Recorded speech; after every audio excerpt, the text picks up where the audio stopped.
Good morning, everyone. This is a sound check. Morning, Julian. Can hear you very well. Wonderful. We're gonna wait about 5 minutes and then we get started. I'm waiting. We are here by Winston Leday's house, and it's gonna have 5 or 6 of us attending the meeting from this area. So we're just waiting for Daryl to show up, and then we're gonna get started. Perfect. Just for the record, this is a DAP meeting, St. Thomas and John. The chair is Julian McGrath.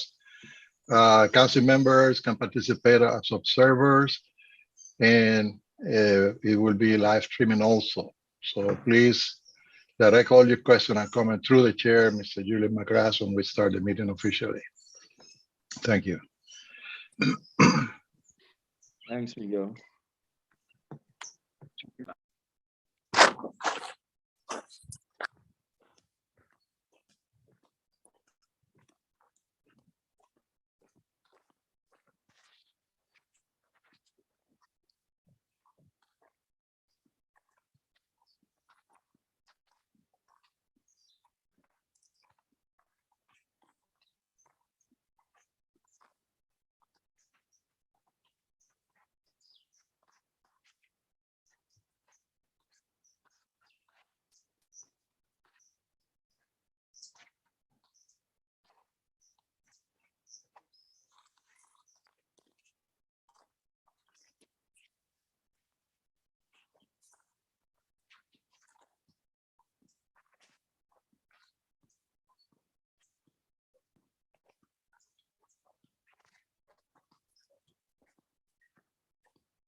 Hello, good morning, everyone.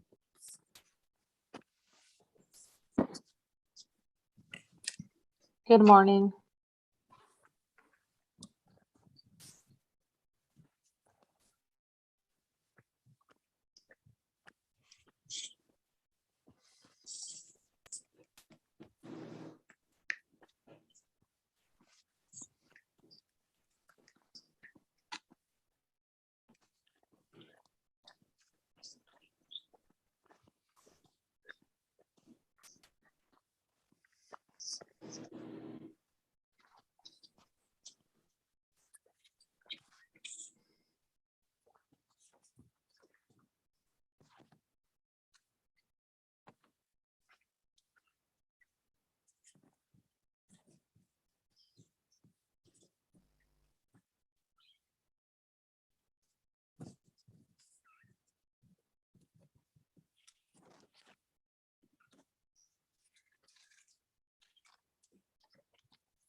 Okay, good morning, everyone. Welcome to the St. Thomas St. John DAP virtual meeting. It is presently 9:07. First, can we start with a roll call? Sure. All right, so I'll start with myself, Lidia Jai Rivera, Cristina Olan, Miguel Rolón, Graciela Garcia Moliner, Colin Butler, Winston Ledee, Ruth Gomez, Diana Martino, Gilbert Laban, Iris Oliveras, Madeline Guyan, Maria Lopez Merced, Orion Sadiq, Sarah Stephenson, Tony Blanchard, and Julian McGrath. That is all. Darrell Bryan, Joshua Cattell, Gregory Lede. You guys got that? We got Gregory Lede, Joshua Cattell, and Darrell Bryan. Elizabeth Caddison should be joining at any minute. So for today's agenda, I requested to have this meeting so we could discuss the possibility of having some compatible regulations. And this has been on the table for quite some time at the council meetings. It's also been discussed at the local territorial level. So I felt the urgency that the district advisory panel that represents the St. Thomas St. John sector should have the opportunity to discuss the different measures, both local and federally, and see if any or which ones can be that we recommend that would be compatible. So I have invited Madeline Guyan today to give the same presentation that she gave to the Fishery Advisory Committee on the territorial level. I've invited her today to give that presentation so this committee can have the opportunity to discuss, and if anyone from the public or from other agencies want to weigh in their comments, please let me know and I'll be happy to entertain that. And then also if we can get through with this in a timely manner, I would like to add to the agenda also to have a discussion about the lifting of the moratorium that took place here on October 1st. So I'd like this committee to have a discussion about that also. So does anyone have anything else they would like to the agenda or have anything to say before we move forward with Madeline's presentation?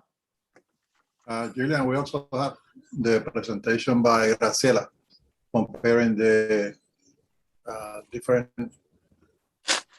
authorities regulations. So we will have the USB and Ireland regulations and then the federal regulations in one table. Wonderful. Thank you, Graciela.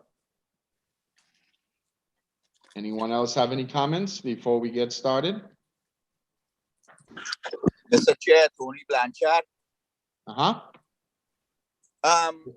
To be honest with you, I think we put in the cat in front of the horse, and I will explain myself now. With this lifting of the moratorium, I think before we look at compatible regulations, we need to address the lifting of the moratorium. Because I think by bringing in compatible regulations with the lifting of the moratorium, without any surveys or any data on what this is going to cause, we are going to cause a collapse. So I think before the Virgin Islands, at least St. Thomas, agrees to any compatible regulations, we need to think about this first as to what needs to be addressed first. And that's just my comment. Julian, for the record, the discussion of the moratorium can happen here. However, the council does not have any authority whatsoever to intervene in the case of the moratorium if in Puerto Rico or the US Virgin Islands. However, the members can discuss the technicalities, the situation that we have so far, and also identify any point where the council can assist the US Virgin Islands government in establishing or not a moratorium like this. And it will be important that the DAP, when we discuss this in other business, state some of the worries, recommendations, so we can discuss it at the council meeting in December. And please remember that the presentations will be done by the chair, Julian McGrath. Follow Yes, up. yes, go ahead, Tony. Well, I agree with Miguel that we really have no say as to what the territory does. But what I do believe is that the council has guidelines in which they decide how decisions are made. And as a council member, I don't believe that we should entertain anything less than we would ask for on a federal level. So that's just my comment.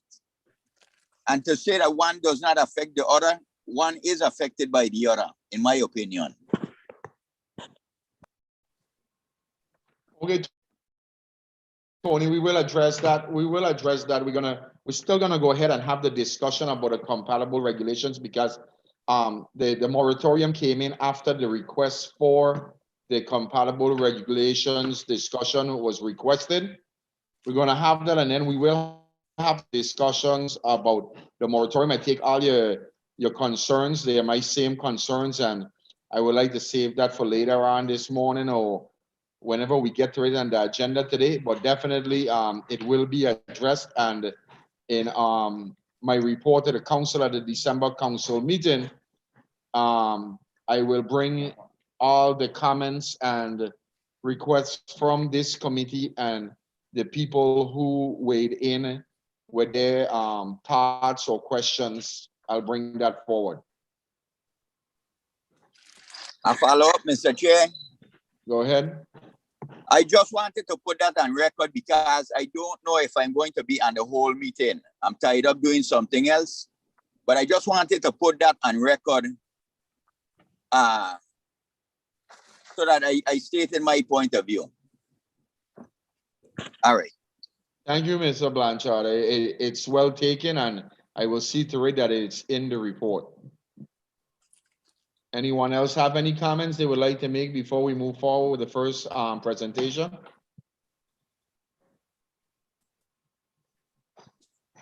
All right. Can we move forward?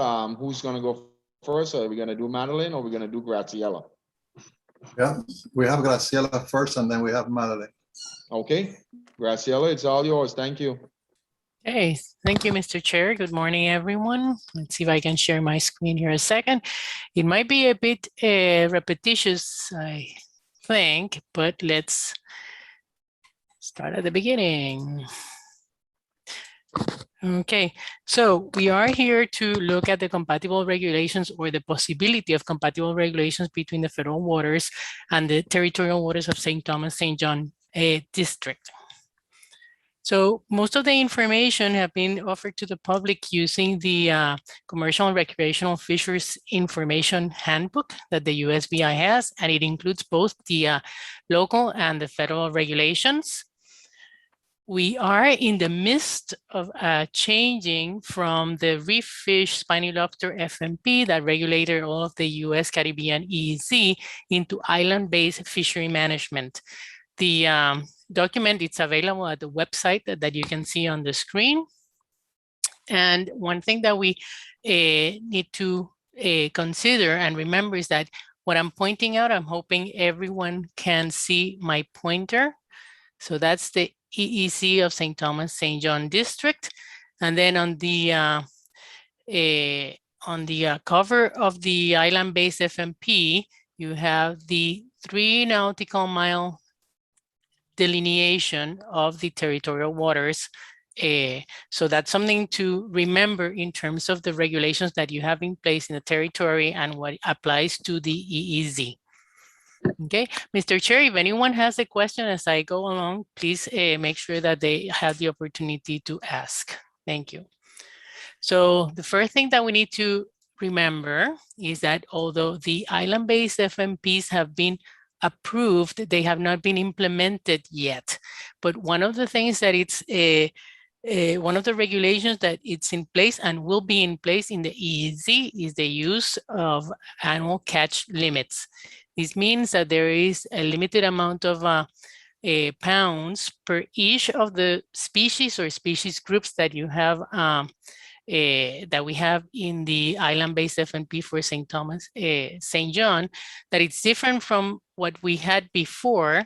And in some cases, the ACL have increased, in some others they have decreased. But everything that has been done to date has been brought to the attention of both the general public and the commercial and recreational fishers that are mostly impacted by the decisions that the council makes. So as I said, these are the new ACLs that are put forth in the island-based FMP for St. Thomas, St. John, but they are not implemented yet. The other thing is that you have new species, so sorry, let me go back, that have been added, such as the dolphin and the wahoo down here. And as you can see, the list of species that have been that are either new to management or have been included or switched within the groups, it has changed to accommodate those species that specifically are either targeted or are in a preference of the commercial and recreational fishers, or a preference of the clients that you have. In addition to that, there is the sea cucumbers, the sea urchins, and the corals for which there is no harvest allowed in the EEZ. So the first thing that we notice is that these are all new species, and it's all species of cucumbers, sea urchins, and corals, and they're completely prohibited from any kind of take in the EEZ. So moving along, one of the things that that has happened is that you do have implementation of species that are not a longer part of the fishery. And in this case, the King Kong is one of them. That fishery was closed in the EEZ west of 64 degrees, 34 minutes west in 2005, but it remains open in the St. Thomas, St. John territorial waters. The Nassau grouper, it's also prohibited from being taken, and that happened in 1990 in the EEZ and in 2006 in St. Thomas, St. John, and the Goliath grouper the same. Actually, you had prohibited the harvest prior to the council prohibiting the harvest in the EEZ. So I do have one question that comes in.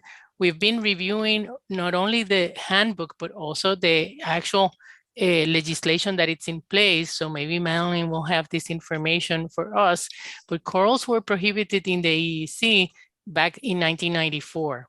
So this is one question mark that I have, that we have identified as we go along in looking at the regulations from both sides.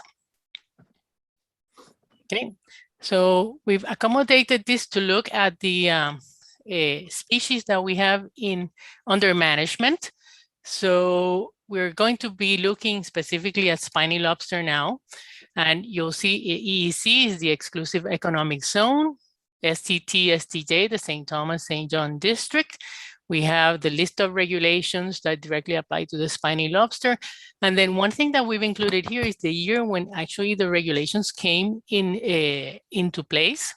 So for example, back in 1972, the US Virgin Islands had no take of buried lobsters back then, which didn't come into effect in the EEZ until 1985.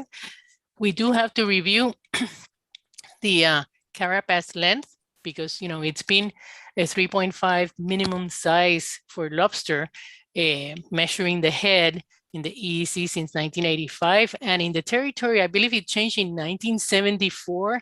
So we're looking for that revision to the regulations to to look at the actual date. And the reason why this is important is because when you come to evaluate the populations, you need to know when the changes took place. And so we're doing two things. We're keeping track of what's compatible and what's not, what's the same regulation in the territorial waters and in the EEZ, but we're also keeping track of when these regulations came into being.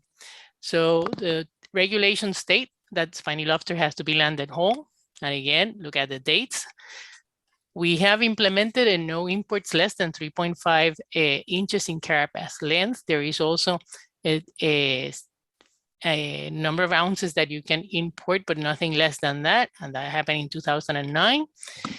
The ACLs that are in place as of today for the spiny lobster in the territory, it's 104,199 pounds that came into being in 2011, and there are no annual catch limits implemented in the territory. There is, however, a bag limit for the recreational fishers of 3 per person up to a maximum of 10, came into being in 2011. And there are some gear restrictions that I've summarized here by putting gear restrictions: no explosive, poisons, drugs, or other chemicals, spears, hooks, or similar devices may be used to take lobsters. So that's the same in both. The use of no hookah, that's specifically stated in the regulations of the Virgin Islands, and no gill and trammel nets that comes across from both the state and the territory in the harvest of spiny lobster. So one of the things that you can think of in terms of whether these regulations have worked, where the compatibility is full, whether it needs to be changed, is the amount of years that these regulations have been in place. So 36 years in the EEZ for the minimum size of lobster, and 49 years for the minimum size in the territorial waters.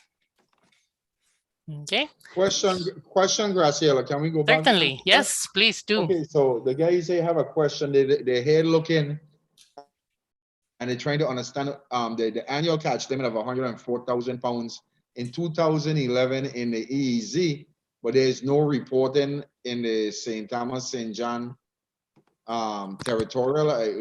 Some clarification on that. Okay, so it's not that it's not reporting, it's that there is no implementation of annual catch limits in the territorial waters of the St. Thomas, St. John district. Okay. So the ACLs apply only to the EEZ. All right. Okay, and from the first, so the catch reports, so the ACLs are based on the catch reports. Yes, that is true. And in the catch reports, you report whether you harvest from the state, from the territorial waters, or from the EEZ. Once we have the information from the catch reports, then we use that information to sum it up and look to see if we had if we have an overage, if you've gone over the annual catch limits. When the season closes for spiny lobster because of an overage in the annual catch limits, then that closure only applies to the EEZ. So this is one area where there is no compatibility. We have annual catch limits in the federal waters. We have no annual catch limits in the territorial waters. Okay, so these are the kinds of things that we're looking for to discuss. That becomes confusing because in the catch reports that the fishers turn in, it represents both territorial and federal waters. Only recently, if the fishers identify one of the little boxes by the letter and the number, can give you somewhat of an idea of the area being fished, to see if it falls in territorial or federal. So, when you said that the annual catch limits was set off of the numbers that the fishers reported, for a long period of time, we just reported TSW, TSE, T Northwest, T Northeast. So it's a little confusing to the guys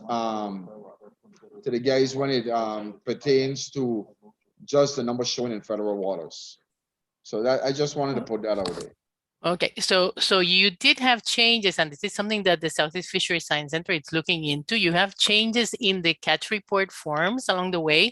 So 2010 was one of those years when you had a big change in the way you report commercial landings. And that included also a change in going from STE, for example, to an actual, I think it was 5 miles by 5 miles square. So the Science Center is looking into all the forms and all the changes that have taken place. But when we take into consideration the total landings that become part of the annual catch limit, that's one of the things that it's very different, because it will take into consideration the sum of all the lobster landings, because regrettably, in most cases, there is very little information whether those were harvested from the EEZ or from the territorial waters. And that's Graciela, if I may, the confusion is because you don't need an ACL in St. Thomas and John for the spiny lobster. There are 2 points. One, all the data that we collect is to assess whether we have surpassed or not the ACL of the spiny lobster. But what Graciela is saying is that the implementation of the accountable measures is in the EEZ only. In the case of any species that have compatible regulations, both in the area of jurisdiction of the state or territory and the EEZ, then the accountable measures could be compatible. But at this time, when you implement the accountable measure, we are talking about the EEZ only. The other confusion is that it's very difficult, but not impossible, to separate those catches that occur in the EEZ versus those catches that occur within the area of jurisdiction of the local government. So this is one point for discussion today and probably for the future. And the other thing is that the lobster is the only one that have a compatible regulations in the get-go in the 80s from the shoreline to the EEZ, but that compatible regulation is to address the 3.5 carapace length, the no female with raw be allowed to be taken, the short for lobster bait, etc. So this is important that we clear this up for the group, so you can be able to discuss it later. Thank you, Mr. Chairman. Thank you, Miguel. All right, Graciela, you can continue. okay. So we're going to look now at the Queen Conch. And again, it's the same setup of what I talked about before. So one big difference is that the EEZ south of St. Thomas, St. John, it is actually closed, but the territorial waters have a seasonal closure in place. So no harvest between June 1st through October 31st. There is a minimum size that was implemented when the EEZ was open. Now that it's closed, that doesn't apply, but you do have it for the territorial waters and allow harvest of adult conch. The regulation of landed whole or alive, it's in place. There are no imports during the seasonal closure specifically, unless they have a CITES permit into the territory.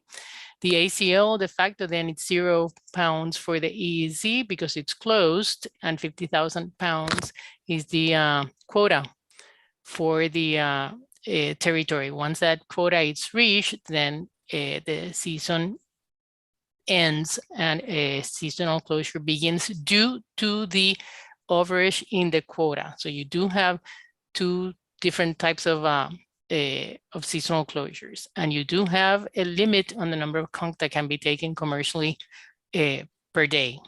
There are also bag limits in place that if the EEZ was open, they would be implemented, but at this time it's 0.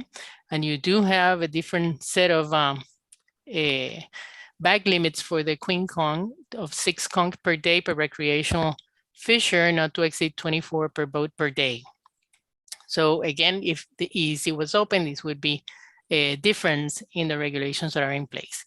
You do have area restrictions specifically that include Queen Conch, so the MCD, for example, and the inshore areas that you have on the eastern side of St. Thomas.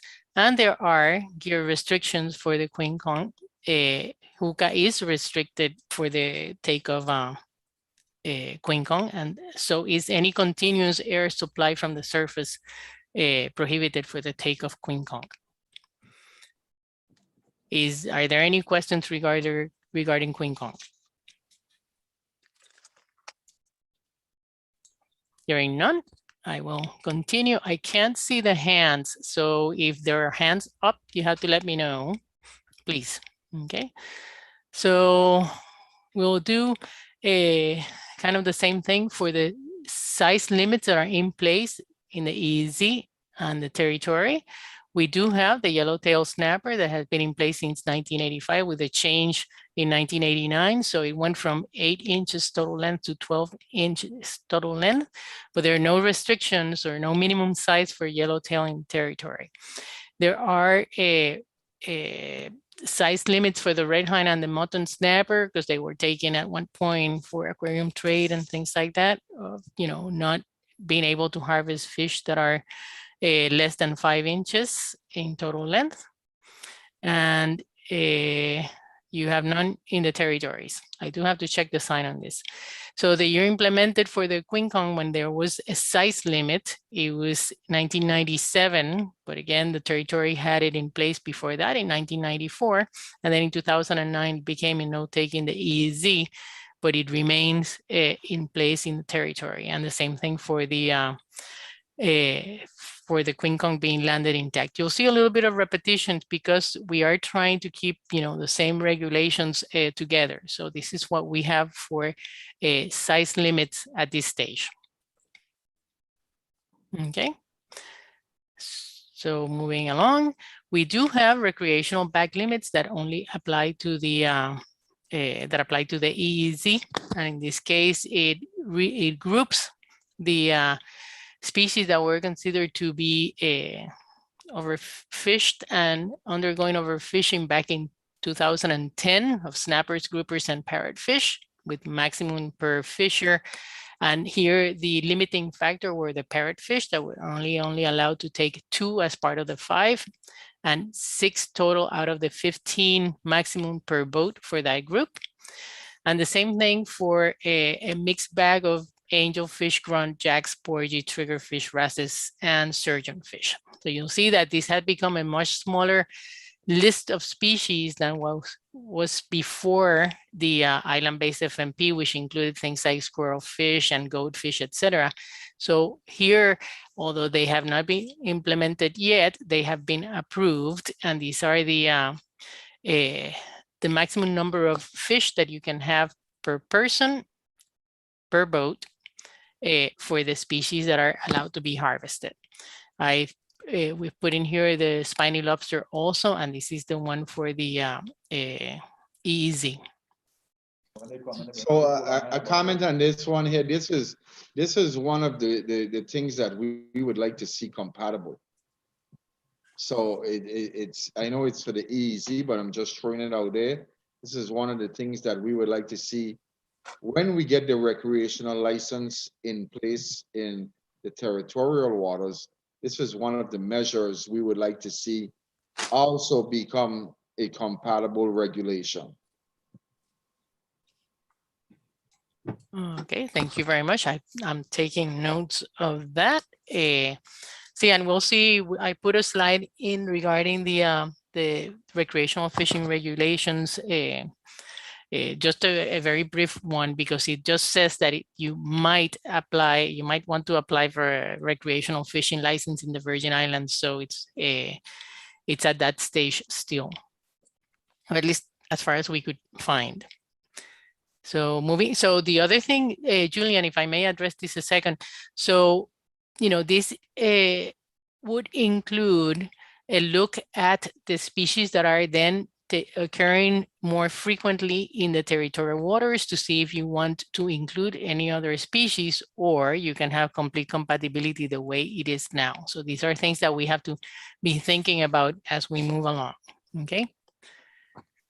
So seasonal closures. And how would, let's 1 second, Graciela, sorry, I hit the button, Okay. but it didn't come up. So how would we add other species that we would like to see to this list? And it would be both federal and local, because looking here, you got the angelfish, grunts, jacks, boggy, triggerfish, but it would be good to also see the red hind, the coney, and stuff like that. You know, dolphin, wahoo, all of this.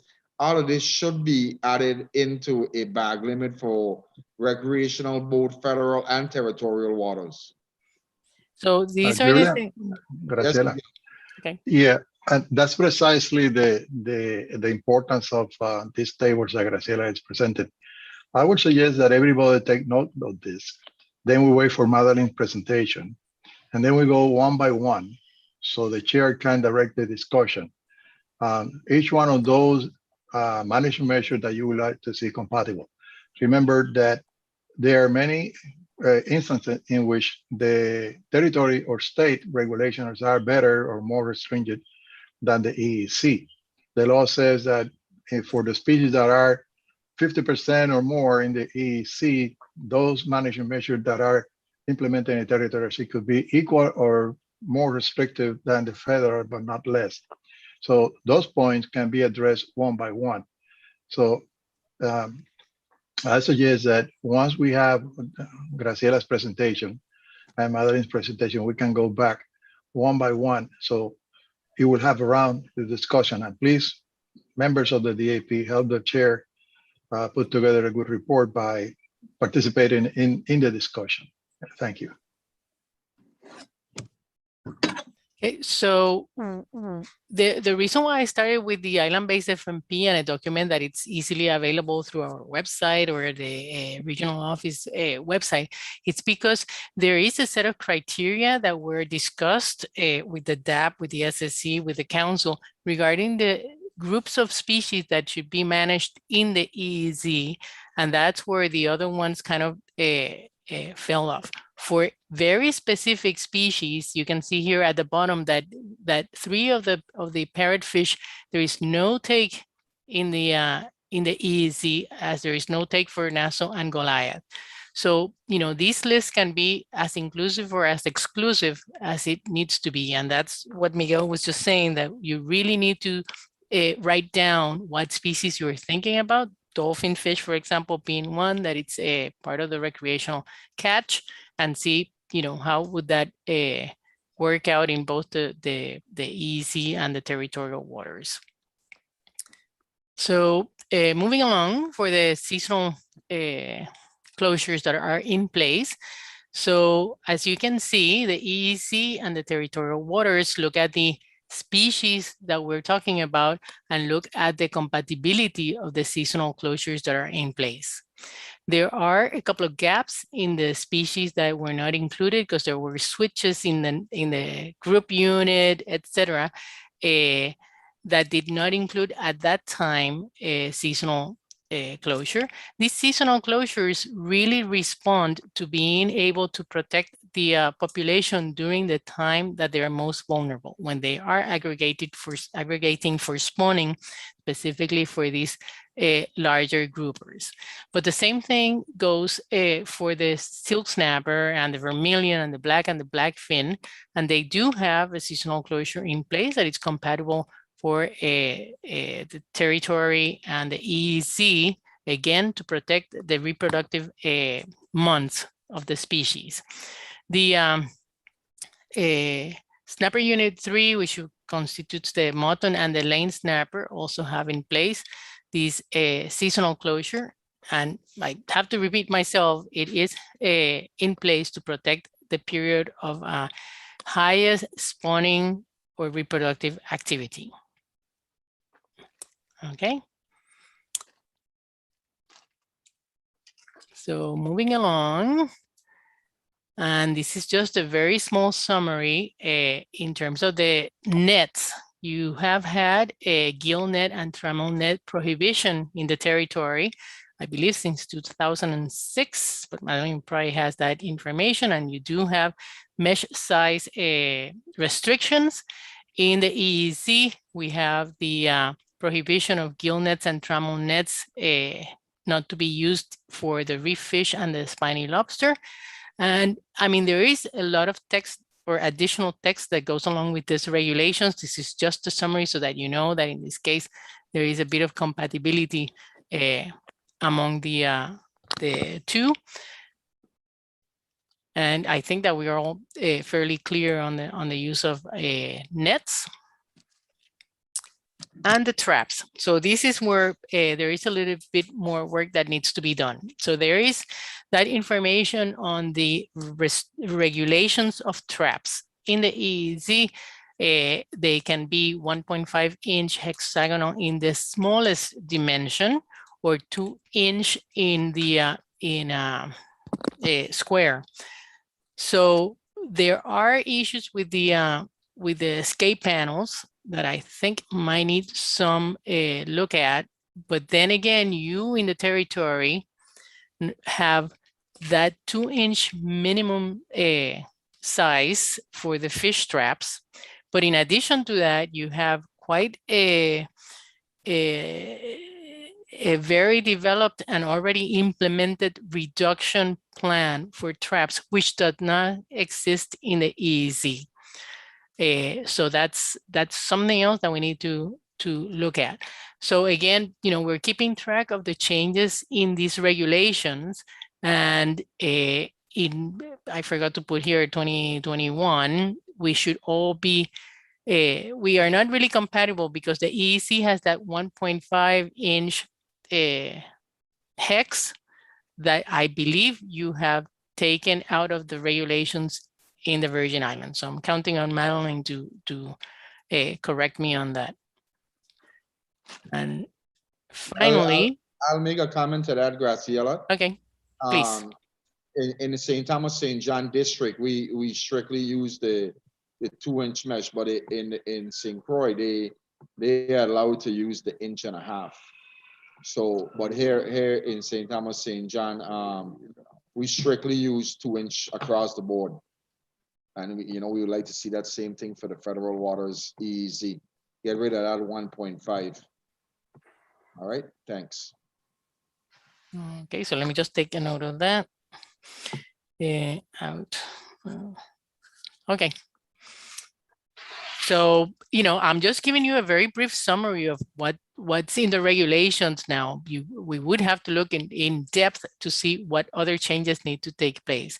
I mean, there is the marking of the buoys, that's the same, it's requested, but then the territories have the control of the marking of the buoys, and in the EEC, they're required to be marked, for example, and have a color and a name or a form, etc. But that comes out of the regulations in the territorial waters, okay? So these are things that we need to keep track of. And finally, the area closures. And this is where species are also protected from being taken during either the seasonal closure of, for example, the Gramatic Bank, or are completely prohibited from being taken from the Hind Bank. So these only apply, and you can see here the seasonal closure for the Gramatic, February to April, basically to protect the yellowfin, and a complete no take of the Hind Bank. And you do have, closer to shore areas that you have protected for different reasons, but which actually also prohibit the take of a number of species. For example, the king kong is prohibited from being taken, and the lobster also. So we have only talked about the territory, the territorial waters and the EEZ. There are those regulations that apply to the monument, to the National Park Service, etc., but they are not included in the discussion that we're having today. Okay. And finally, this is my last slide.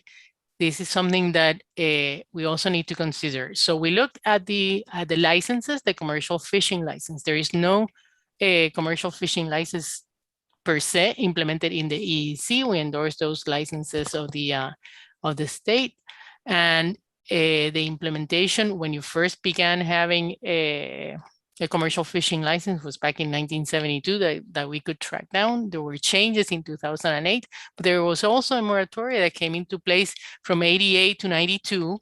Then I believe that it opened, and this is where I need help in terms of tracking the regulations, the Title IX of the USVI.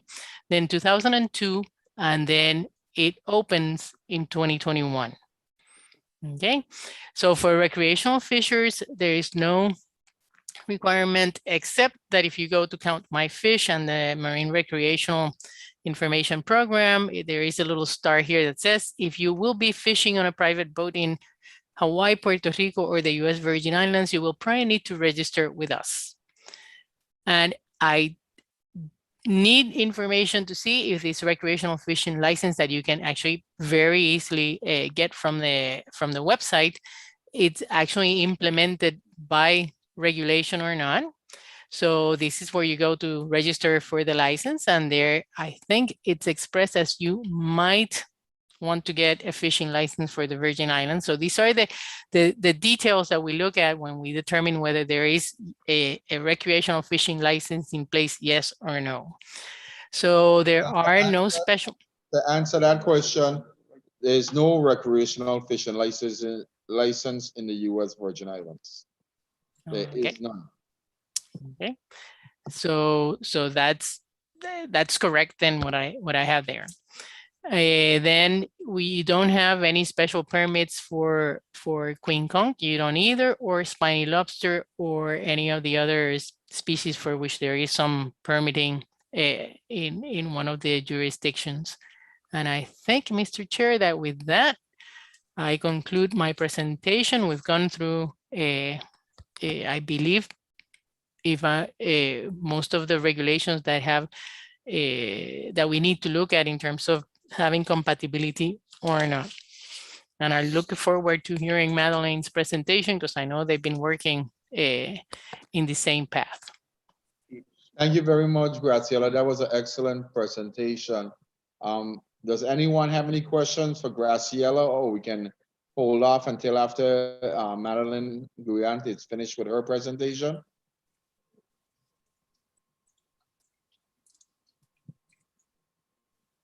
Okay, so here now, Mr. Chair, I'm going to stop sharing my screen and pass it along to Madeleine, okay? All right, thank you very much, Graciela. Thank you. Madeleine, it's your turn. Thank you. Good morning, everybody. Let me just Good share my screen.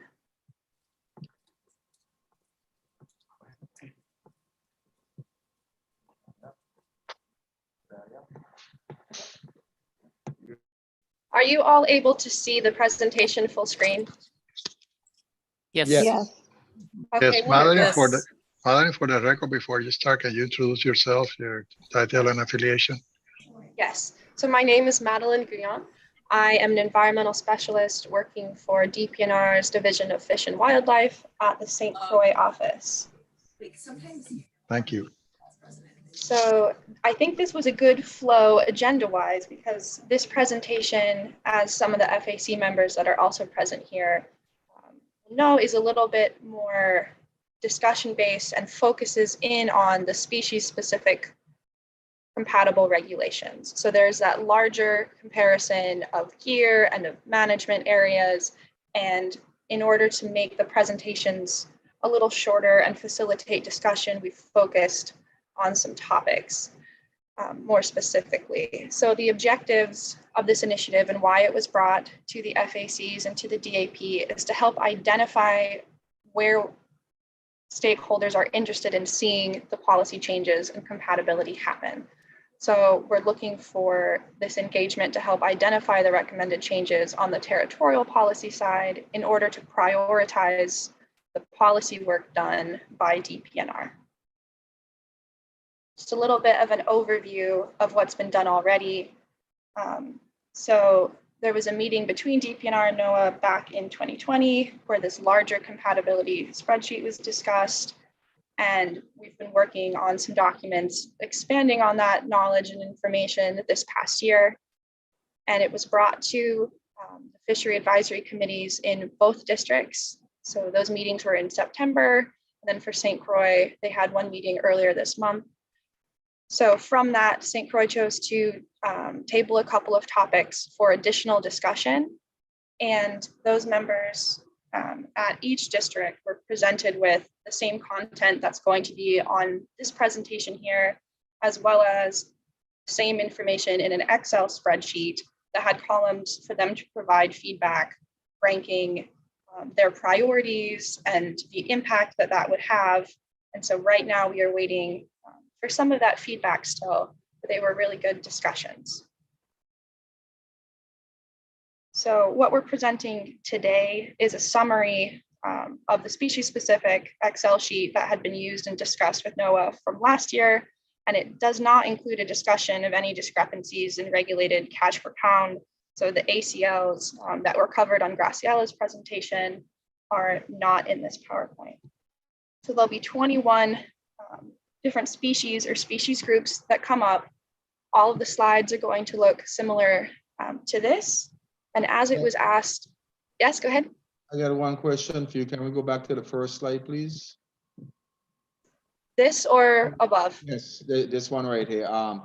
So who did the meeting take place with NOAA back in November of 2020? That included Graciela Molinar, Maria Lopez, Carlos Farchetti, myself, the director. I'm unsure. I would have to go back and pull the full list, but at least those individuals. Was there a representative from the St. Thomas side? I'm not sure. I would need to go back and pull the agenda. It was just an initial cursory discussion of All right, interest. can you get that? Can you get that information? Yes, I can. All right, when you have a chance, get that information for us, please. Thank you. All right, you can proceed. So I'll ask the chair if this is the method of discussion he would prefer, but the way this was presented to the FACs was that there would be time for discussion after each slide. So when a species or species group came up, for example, fish, finfish, we'll go through the territorial and federal regulations that are currently in place, and then allow members to comment and give their input on what compatibility would mean and that impact.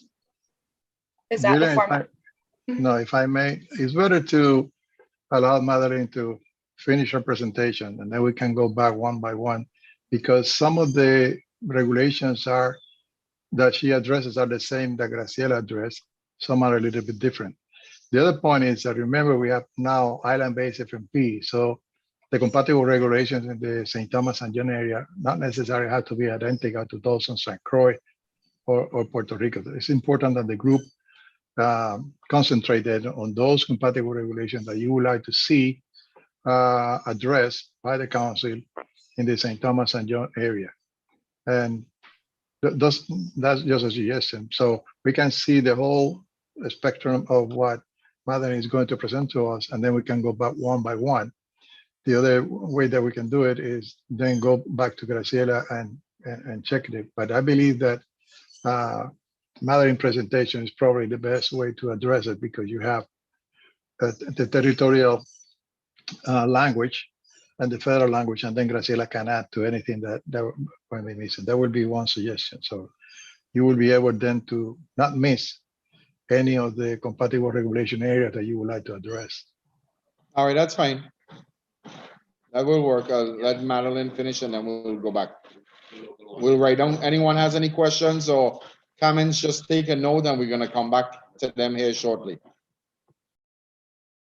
Okay, great. So this initially had been planned as more of a guided discussion, but we can do that way easily. So there's going to be 21 slides that are presented in this format. And again, this is looking for your input. So I'm just going to let you know, what is a territorial and federal reg at this moment. This isn't including on most slides the island-based FMPs, and then what the key discrepancy is. So our first grouping here is fish and finfish. Territorially, the regulation is that fish captured or possessed in territorial waters must be landed with head and fins intact. Federally, that is the same, and they include an exemption for shark, swordfish, tuna, and bait. So the difference in compatibility is there's no territorial exemption right now for shark, swordfish, tuna, and bait. So as written, all fish would need to be landed with head and fins intact.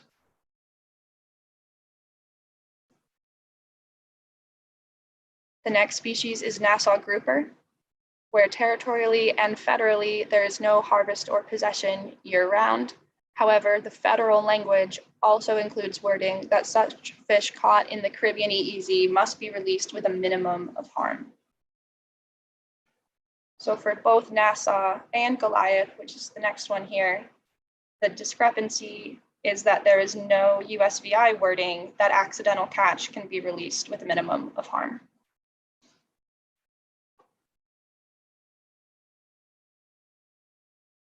There'll be a couple of parrotfish species in a row. The first one is midnight parrotfish.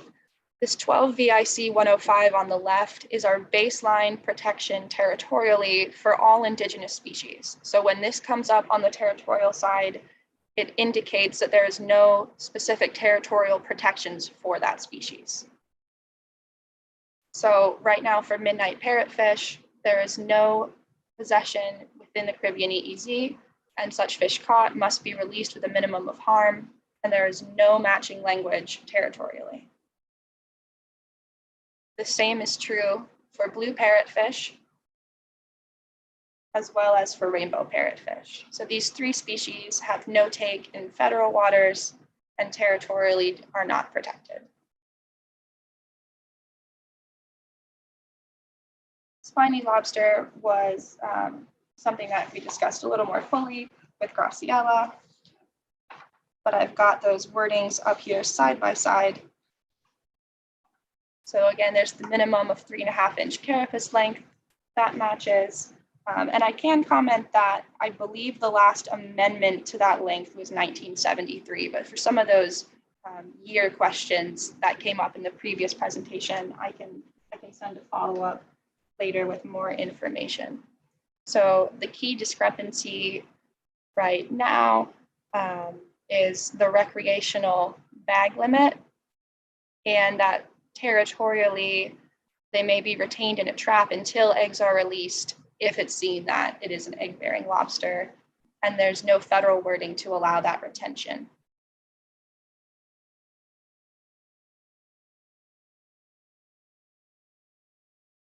Queen conch here, I'll give everyone just a moment to read everything through. I know lobster and conch have some of the wordier slides, but this is something I can go more in depth if people would like, but is very comparable to what was covered by Graciela. So one of the key distinctions right now, based on what's in the code, is the USVI has a territory-wide open season, and there was no take in the EEZ. When words are italicized, such as the "at any time" on the federal wording here, that's an indication that it's something that will come into play with the island-based FMPs.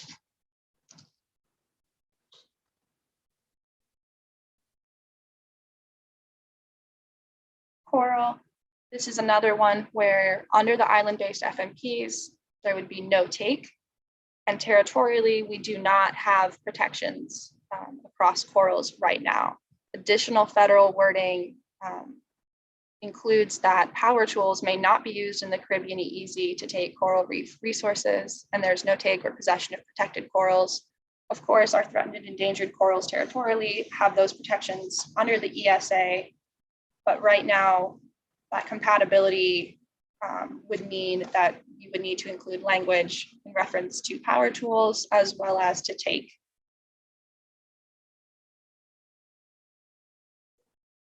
Sea urchins and sea cucumbers. These are additional groups of species where the island-based fisheries management plan will not allow take, and territorially, they do not have species-specific protections.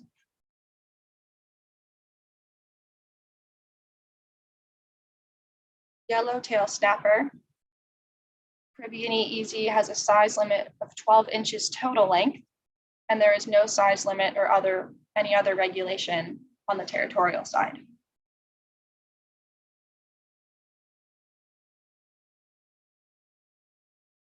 So red, black, tiger, yellowfin, and yellow edge grouper have a territorial closed season of February 1st through April 30th, which is also compatible in federal waters. So this is just an example of species where there already is compatibility, and several more of these were included in the broader spreadsheets just to make sure that it was comprehensive of all managed species. Black, blackfin, silk, and vermilion snapper. Again, these have compatible closed seasons for St. Thomas, St. John. There is no territorial closed season for St. Croix.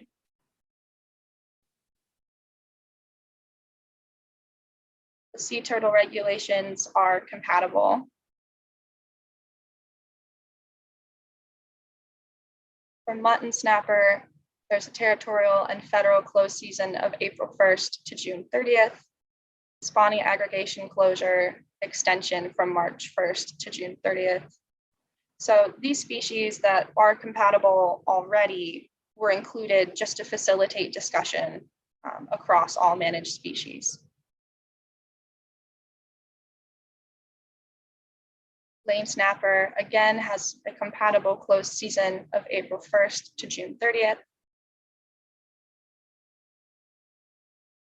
Whelk is one where, just based on habitat and regulations, currently there's territorial minimum size of shell and specifications that they must be landed live and whole, as well as a closed season from April 1st to September 30th, and there is no federal policy.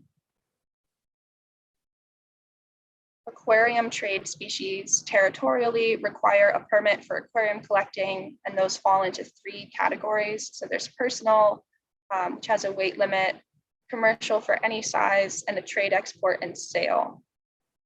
Federally, there's additional language that live red hind and mutton snapper may not be sold or purchased or used in the marine aquarium trade. So here our discrepancy for compatibility would be that territorial language does not include protections for red hind or mutton snapper. Red band parrotfish, there are no territorial regulations at this time, and federally there's a minimum size limit of 8 inches fork length. Grouper snappers, parrotfish combined, have a federal bag limit of 5 per person per day, or if 3 or more persons are aboard, 15 per vessel per day. And there's additional language to clarify that that cannot exceed 2 parrotfish per person or 6 parrotfish per vessel in a day. Territorially, there is no regulation.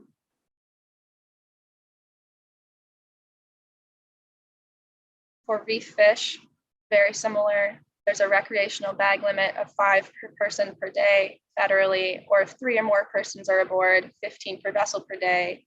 And that is not to exceed 1 surgeonfish per person per day or 4 per vessel. And there are no territorial regulations. So that is the end of the species list. The additional categories of gear and management areas are planned to be discussed in a similar format with the FACs and can be presented to the DAP as well, but we're separated out for the sake of time at those meetings. Are there any questions, any slides that anyone would like to go back to before? To the first slide, you guys? Yep. Daryl Bryan would like to go back to the same slide that I had a comment on earlier. The first one. Yeah, right there. Wait a minute. This is Darrell Bryan for the record. I guess my question is going to be, since we are separated into island districts, how could you have a federal meeting and not have a St. Thomas representative there? We actually, you said you was going to get the information, but all of us sitting down here, we never heard of this meeting at all. And Right. so Yeah, I can look for additional clarification on that. I can tell you that that was, shortly after I came on in a meeting that I was invited to. I will be able to let you know who was in attendance and, whether that was, what capacity that meeting was organized in and through. And then another question would be, if Carlos Fischetti was there, was he representing as a council member? And if he was, why wasn't Tony Blanchard representing as a council member for St. Thomas, St. John? So, there's, I don't like how this has been going, where it seems like every time we question anything, St. Thomas, St. John is being left out. And where everything is being, all the communication is happening on the St. Croix level, and we have our island-based management plans that we're gonna be moving forward with. And we need to have fair representation, both federal and locally. So I would really like to get some answers from both the federal and local side and how this is happening, because we still have a lot of issues that Carlos Fischetti is a council member, but then he sits on the Fishery Advisory Committee for St. Thomas, St. John Territorial, and I mean for St. Croix, and I find that to be a conflict of interest, because now you can push the territorials issue on the federal side, or you can push the federal issues on the territorial side. So this is a big problem that we're having right now, and we would like this rectified as quickly as possible. Thank you. And then we can start if anybody has any comments on this, please come forward it now. If not, then we can start the discussion about the slides for individual compatibility.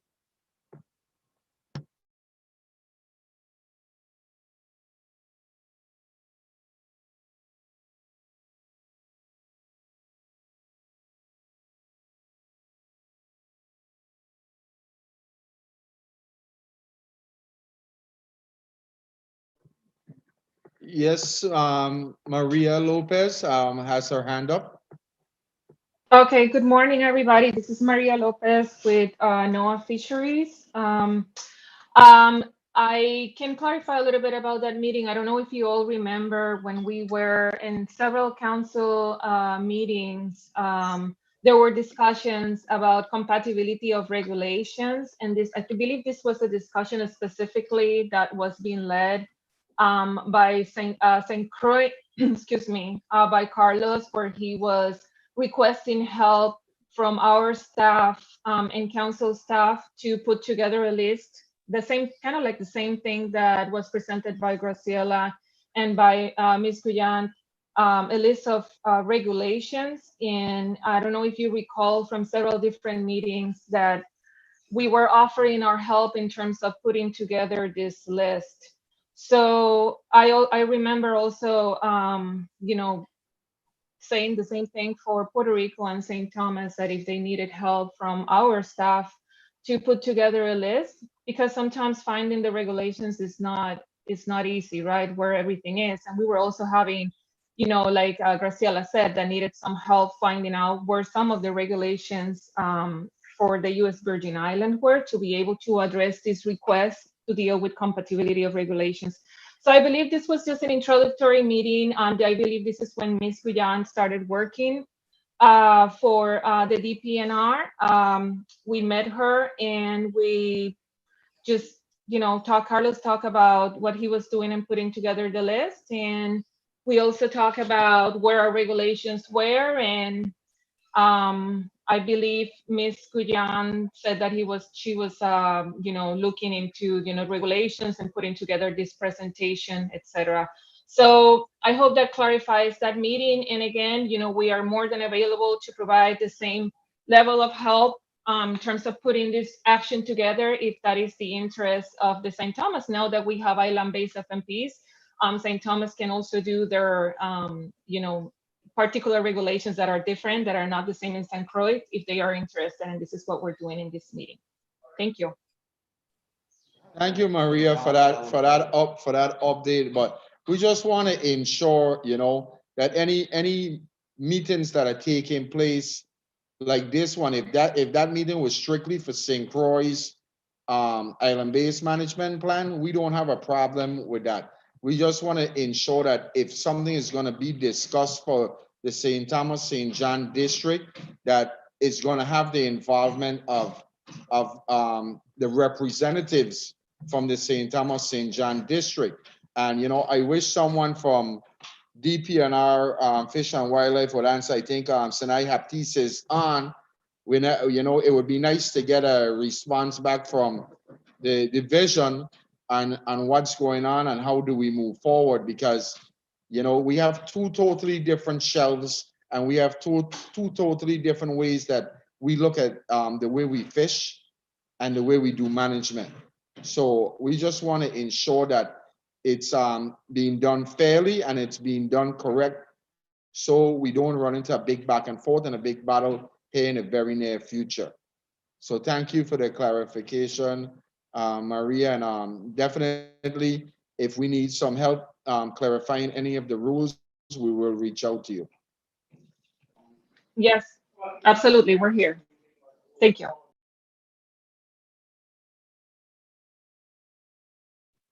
The chairman, you have two hands, Graciela and Madeline.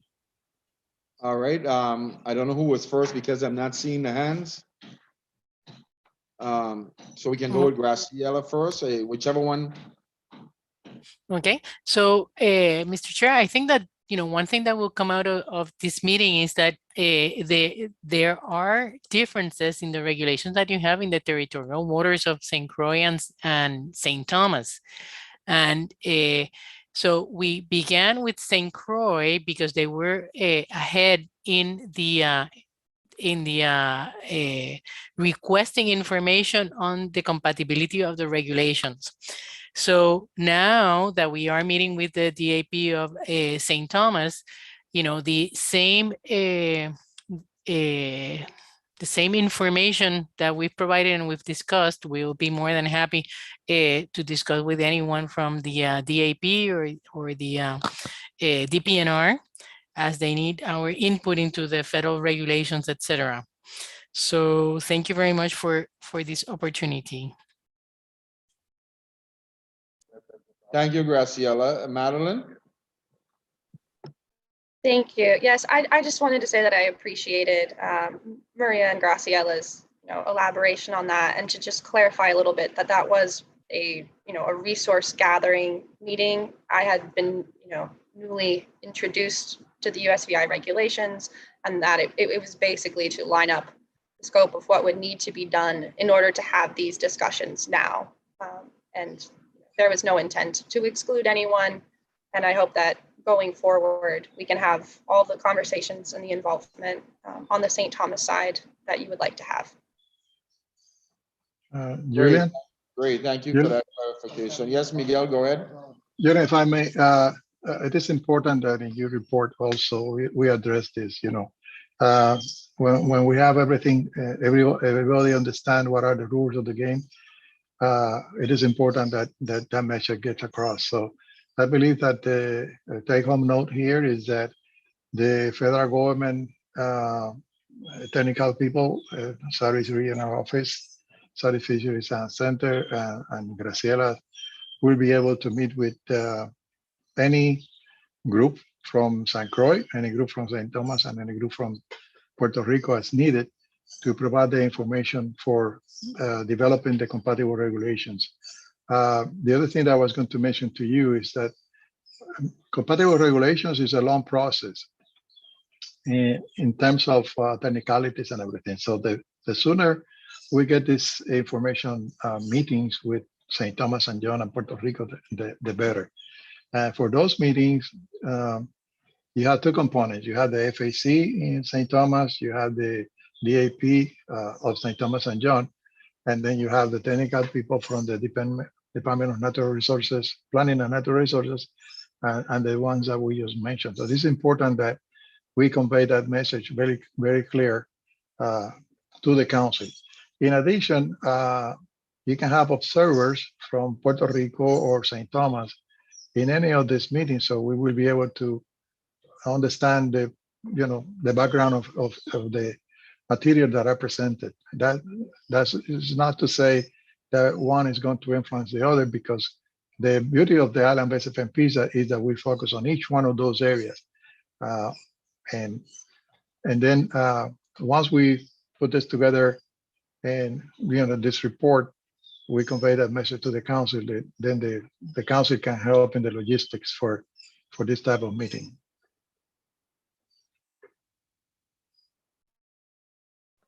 Thank you, Miguel. That sounds great, and I will make sure to include it in my report for the December council meeting.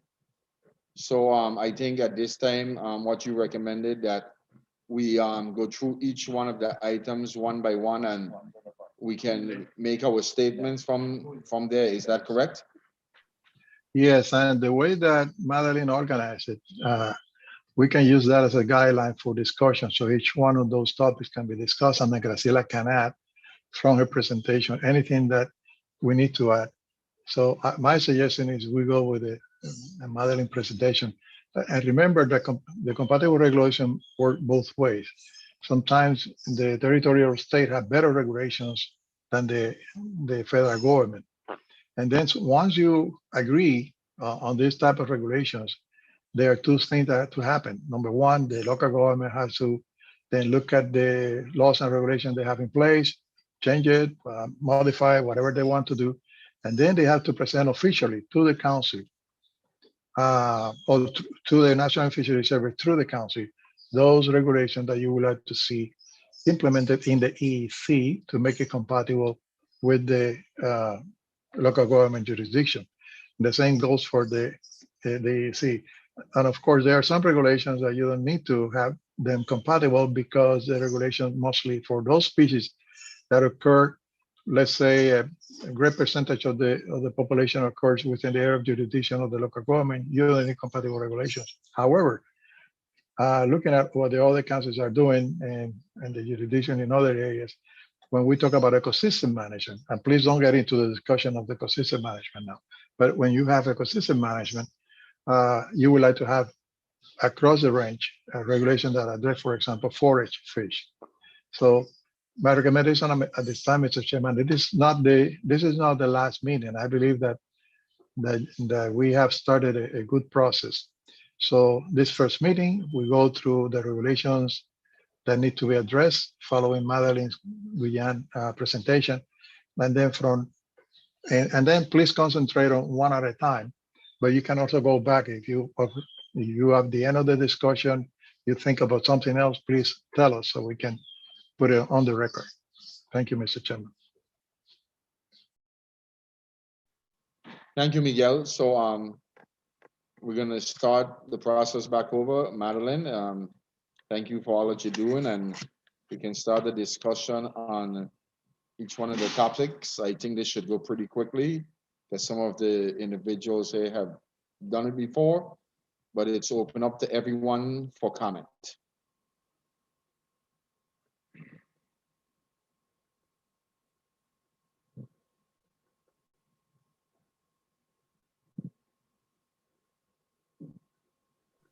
So if everyone is looking, we have the finfish that's up.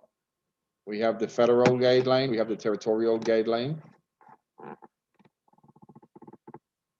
You guys take a look at it and see if we would like to make the federal adapted to the territorial or the territorial adapted to the federal as our recommendation. One thing, Mr. Chair, if I may, is to ask the federal representative why the section of shark, swordfish, tuna, and bait, so we can have better information for adopting this. If not, adopting or not this compatible regulation. So Maria, can you tell us why the section? Okay, so there's one thing that before we move forward, I want to let you know, and this is Maria Lopez from NOAA Fisheries, that as part of the island-based fishery management plan preparations of the regulations, there are going to be certain wordings of the text that is going to change. It's not going to change the intention of the premise included in the regulations, but the wording may change. So I just want to let you guys know that. So like if you make a decision of, going compatible with something, obviously this is not going to be the only discussion that we're going to have about this, but we will be, it will be nice if we all are on the same page. Just want to bring that up. So give me a moment. Let me look at the, okay. So it's in our regulations, it says that Atlantic highly migratory species such as tunas, billfishes, which are marlin, spearfish, and swordfish, and oceanic sharks are not subject to the requirements of paragraph A. In paragraph A, and this is will be this requirement of landing fish intact, because they have different regulations that we do, right? So that's the only thing I can say for Caribbean, for finfish in the Caribbean. It will be landing fish intact. So in the regulations, if the regulations, the wording changed a little bit, it will be more clarifying that we're referring, when you're referring there to shark, swordfish, tuna, and then obviously bait is different, it will be referring to HMS. And I don't know if that answers your question, but it's just because there are different regulations that apply to HMS, and I can find out exactly why from the HMS perspective, but at least for the fish that we manage, it should be landed intact.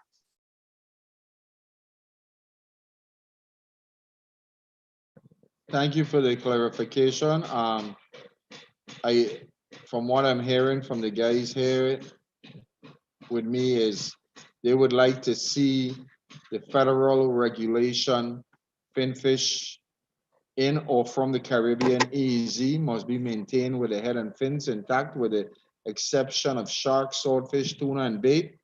They would like it to be the same thing in territorial, so the territorial would read the same saying finfish in or from the territorial must be maintained with head and fins intact with the exception of sharks. So all waters, both federal and EEZ, would read the same thing. I guess this is Gilbert Levant. Good morning, everyone. Julian, the only question I have to ask on the territorial side, I want to point out, we said must be landed. You know, on the federal side, they're not really saying, well, I guess it's not saying landed in the territory, but I guess I take that question back. Yeah, so we want to be able to even in the territorial waters, we want to be able to land the fish intact with the exception of the shark, swordfish, tuna, and bait. So is everyone in that agreement that both the territorial and federal rule would read the same? Are you good with that, Mr. Laban? I guess the only question I'm having here, and just for a point of clarification, I know landed means brought to port. And the question, I guess, I just want to clarify is that in US VI, like it has to be landed at our ports or anywhere, meaning that you can fish our waters and then take it somewhere else.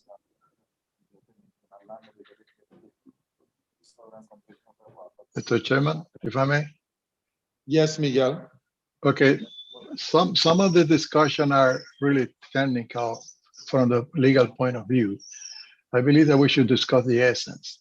And Mr. Lavan is right. When you look at the regulation that you have in the EEC, if I found you with a fish without the head or fins intact, you are in violation of the act. You haven't landed anything yet, but I border you boat, and you have a violation. In the case of the Virgin Islands, you can go around all day with that head and fins removed, and it's until you are landing the animal that you are in violation of the act. So the essence is that you would like to see the fish intact once they're fished, the fish intact with the head and the fins for inspection by any enforcement agent. So the question here would be, would you like to have or see a compatible regulation that address removing the heads and the fins of the fish? And if so, then your motion would be, and please do this motion by motion, so it will be easier for the record. Your motion will be that you would like to see compatible regulation for addressing finfish, that the head and the fin should remain intact in the animal. And then you have a section of shark, swordfish, tuna, and bait. However, in the case of the Virgin Islands, you can have also a prohibition for sharks, swordfish, tuna, and bait. It's up to you, really, to the local government to decide this or not. this is one of those instances that the local government could be more restrictive than the federal government, but you have to have your, it's within the area of jurisdiction authority to do so. In this case, when you address shark, swords, tuna, and bayfish, you may have an encounter with jurisdictions. Which one trumps which one? But anyway, and that's what I believe that these are, from the legal point of view, a little bit more technical. But in this case, we can go one by one with the essence. Does the group that we call the DAP St. Thomas and John would like to see compatible regulations to prohibit the removing of the head and the fins of a fish? Okay, well, we within have the a fishery. motion, Miguel, that's gonna be made by Joshua Gatel. Perfect. Hi, good morning, everybody. Joshua Cattell here. I'd like to make the motion that the territorial waters would read the same as the federal waters, with the exception of it being written as maintained and or landed, included in the territorial waters, so that there's no confusion. So it would read, fin fish in or from the Caribbean EEZ must be maintained. Caribbean EEZ and territorial waters must be maintained and or landed with head fins intact, with the exception of sharks, swordfish, tuna, and bait. This is Darrell, I'll second it. All right, so now we have, the motion was made by Joshua Cattell, second by Darrell Bryan. Now it's open up for discussion to everyone. I agree with the motion.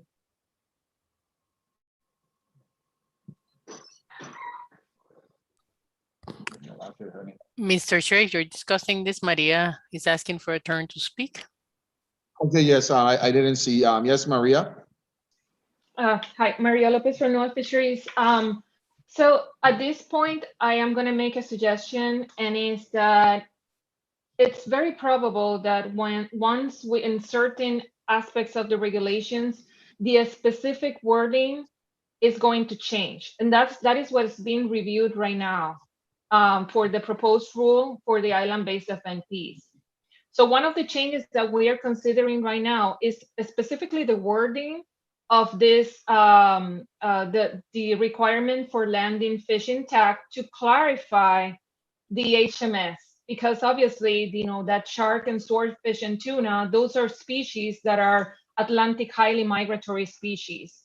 So my suggestion to you will be, if you want, instead of adopting verbatim what our regulations say right now, just the essence of what you would like to do. And then when we go to the revision, like to work on this a little bit more, and the proposed rule, the regulations for the federal are ready, you can adopt, of course, if you agree, what we have in there, so we have exactly the same information. And this is going to happen in certain parts of the regulations, but I know this one is one of those that we're just going to do some tweaking of the language to make sure that there are no confusions with the HMS in here. Thank you. So my question to you, Maria, is can't we just go ahead with our motion, and then once the new language is written, we make the change, and what we can do is, if the motion passes, we can say, well, this is what was recommended by the DAP until the final wording from NOAA comes out, to some effect like that? I don't see Julia? why not. Is Julia? that the intention of the DAP is to do this, then absolutely. Yes, Miguel?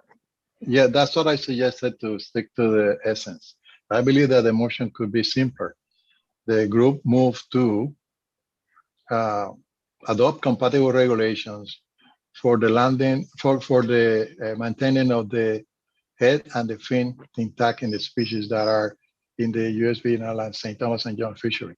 That way, the essence, the intent is there, and then we will allow to the federal government to accommodate the language as they need it, as well as the local government.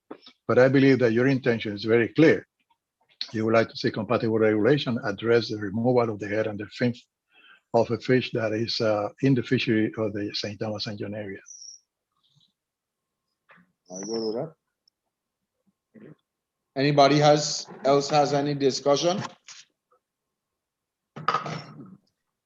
Mr. Chair, Yes, Ms. Gomez.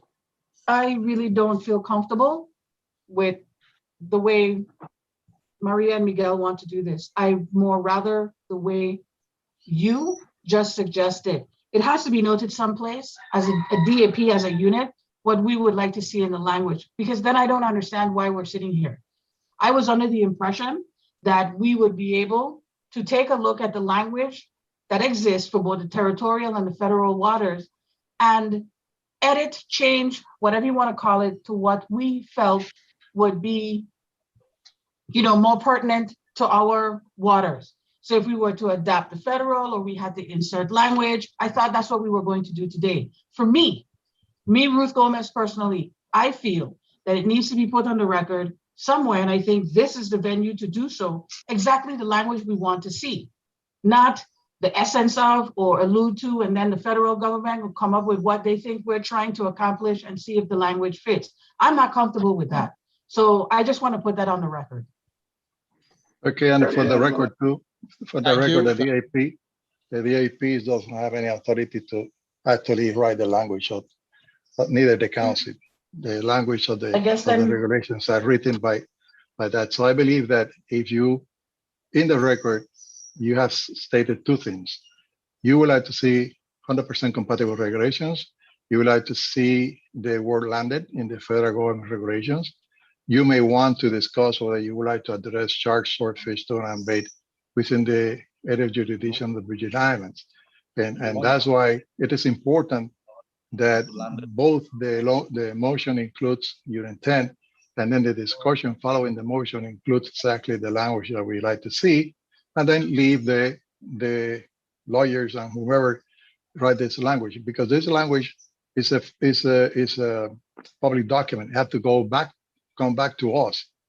So once you have the directive put on black and white for the staff, they have to come back to us. This is the language that the DAP in October 2021 addressed, and this is what it turns to be the official regulation, proposed regulation.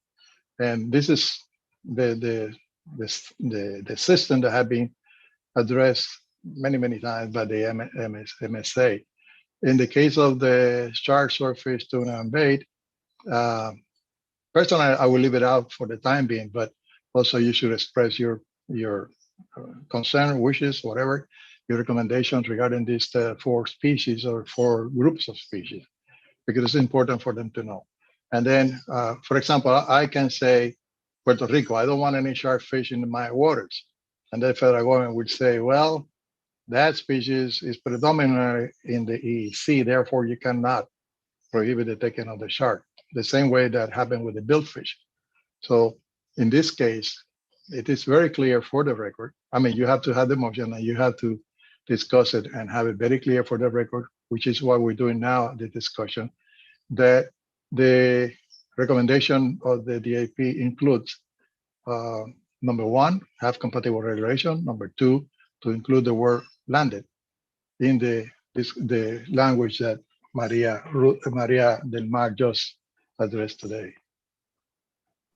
Okay, Miguel, well, the guys want to make a change, and they want to withdraw the motion, and the only thing they would like to see is leave the federal law the way the federal law is, and for the territorial side, just add the exception with the exception of shark, swordfish, tuna, and bait, and leave it as that. Because Julian, can you read it for the record so we have it very clear? Territorial would read, fish captured or possessed in the territorial waters must be landed with heads and fish intact, with the exception of shark, swordfish, tuna, and bait. And the federal would stay the way it is. Finfish in or from the Caribbean EEZ must be maintained with the head and fins intact with the exception of shark, swordfish, tuna, and bait. We need changes of finfish. That's what we're talking about. And Mr. McGrath, just one little clarification in the territorial water. Instead of fish, it's finfish. Finfish captured or possessed. Not fish, finfish. Yes, I just heard someone. Mr. McGrath, this is Maria Lopez. I think I need to clarify something. The text that you have in this slide, this is not how our regulations read. That is a summary of our regulations. Our regulations are on 622.10. The heading is called Landing Fish Intact. And it says, this section contains requirements for landing fish intact that are broadly applicable to finfish in the Gulf EEZ and Caribbean EEZ as specified. See subparts B through V as applicable for additional species-specific requirements for landing fish intact. Excerpt A says, finfish in or from the Gulf EEZ or Caribbean EEZ, except as specified in paragraphs B and C of this section, must be maintained with head and fins intact. B is shark, swordfish, and tuna species are exempt from the requirements of paragraph A of this section. C, in the Gulf EEZ or Caribbean EEZ, bait is exempt from the requirement to be maintained with head and fins intact. And then it has a whole bunch more of information regarding what we're talking about baits. So what I'm trying to say is about the intention is at this point, we can use the regulations that as created in federal for your guide to decide, you know, in the territory what you would like to do. But this is what is presented in your slide. It's not how the regulations read. I just wanted to clarify that. That's a summary. Okay, so if the territory is interested in have regulations compatible, my suggestion will be then to let's just present then the regulations how they look. When I said earlier that there are going to be some tweaks in the language, it's not changing the requirement for the HMS species. It's just to make it more clear that in their shark, swordfish, and tuna are referring to HMS. And that's part of the proposed rule that it's being reviewed.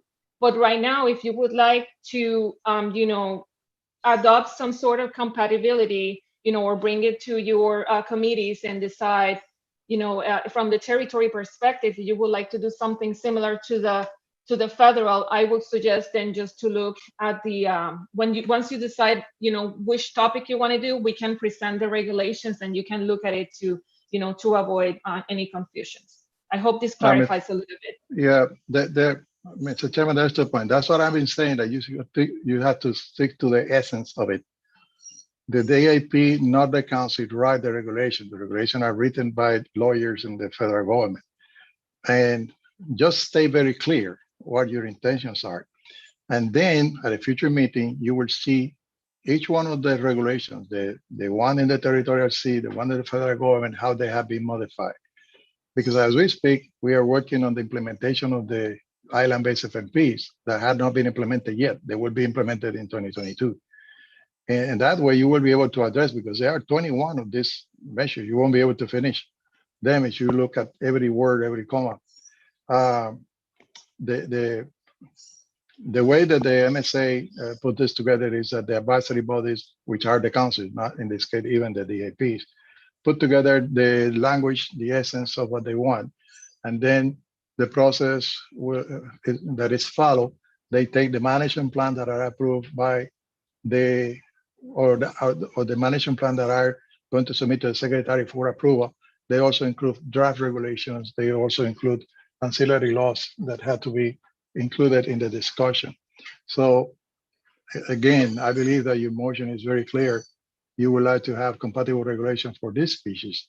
And then you can ask the council that for another meeting where you would like to see these regulations one by one, just to make sure that you have the regulation that is in the code of the U.S. Virgin Islands, next to the regulation that is in the 50 CFR 622.10, and then you will see how the language behaves in each one of those areas. And I believe that you have a hand. Madeline is raising her hand.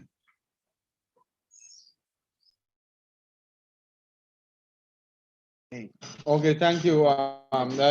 Thank you for clarifying that. So what we would like to do is still move forward with the compatibility of the two of them. Thank you for the clarification, Maria. So the both. So wait, well, I do have a question, Julian, right? Yes, Now, go ahead. I'm very glad that there was a clarification on where 50 CFR 62.10 comes from. So I see all of the legal language and all the things that we're saying that we're going to adopt on a federal level. Now on a territorial level. Now I see 12 VI, RR 13, 16, 14, and that's a DPNR reference on how they got to this. And I think to Ruth's point, this is a very slippery slope, gentlemen, that we're getting into right now. And I guess to even go further to Tony's initial comment for the record, the fact that the council that you guys are asking us to adopt these things, which are all, in my opinion, legal and have very specific government documentation, but yet when Tony asked for the council to kind of help deal with the moratorium lifting, and I know that's totally different, you kind of backed away from that. So I am very concerned now about this whole adoption of federal regulations on a territorial level, especially because I'm really not sure about what this panel's real objective here and what you're all about now, guys.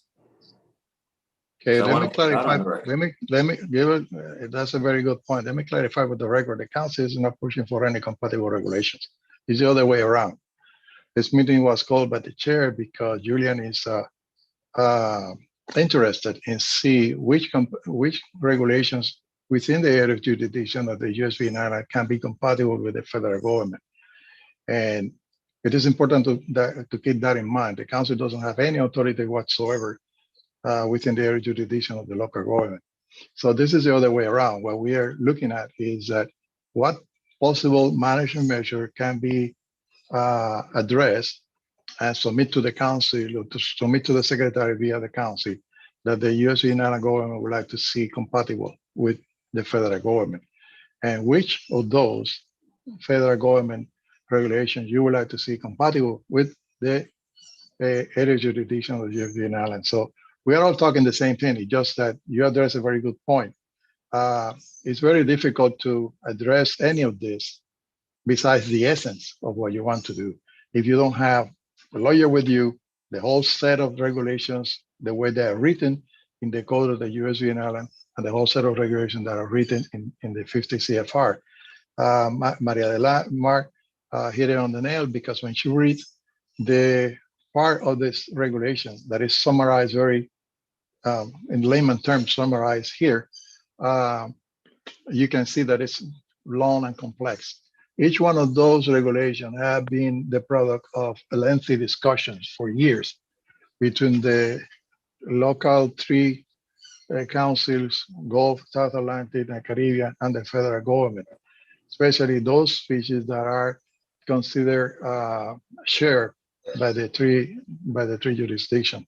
So, Mr. Chairman, I suggest that you can vote on this one. Make sure you have read for the record what you would like to see, and then also in your report, ask the council to make sure that before moving in any of the DAP, will have a chance to look at the actual language that will be presented in the laws and regulations of the U.S. Virgin Islands, and in the law and regulations that are going to be implemented in the island-based FMP. That way, everything have to be in the open. Everything had to be very clearly explained to everybody. The other thing is that I suggest for Graciela to send a copy of the code of the 65th CFR to every member of the DAP and everybody who would like to receive a copy. And also for Madeline to send a copy through Graciela of the 12 VIRR 31614 and any other code section that is important. We can also remember they are in the CFNC webpage. We have those regulations there, the documents. But this way, we ensure that the member of the DAP and he was interested would receive the two documents, so you can see it side by side. But it is important, number one, for the record, that this is the first but not the last meeting. Number two, that you would like to see the proposed regulation both from the US Virgin Islands side and the federal government side before they're implemented, so you have a chance to discuss it. And also you have a chance when we go to the public hearings to present the case as an individual or as a group. Thank you, Mr. Chairman. So at this time, if you're ready to vote, you can vote and move. Or you can table into the. I just want to say, end of the guys, discussion. this is Gilbert Laban. On this whole process here, I'm gonna have to abstain on all voting because I'm not very comfortable with. I think I appreciate how you explained it, and I understand all the issues at hand. But I am not going to be voting on any kind of documents without seeing all of the verses and verbatim of what's in it. And I recommend none of you gentlemen do the same thing as well. So I think at this point, if we really want to adopt these, you have to provide us with all of the information at hand as opposed to a synopsis of what it is so that we can truly understand and make that decision. Thank you. Okay, Mr. that's exactly that. Wait. That's exactly what you have here. And you have two choices, Mr. Chairman, to follow as you discussed, or just to go through each one of them, make a note, and then in the future come back for any vote. The other thing that you don't need a vote for any of this. What you need is for your record to be very clear as to the intent of the group as what you'd like to do. And I believe that Mr. Gilbert Laban has a very important point. It's very difficult to make a decision on a vote of something that you only see the tip of the iceberg. You would like to see the whole thing. But I believe that we need to help Julian to present this to the council because he called this meeting exactly for addressing all these issues. So he will have a very clear picture of the intent of the DAP so he can present it to the council. So we need to help Julian clarify all these points. And enough said, I believe that we should need to see what the group decides. All right, Miguel, thank you. I'm gonna poll everybody, and I want to hear everybody's take. We have heard Gilbert Laban's take on this. I'm gonna go to Darrell Bryan. This is Darrell Bryan. I totally agree with him because what Maria just read us, you have to have a lawyer sit down next to me to interpret what is being read. And then this is what we read in our law books. When they give us the books from something, this is what we read in. And then when she just read that, we're gonna have to hire a lawyer to sit down with us in the boat to understand what she's reading. So I am not comfortable either, and I agree totally with Matthew. Thank you, Darrell. So Chair, Yeah, go ahead, Ms. Gomez. I think when you called this meeting, your intention was solid. I don't think we envisioned that we would be hearing stuff like, this is not a full representation of what's on the books. Have Maria reading it of what it really is. I don't agree with, like I said before, using things like, well, the essence of the language and tweaking this, and I don't agree with it. I am fully in agreement with Matthew. I am not comfortable, like I stated before, in doing it this way. I agree with Darrell. You know, this is really important. And we really need to see what the language is in full before you do anything. I feel like, you know, we're being pigeonholed into to doing some sort of compatible regs. I just don't feel comfortable with it. So I am totally in agreement with Matthew. I am not comfortable to move forward the way it is. All right, thank you, Ruth. Josh? Hi, this is Joshua Cattell. I'm also in agreement with Matthew on this particular subject, and I don't see how we can really move forward, not fully comprehending the language that is being brought out. Winston? Winston Lede. I agree with all Daryl, Matthew, Josh, Miguel, who just said the same thing. Gregory? There's Gregory there. I agree with all the guys too. Alan Butler? It's unanimous. Is Elizabeth Caddison on? I know she was having some difficulty. She's been texting me. Anyone else want to make a comment on this before I say a few words? So I am in agreement with my members, and I think we need to see the language, how it's written completely in order for us to move forward, for us making any kind of motions or decisions on compatibility. The reason why I called this meeting today was due to the fact that when the Department of Fish and Wildlife brought it forward to the Fishery Advisory Committee, and I'm not a member, but I sit in on every meeting as the public, and I heard the discussion started, and it really raised my eyebrows, stating, you know, we've been talking and discussing compatibility, but how it's being done, I don't think that it's being done correctly. And I know it was heavily discussed at the last council meeting back in, I think was August. And I know it's on the agenda, or is supposed to be on the agenda for the upcoming council meeting to discuss compatibility of all the different regulations. So Miguel, you know, I support my team heavily. I don't know how we can get all the different languages for the different rules so we can put something together and then maybe have a next meeting where we are ready to move forward with or any compatibility. Any suggestions on that, Miguel? Yes, I believe that we can go one by one and just don't have any motion. Just go one by one so people can take note. Then in your report at the council, you say, well, the DAP request the council to provide the language, a presentation on the actual language of any regulation that are going to be discussed for possible compatible considerations. And that way, when we have that meeting, let's say the first quarter of 2022, you will be able to have the language in front of you of each one of the regulations that you have in place. And that way we address the point brought by Ruth, by Mr. Lavan, and everybody will be on the same page. True, someone of you said, and I agree with I guess it was Daryl, you need a lawyer next to you for many of these things. But if you are able to see the whole discussion, the whole language, you are going to be better prepared. And remember, compatible regulation is not something that is done even within a year. Some of the species you can say, well, that's it. This is what I want because it's, for example, a spiny lobster.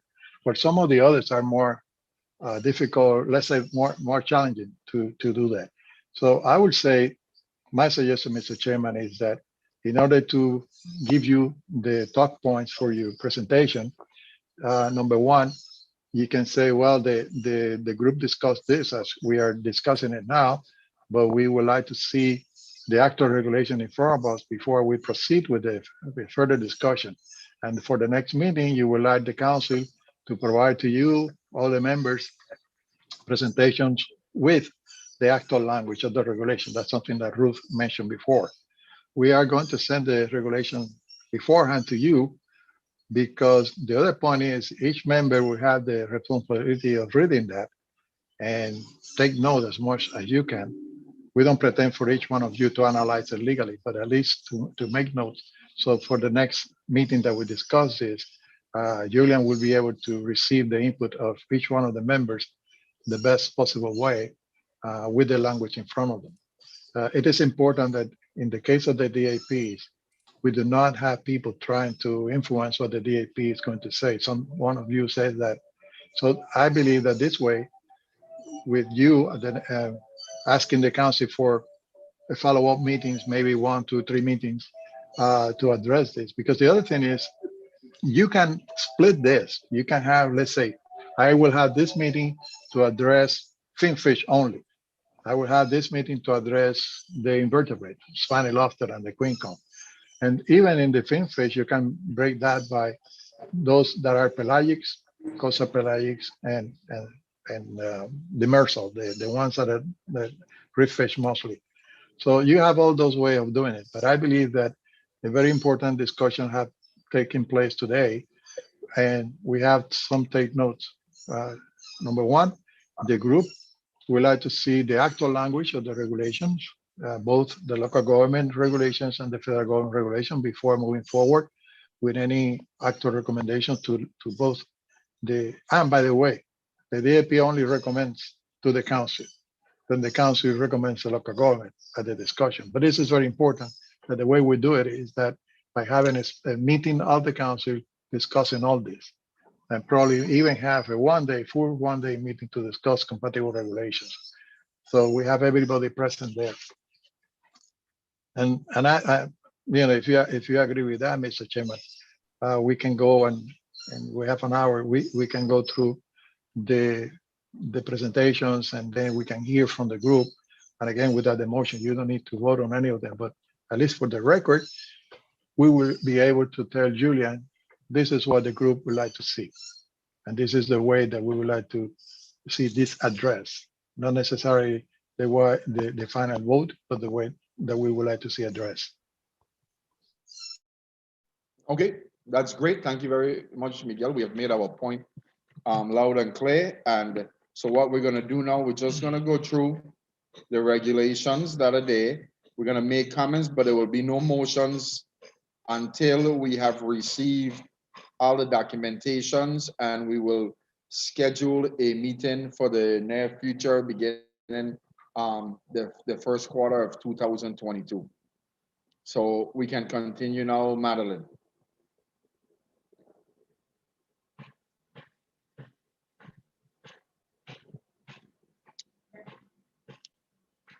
One moment, I'm resuming the share. Okay, and I No just problem. wanted to clarify on the territorial side, it's very similar to what they've just discussed federally. It was never the intention at the FACs or through this presentation to end up on final wording.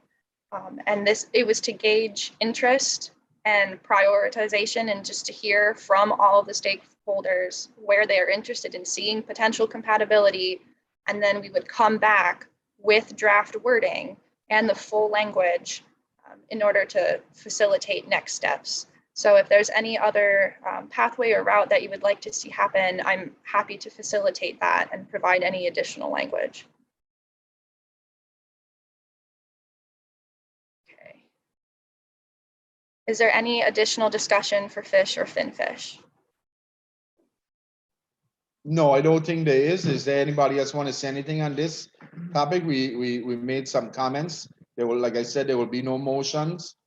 Just our comments will be there, and then what will happen is our comments will document. The comments will be documented, and then the both territorial and federal laws will be attached to them. We'll receive that prior to our next meeting for all of us to make note.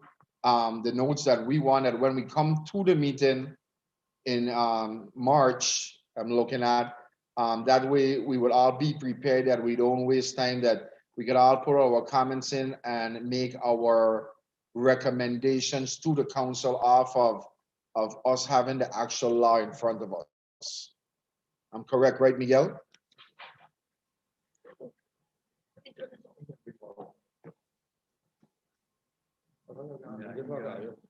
All So I right. was meeting. Yes, Julian, you are correct. All right, thank you. All right, Madeline, so we can move on to the next slide. Thank you.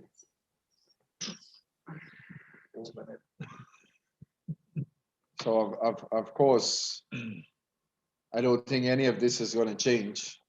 That's just our comment for right now. Anybody has any comment on this? No comment on that, but I think that we have a study done. So one of the comments from Darrell Bryan is some kind of assessments needs to be done.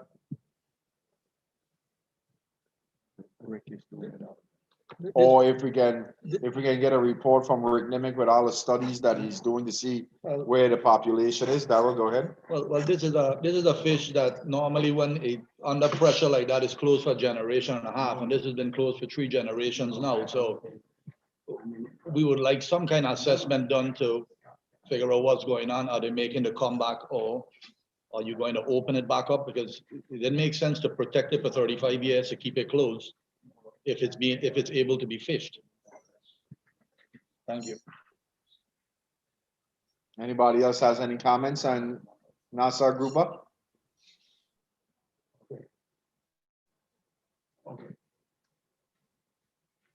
Okay, we are on to Goliath Grouper.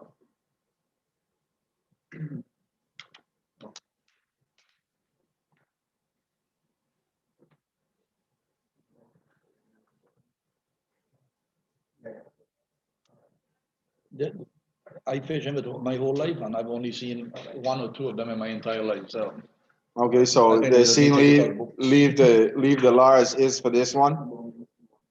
Anybody has any comments? it shouldn't even be in our books. All right, we can move on to the next slide.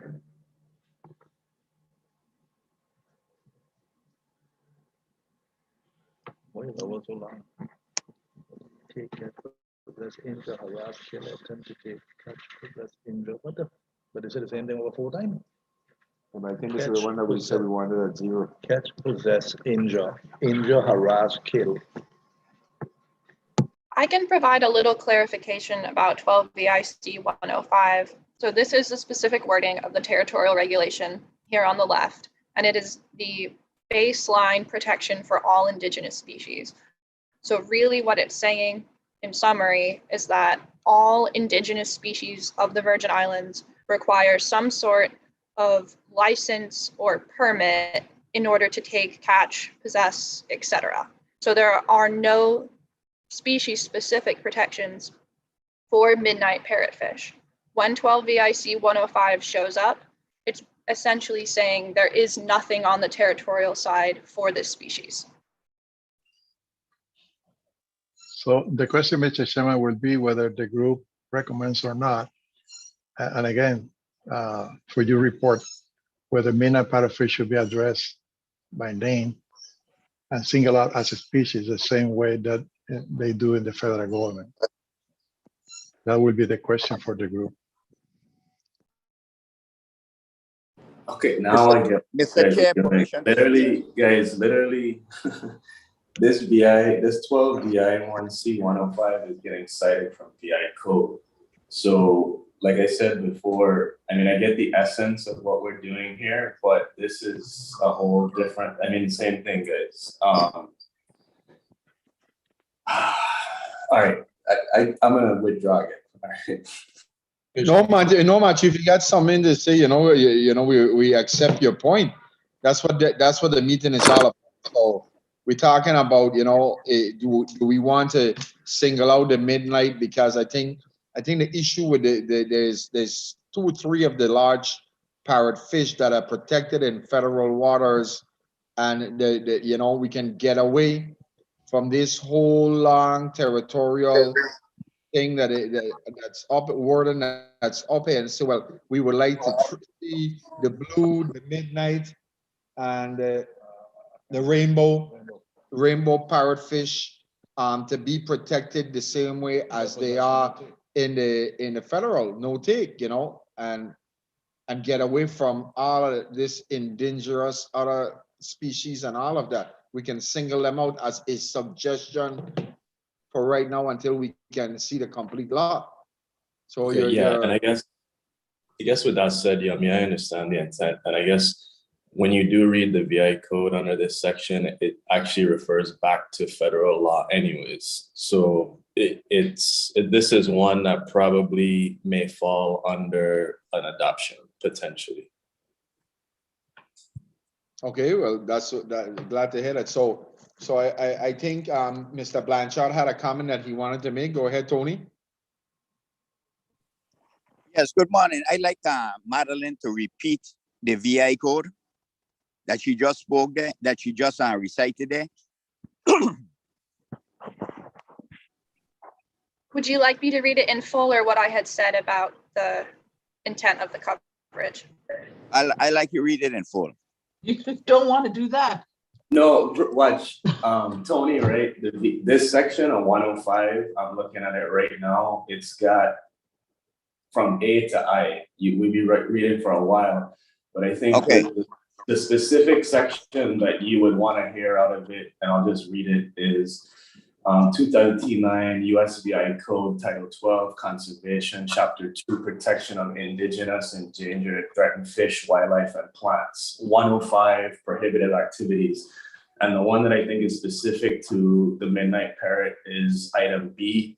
And it says, no person may take, catch, or possess, or attempt to take, catch, or possess any species of an endangered or threatened species unless such person holds a valid collecting permit from the federal government in the case of a federally listed species, or a territorial permit in the case of an exclusive territorial listed species.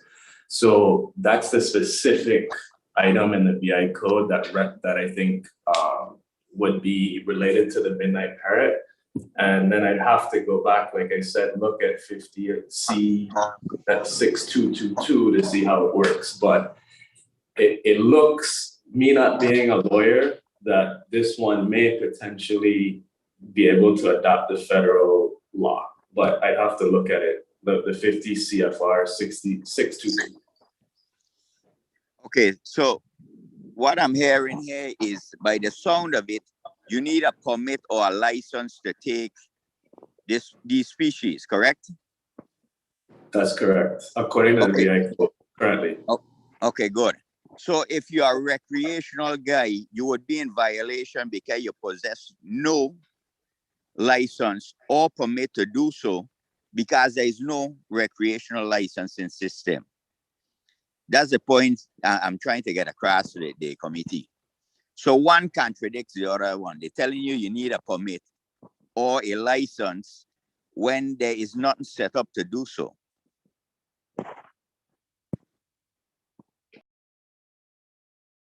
We got a comment from Darryl.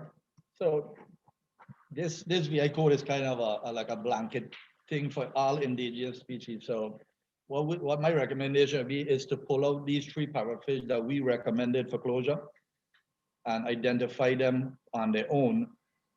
So it'll be closer to the federal guideline, no take, no nothing for anybody.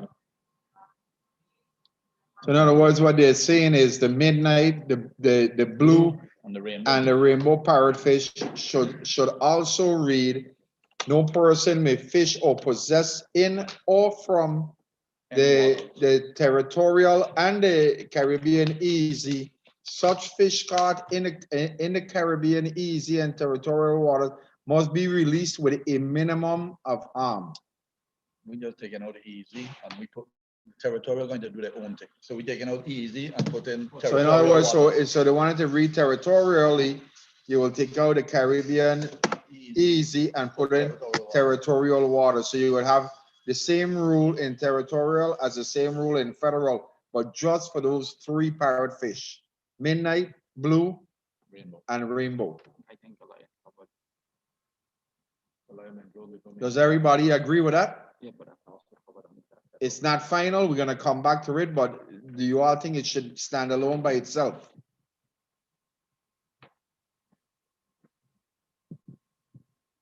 Ruth? Yeah. Yes. Stallion,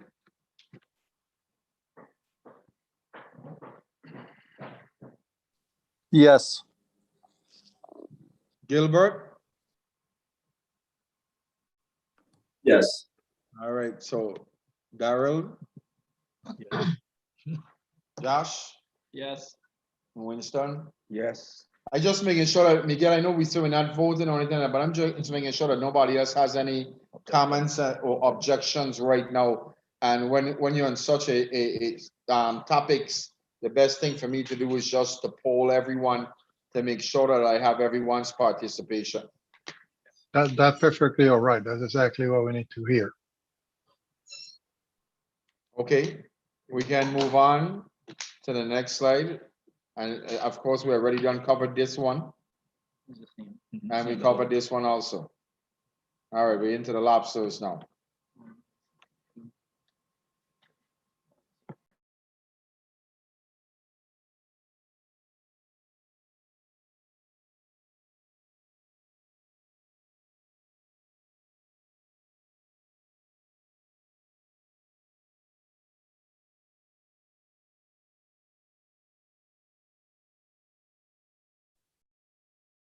I can just highlight that the key discrepancies here is that the territorial side allows trap retention of egg-bearing lobsters until the eggs are released, which is not stated on the federal side, and that the federal side has a recreational bag limit and the territorial side does not currently. All right, thank you for that. I have Daryl Bryan. This is Darrell Bryan for the record. I did notice that the federal side does not have anything about retention. I have been fishing lobsters for over 20 years. I would like the retention and the traps to be lifted from the territorial side, not only for egg bearers, but shorts too. And I would love to see a recreational limit on the territorial side.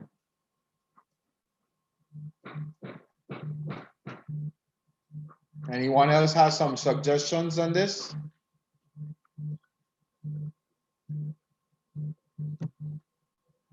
I totally agree with Daryl on this matter. You know, it's good to see that a lobster fisherman, you know, is looking out for its industry again and trying to ensure that the future is going to continue, even though lobsters have one of the best protections with a 3.5 carapace length. And by him making the suggestion that we also added that the possession of shorts and the buried lobsters are prohibited in to stay in the traps. I think no retention. That's a great move. So we would like to see that added unless somebody has something else they would like to add to it. On the recreational need to be added. And also, of course, a recreational limit, 3 per person per day, not to exceed 10 per vessel per day.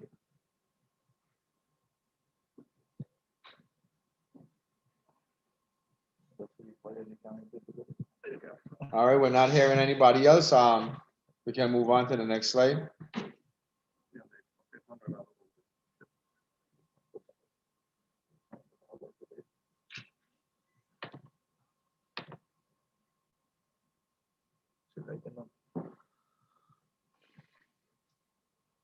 We need to ask them why I will take it 0. I don't want to know just about no default.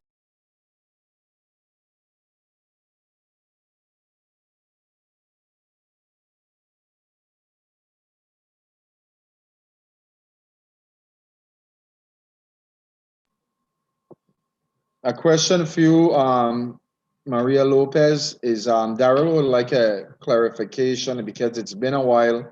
A clarification on why the annual catch limit for federal waters for the Queen Kong for St. Thomas, St. John was set at 0.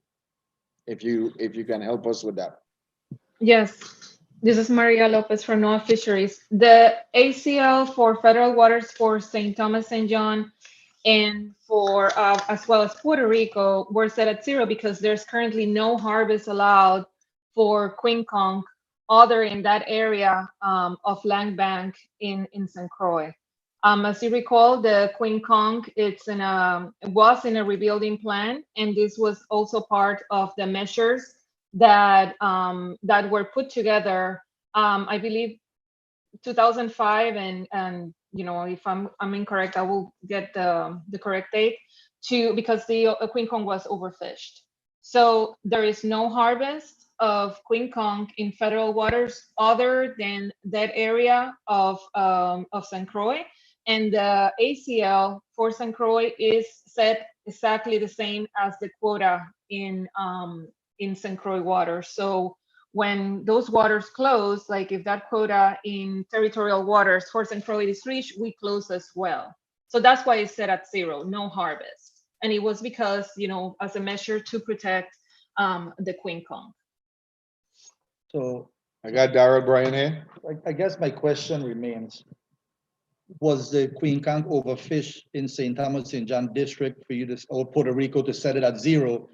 Or are we being punished for Florida overfishing and now we are being set at 0 to rebuild the population of Kong?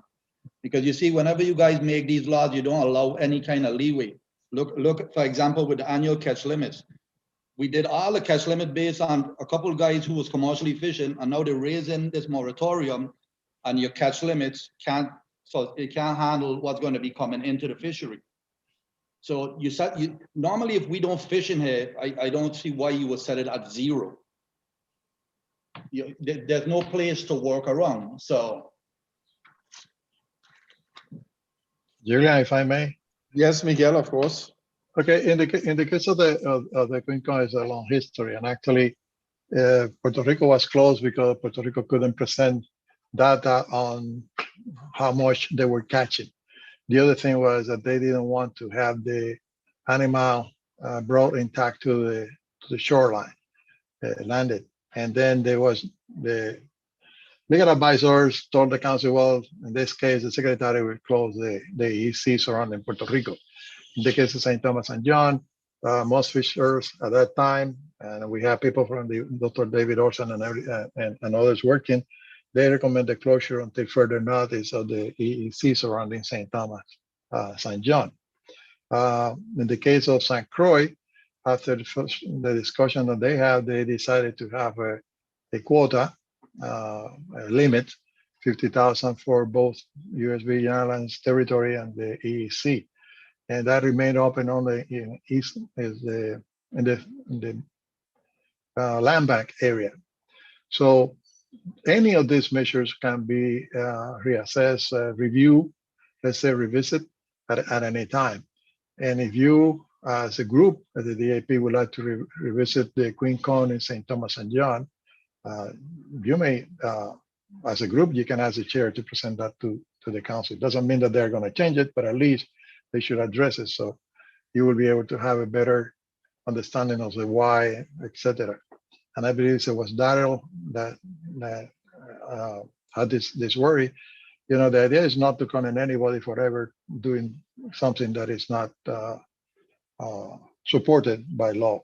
The Mariners and Stevens Act states that we shall protect the species, but also we shall avoid misuse of the resources, meaning that if the resource is available, we should make it available. So that's one thing that can be discussed. I believe that I saw, Mr. Chairman, the hands of Graciela. Okay, Graciela, you go ahead. So Miguel said most of what I wanted to say, but the overfishing and undergoing overfishing of Queen Kong that took place, in reviewing, and the council actually requested additional review of the data for Queen Kong for all of the U.S. Caribbean EEC, actually showed that there was a problem with Queen Kong. In the EEC of St. Thomas, or actually in the state and EEC, there should be probably enough data now to look at the fishery independent surveys. So for example, if CMAP has looked at Queen Kong over the years, if there is an increase in population in the EEC, etc., those are the things that we need to bring to the table in order to assess the population of Queen Kong again for the EEC of St. Thomas. Because remember, back then it was the US Caribbean. Now it's the St. Thomas, St. John EEZ. Okay, so thanks. Thank you for that clarification, and I will put it in my report. Just a quick Go ahead, Darrell. follow-up. I know there's not a lot of fishermen here, but when you say CMAP, it could do a study, what's being put into consideration of how much conch is buried?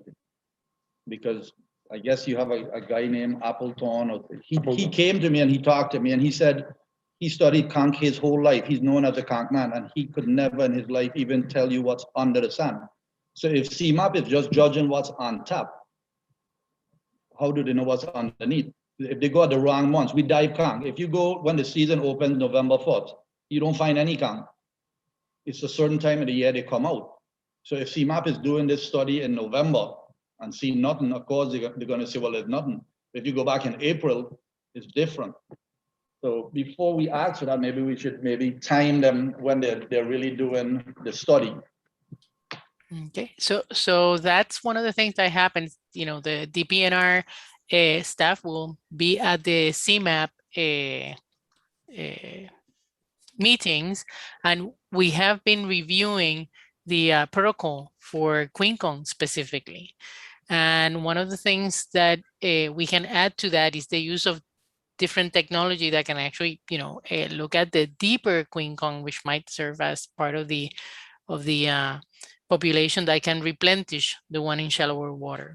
So we do talk, I mean, because it's fishery independent in the sense that you know, get scientists out in the water or students, etc. But we take into consideration the information that it's brought forth by the fishers. And in fact, a couple of the studies that we have available have been done by commercial fishers because they do know the seasons. So all that is taken into consideration, but please do bring it forward for the council meeting in your report. Julian, thank you. I will do that. Thank you very much. I will request that. Julian? Yes? Julian, this is one of the instances that I was referring before.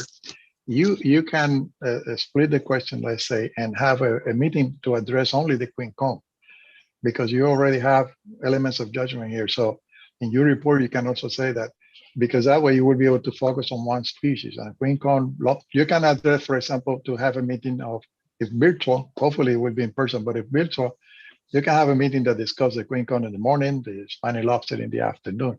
And then we will be able to focus on those two species. And now that we're talking just minor thing, but minimum size should be 9 inches, not 9 feet into the type of there.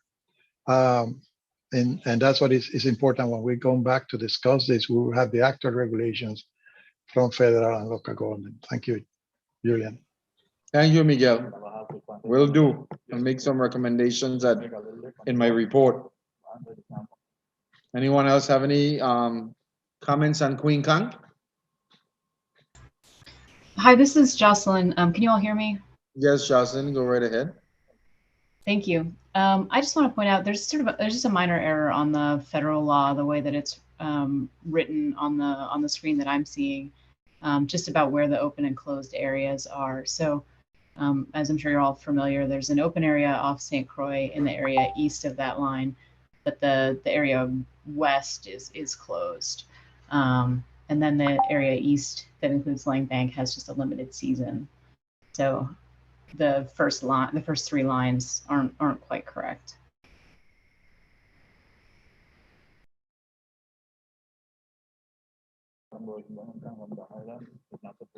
All right, thank you very much for that clarification.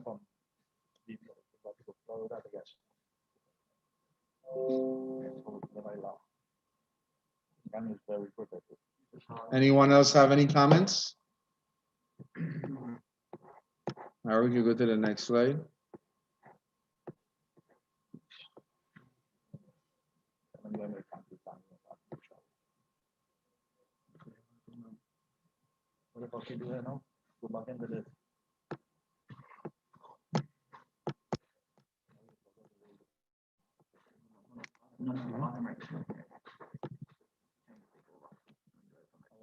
they can have. Anybody has any comments on the coral? Our tools may not be used. Really?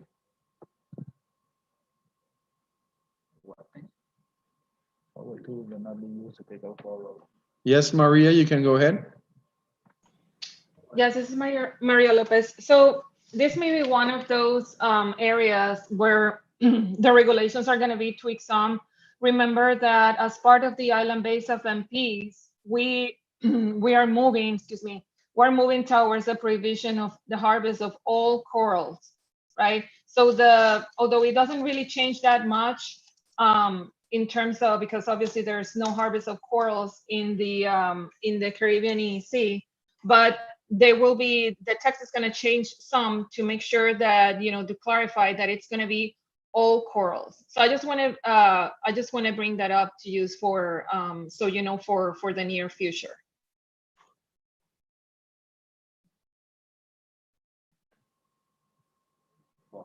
I think we need to follow the federal law for this. All right, the recommendation. This The one's kind of recommendation. similar to the parrotfish issue before. Okay, now I tell you, you need to identify this in the territorial side as coral, not as the same blanket code. So what they're saying here is the coral needs to be a single out, get it out of all of this, and Blanket code. it needs to follow the federal code, federal law.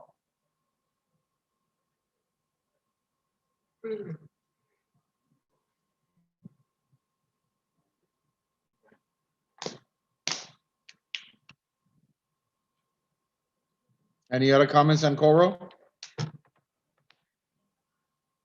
All right.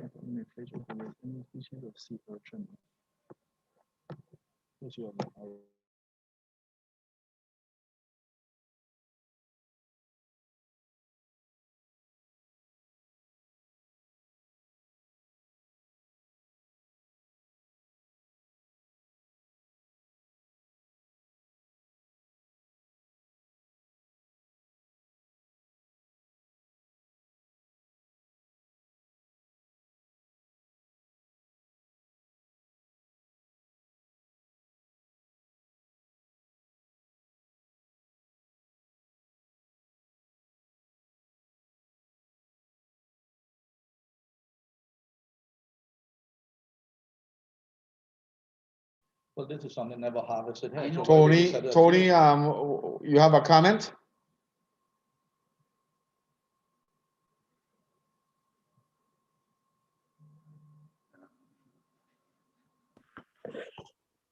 No, I good. Because what we're looking at with this here, also the sea urchins and the sea cucumbers, is to do the same thing like we have done with the parrotfish and the coral, and single it out by itself to follow the federal guidelines. At least that's the discussion that needs to happen. So the ACL is already set at 0 in the federal waters. So, we need to single it out and have some further discussion on it once, so we can see the entire ruling on it at our next meeting. Does everybody agree?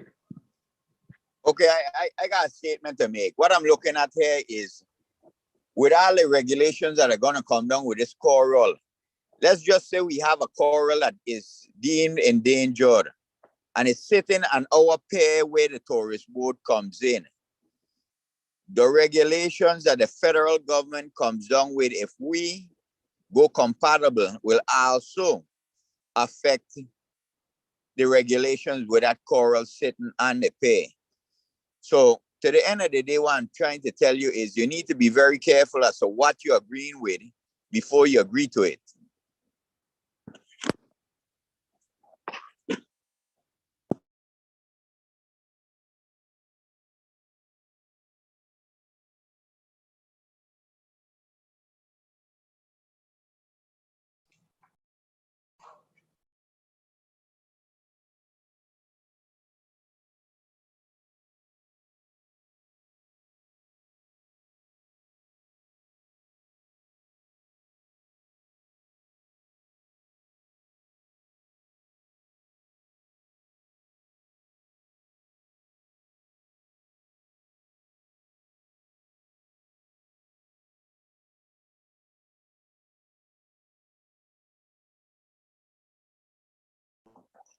Did you get my comment? Yes, thank you, Mr. Blanchard. We're trying to, the guys here are having some discussion, so you guys bear with me so they can make the statement. I got 4 people here. Darrell's gonna make a statement right now. With this is Darrell for the record. I mean, I understand what you're saying, but are we saying it's okay to destroy the corals in territorial water because of the cruise ship boat? Or are we saying we need to protect the coral to have sustainable fisheries? You can't have one of those. That's like we're talking about the runoff and we mad because they say we overfishing. This is the same kind of result you're gonna end up with. They keep blaming one thing when really it's the opposite thing. We need coral for our fishery to survive, for us to survive. If there's a problem with a coral, it needs to be protected, whether it's in local water or in federal water. What is sea urchin? What's your comment on the sea urchin? Well, with the sea urchin and the sea cucumber, it's going back to the same thing with the queen kang being set at 0. These are fisheries that have never been fished. Nobody has ever even tried to fish those, but the quota is set at 0 again. So this is something to look into and see if it can be removed from 0. I mean, it's at 0, you're at 0. I mean, when you're at 0 and the law is set at 0, your chances of getting it is 0. These are all fisheries that's unfished here. So that's just my opinion. Follow up, Mr. Chair. Yes, go ahead, Mr. Blanchard. I'm not saying that the coral is not important, Darrell, but what I am saying is when you have compatible regulations, unless there is specifications on those regulations, what you have just agreed to is an across-the-board decision as to how the coral is going to be dealt with. So what I'm telling you is this: we need to realize, yes, the coral is important at the dock as well, but to the end of the day, we also need the economy that is coming from the cruise ship. So there has to be some kind of amendment, if that's what we decide to do, to the agreement that we have. Not just agree across the board without thinking about it. But I am not saying that the coral is not important. I fully agree with you. But what I'm saying is we need to be very careful as to what we are agreeing with. Exactly what you're saying. This is Darrell for the record. I mean, my cautiousness is going to come to what has the local government ever done to protect these kind of stuff.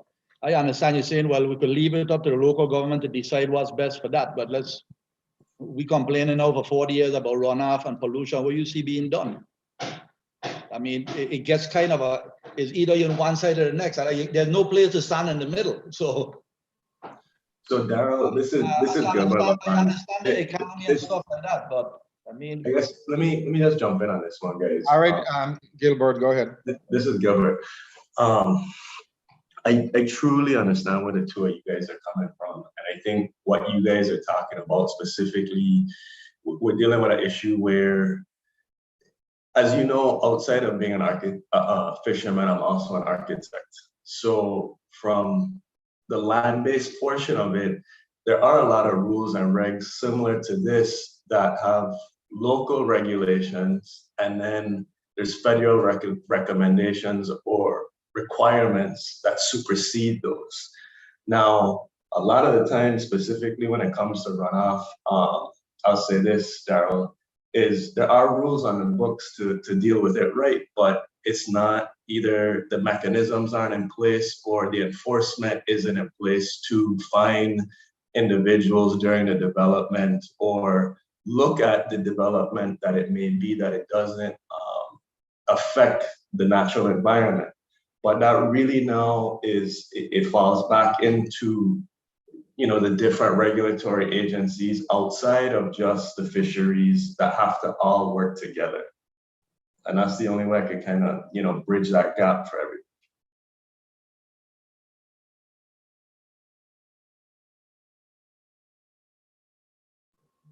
Thank you for your comments. And Ruth, I think, Ruth, you know what I mean? Like, for instance, once you're dealing with submerged lands, you do have to go back to DPNR and Fish and Wildlife for various things. So what we're talking about here is for all the various agencies throughout the VI to work together with the federal stuff. And I think a lot of what Julian tried to do on this call today was in that essence, like, you know, Miguel said, but the reality here is that there's, to everyone's trepidation, some larger legal issues and economic issues that all affect these things. A follow up, Mr. Chair. Yeah, go ahead. Well, I understand where Matthew is coming from, and he's absolutely right. We have a lot of regulations on the books, but what, in my opinion, and I'm speaking in the seat of a fisherman, not as a councilman, in my opinion, is that we look for regulations from the federal government to fix what is a local problem, because we can't undertake it or we don't want to undertake it. And once again, I'm going to emphasize that this is coming from a commercial fisher, not the representative to the council. So a lot of times we want regulations across the board without fully understanding it, partly because we don't want to regulate it ourselves, whether it's lack of manpower or whatever, or we just don't want to put the money forward. And that's my opinion. Darrell? I have nothing to say. I give up. Okay. Then we beat this one to death. So I guess we'll have further discussion at our next meeting. So we're gonna leave the sea urchins for further discussions also.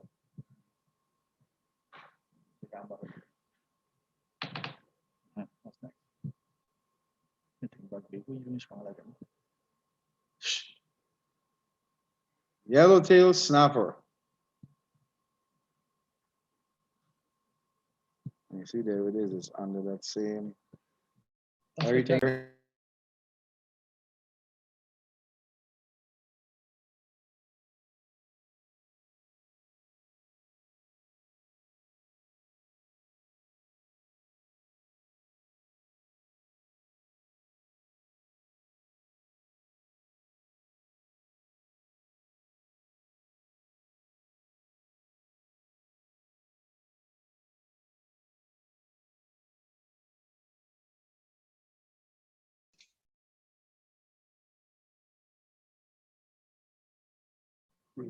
Yeah, I know. This Darrell for the record. I mean, again, if you look under the territorial thing, it's the same blanket thing again. I mean, the federal is protected every species by itself, and the territorial is like, yeah, we just put everything in a heap and that's it. And that's the problem.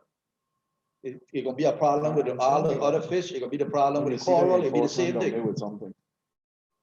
So I don't know if I want to take this out and call it a yellowtail snapper instead of an endangered species like the rest of them.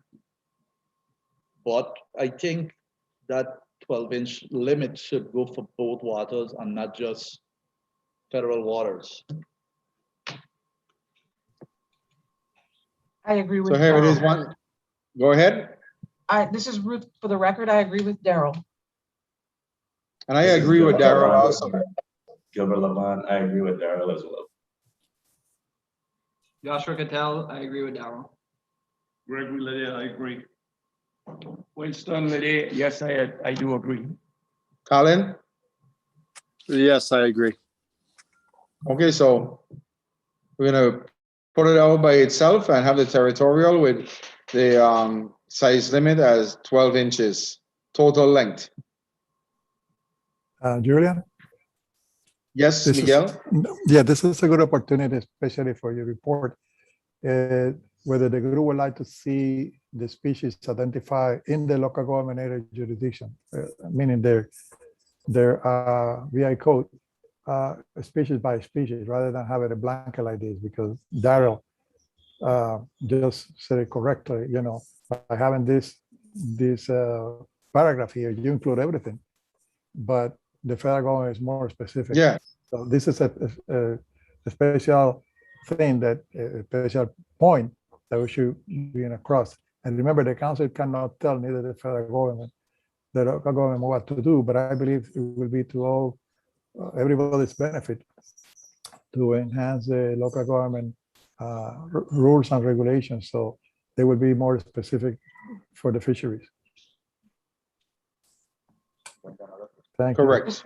Mr. Chair? All right, thank you, Miguel. Yes, Ruth? Just for the record, please bear in mind that when it comes to changing the language of the VI code, it requires Senate approval, huh? Well, we gotta start somewhere with putting forward our recommendations, and once the recommendations are complete, then we move it to the different channels that it needs to be moved through. If it needs to move through DPNR to the Senate, or the Senate directly to the Senate, at that point, someone would give us some guidance. Agree. All right. Thank you. Anybody else has any comments? All right, we can move to the next slide.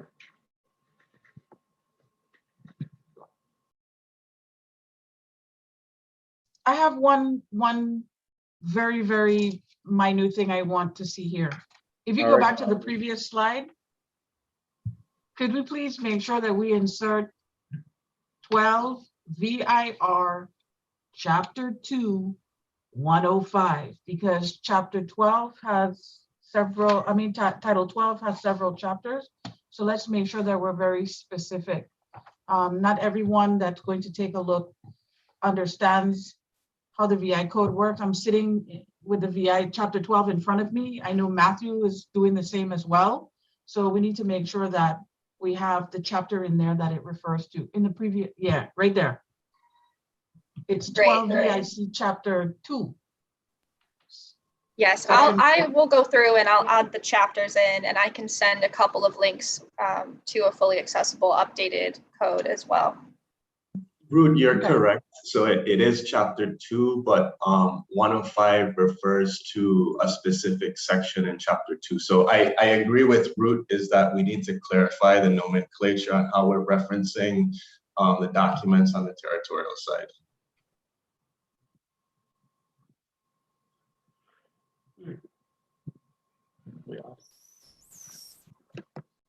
Mr. Chairman? Julian? Anyway, Yeah. what I was going to, I'm in conversation with Graciela here. We will make sure that, and Graciela with Madeline, we will make sure that the document sent to everybody will be the actual document. So you will see all the correct reference. And because that's very important. The chapter, the different calls, for example, if you go to the 50 CFR, it's a huge document. So we will send you those sections that are pertinent to the U.S. Caribbean. And we hope that we will get the same from the U.S. Virgin Islands, those sections that are pertinent to the discussions and the different species that we are going to work with. So just for the record, guys, and I know not everybody has the chat up, but in the chat, I just posted a website that will take you to the VI code, the entire VI code. The specific link that you see is specifically just for Title 12 conservation, but it's just a good thing for everybody who's now in this process on this call to be referencing that document in the future for what the work entails.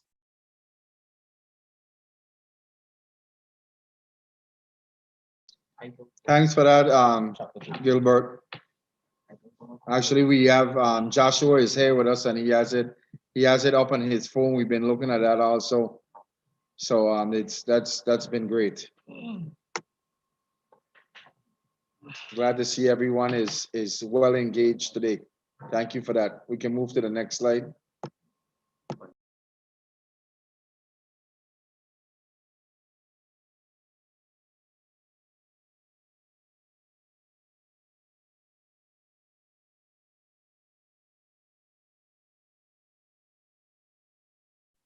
There's a couple slides in a row here where there already is compatibility. So if there's any additional comments or discussion, let me know, or I can move through them.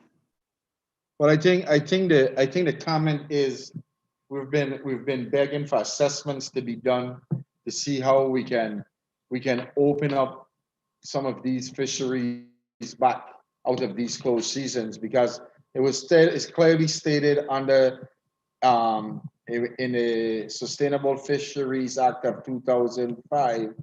It was clear in that document where it stated that a closed season can do more harm than it being open, and no assessments have been done. And then on top of that, the groupers have like the yellowfin grouper as an example. They have a rebuilding, or not a rebuilding, but they have a year span of 15 years, and 15 years is gone. So if the fish only lives for 15 years, why are we still protecting the largest species? And why can't it be revisited that the fishers can harvest a size limit of the larger species during that time period? So, we would like to see that addressed. Like I said, because it's been 17 years. Just Darrell for the record, I mean, some of these like the snappers, the lane snappers, mutton snappers, these were fish that was never targeted. When we set a trap, we don't put a sign on it that say only lane snappers and mutton snappers. We don't fish like the States. So the deep water snappers, so does these group of all these things. I mean, it's 15 years have been closed. I haven't seen 17 years they closed. I haven't seen no big number of these fish all of a sudden coming back. It's been pretty thing. The problem with us who fish traps is when these seasons start to close, you got to move your gear. But we don't only fishing for those two fish. We fishing for lobster and the same kind of bottom. We fishing for all kind of stuff. So now when the season is closed, we have to move the entire gear from where the lobsters are just about to run to go back to more of a hard shoal, because you don't want to catch these sandfish and these grass fish. I mean, the deep water snappers here is a fish that was never fished. They put a 3-month closure. If you fishing gear off the drop with 800 feet of rope between, what are you supposed to do with the gear for the 3-month closure? We're not talking that we're a mile offshore, you could bring the gear and put it, you're talking you're 30 miles offshore. But all of these closures went into place without any assessment being done of overfishing to start with. And just like these groupers have these are all spawning groupers that they go to the bank, they have their protection on the bank. So, and then we have a catch limit. So I really don't understand the need for the closed seasons anymore. You're giving us a catch limit, but then you're taking out 3 months of the year to meet that limit.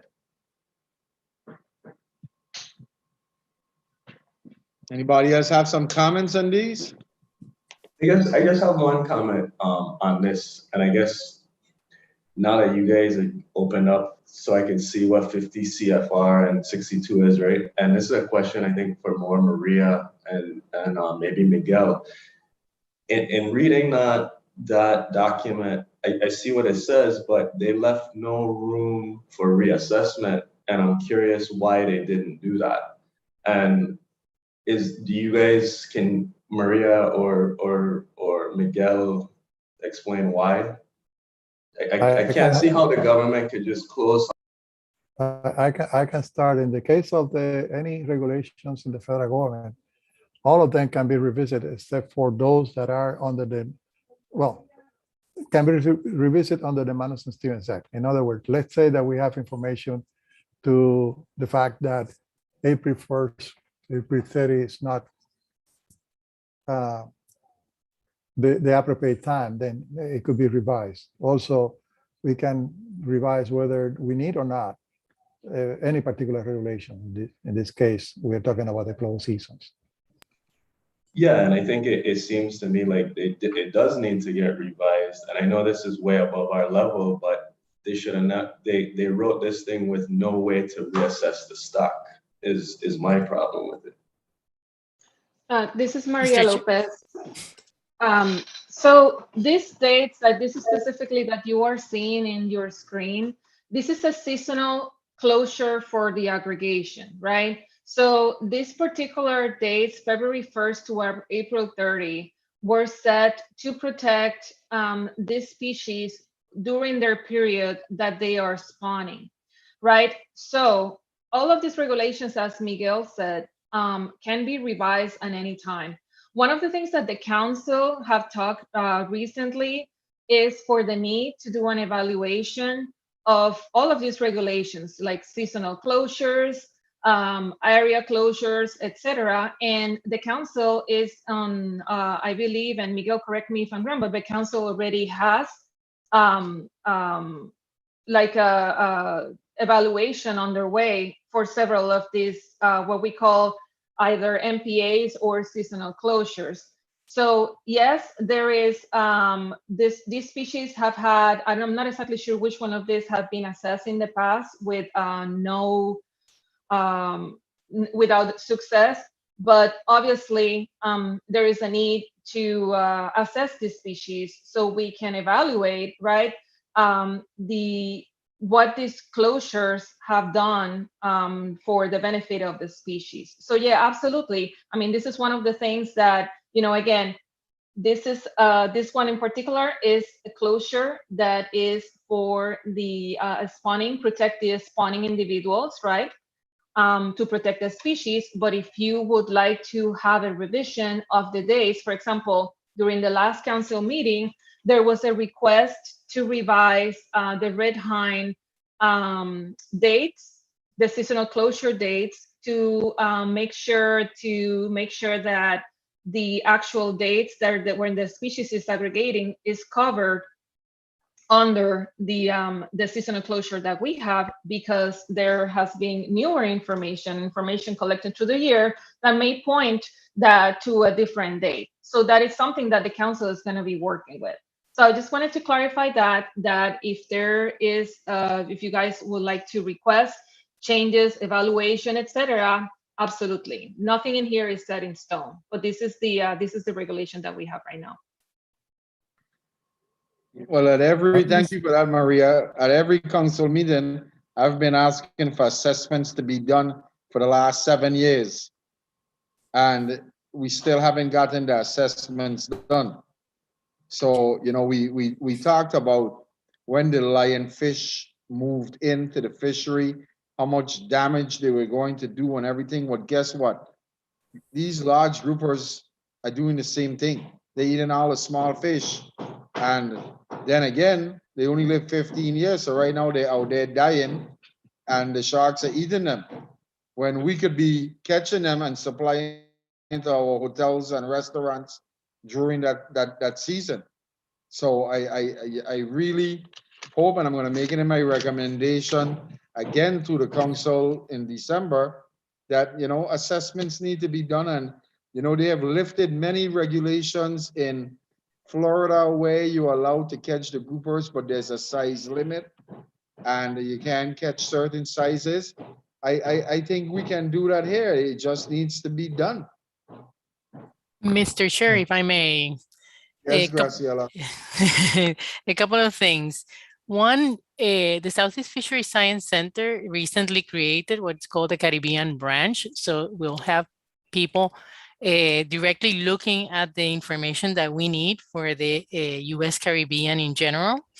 And one of the things that we're trying to do is to actually assess the information that it's needed in order to do an assessment of these species. So for example, one of the gaps that we always have has to do with life history information. For example, you've been to some of the CDARs where we have talked about the sizes that are part of the commercial catch and the fact that there is a market issue that you don't want larger fish, etc. But we need to get information from those larger fish to make sure that the population is okay. So the life history information, the otoliths, the gonads, etc., are already being part of the strategic plan in terms of collecting the data from the region rather than from anywhere else.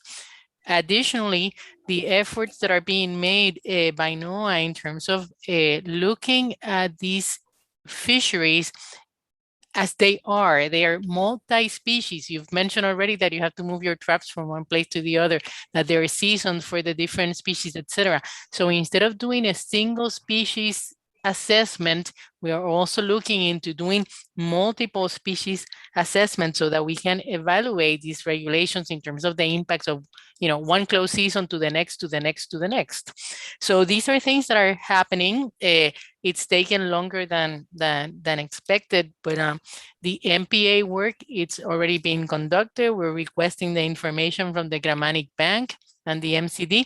So these are things that are happening. And now with the Caribbean branch, both at the regional office and at the Science Center, this is going to be hopefully a little bit faster than it's been thus far.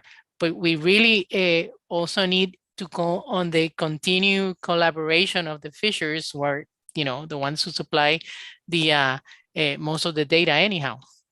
So thank you very much. And yes, this is something that we've talked a lot about, and I'm hoping that this will happen now. Thank you. Julia? Yeah, I have a comment from Daryl Miguel. Okay. I yield to Daryl first. Yes. I would definitely like assessments. I'd like to have the fishermen more involved. I mean, assessments are great, but what are you comparing it to? Was assessments done before the closures? You could come now and say, well, we see 100,000 pounds of fish, but what are you comparing it to that was there before? As far as I remember, these closures just went into place with no assessments being done, no kind of records being done. So when they do the assessments, what are they comparing the number to? Are they comparing it to a Florida fishery? Are they comparing it to a Puerto Rico fishery? We all know all our fisheries are different. Mm-hmm. So if I are spawning aggregation closures, which is great, but the grouper bank is closed year round. So once they make it to the bank, they are safe. Yeah, Graciela. What's happening is when we move that gear off of the grass and the grubs and the drop off, guess who we coming back? We're coming right back on top of the coral, which is putting more pressure on those reef fish and those coral. We need to have it that we could stay fishing all year in these different areas. So yeah. So if I may, wait. Let me address what he was saying before, because we don't have too much time in the afternoon to go one by one, but we need to provide Julian with the specifics that he can take to the council. And the specific here is to review the red, black tiger, yellowfin, and yellow edge grouper as a group and see the status of the information that we have. Remember, the law says that we have to be risk averse, meaning that we have to err in favor of the species. So let's not kid ourselves that by asking for a review and getting review, the fishery will be closed or open or what. But I believe that the important part is that we give the talk point to Julian, so he asks the council for reassessment of the species. The Saudi Fisheries Science Center may not have information on any of the species to open the season. Let's be clear on that one. However, if they don't have it, then they can tell us, and remember the SSC is also working on this, what we need to do that assessment. If we don't have information, the law says that we err on the favor of the resource, so it will keep closed. An example of that is the red hind. Dr. Michelle Shatter, she attended a council meeting and she brought information to the table that the close season for red hind is missing a particular month. And now the scientists have to look at this.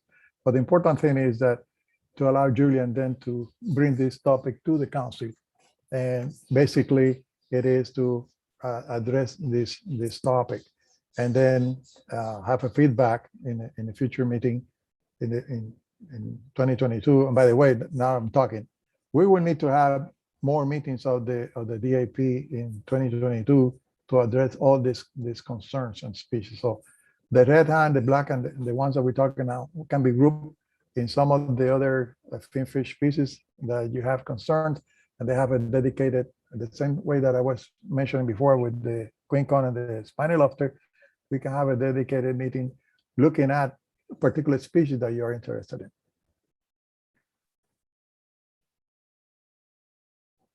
Thank you for that. Graciela, you had something you wanted to say too? No, because what Miguel just said covers what I wanted to say. So we are going to actually be requesting pretty soon help with the deep water snappers. So I'll be talking to you soon for some projects that are coming your way. Okay. And you know, just to make sure that we present this to the council and to the Southeast Fisheries Science Center Caribbean branch so that they can include your concerns for specific species and in their strategic plan for future research that needs to be done. Thank you very much. Thank you. Okay, Madeline, I think we can move forward now.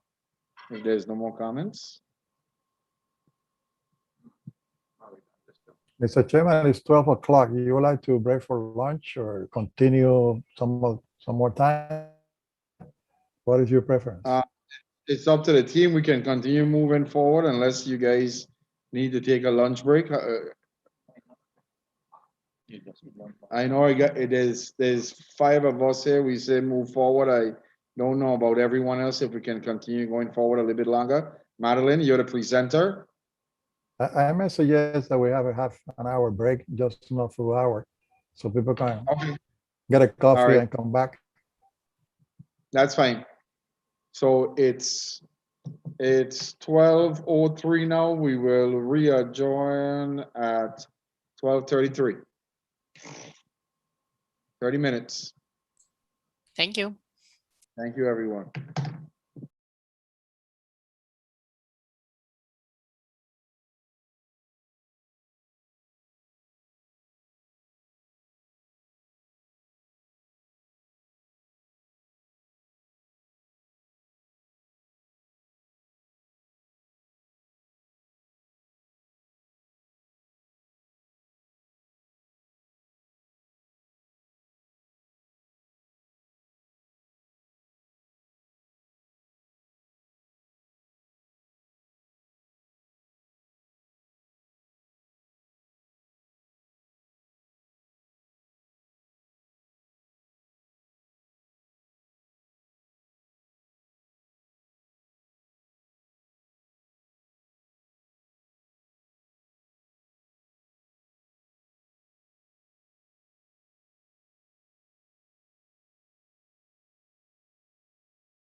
Ask her if she changed her name.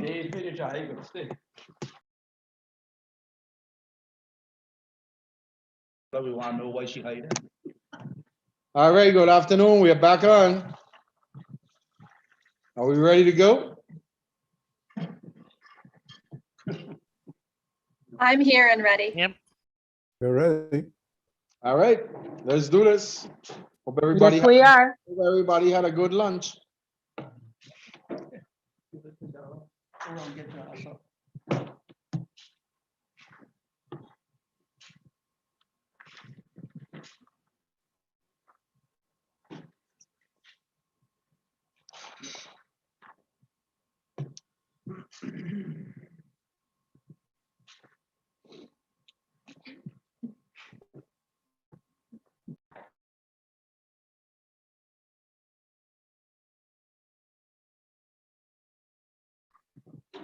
Okay, so I guess this here would fall under the same discussion that we had with the other group or so. I'll make a recommendation that all seasonal closure species be looked into since it's for reopening, since it's been 18 years.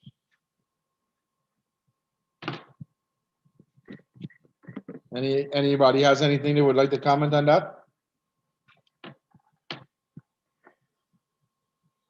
Okay, so I guess we can move forward.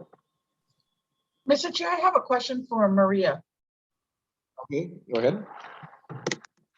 Maria, the Southeast Fisheries Center is tasked and responsible with doing stock assessments on the Caribbean reef fish or Caribbean species.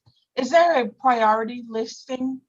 You know, have you guys sat down and taken a look at, you know, fish that needs to be looked at? I know, you know, through the years, there's always, like Julian mentions previously, there's always, you know, been a request to take a look at the stocks here. But have you guys actually sat down, come up with a list? And if you do have a list, is there a priority? If I may, Mr. Chair, I would like to answer this question. This is Go right ahead, Graciela. Graciela. So at the council meeting in December, the Southeast Fisheries Science Center and the Caribbean branch will be giving us a insight into what we're trying to accomplish. One thing is to request that they do assessments on species without really knowing what data are available, and then come to the table to start finding out what data are available. Another thing is what they are doing right now, which is creating a matrix of information to know beforehand for all of the species that we have under management, and we're pushing them to include all other species that are fished in the region. They are creating a table where you state what data you have available at that moment. So for example, one of the main gaps is always life history information. How old are the fish? How big do they grow? When do they reproduce? How much do they reproduce? What's their fecundity when they are growing? So all that information is being put into that table, and there is also a very big effort on creating an inventory of all the work that is ongoing or has been done in the US Caribbean. So they are working on that right now, so that when we tell them, you know, and they know that the priority species that have been put forth by the council are all of those species that are under management, first and foremost, but that does not mean that other species that might be equally important and might not be under management need to be assessed also. So they are, in addition to doing that, the Southeast Fisheries Science Center, it's reorganizing and doing as the council has done recently, working on a strategic plan. So what are the steps that we need to take in order to achieve an assessment of the Caribbean species, for example? So that is happening right now. So really, we can put forth all these species, but until we know what data are available and what data are missing to complete an assessment, will be finding ourselves in the same situation over and over of trying to prioritize a species for which we might not have a successful assessment in the end. So that is happening now. They will have a short presentation at the council meeting to alert everyone about what is happening at the Science Center, especially at the Caribbean branch. So does that answer your question, Ruth? Yes, it Graciela, does. it's a- Thanks, Graciela. Graciela, the other thing is that at the council meeting, we are going to address this because one thing is to list the species and prioritize them, and the other one is to move forward with any analysis, because remember, we belong to CEDAR. I mean, the three councils work with studies, data, and assessment program, and there is very frustrating. You're frustrated now, you just see the table that they have. You set a priority and you say, for example, yellowtail, I want information about yellowtail. When you go there, you see yellowtail set for 2024, for example, or any of the species set for 2024. So at the December meeting, we can address this and look at the realities of lives, see what they can do, what assessment we can expect from the Study Fishery Science Center through the, let's say, the next 5 years, because they are going through there. Personally, I always say that they should allow us to have our own assessment. And I said that in 1990, so it's nothing new. Because the Caribbean is way behind the totem pole. It used to. Now with the Caribbean branch, the Clay Porch and the others, they have brought to the same level of the other two councils, the prioritization and effort they have for the information that we need and assessment that we need. So it is important that at this meeting, and it will be a hybrid meeting, so all of you could be virtually observing the meeting, but it's important that the information that will go back and forth through the chair, through Julian. In essence, we are going to have in the next 5 years a prioritization of the species. 2, we are going to have an inventory. Graciela started an inventory, what data that we have and what do we need. In some cases, we don't need the natural history because the basic, the landings and etc. is also missing. So after we see this presentation in December, we would like to see if the council can request and move forward with the things that the DAP, the 3 DAPs would like to see happening in the next 5 years. So after we finish here, or during the discussion, we have now one that Julian can present. We would like to see the possibility of assessment, the blackfin seal and Barbadian snapper. You will see other species. What is the status of the information that we have? Can we select aside one of the species for stock assessment or whatever? What do we need to collect the information that we need, etc. And that's the way to move forward. And all the other regions, they are doing exactly the same thing, especially now that we have the Act 14008 requesting for more and better information on all the things that we need to assess the status of the fishery against climate change and etc. So, Mr. Chairman, this could be one of the good talk points.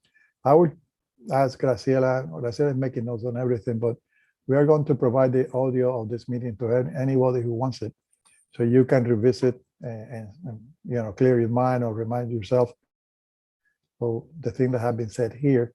And I will try to get a verbatim transcription because this is an important meeting. I don't know whether they will be ready by the next meeting, but rest assured that we will assist Julian with the notes that he is going to present to the council. Thank you. Yeah, I'm good. Thank you very much. That's a lot of clarification there. Ruth, does that answer your question? Yes, it does, Mr. Chair. Okay. We can move on. Anybody else has any more questions or comments? All right, let's take the next step. Sea turtles.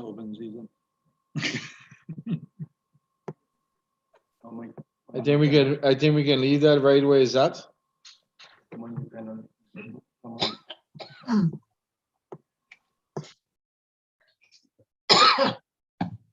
Just a reminder for those of you who are talking in the back, we are recording, so be careful what you say in the back.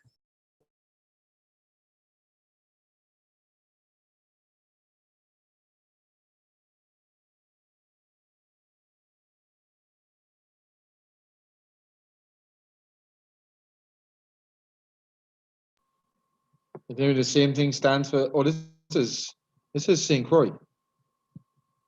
This is not for us. Because we have a seasonal closure with both Mutton and Lane Snapper. Exactly. You don't have a specific area. Yes, this is St. Croix. You can move to the next one.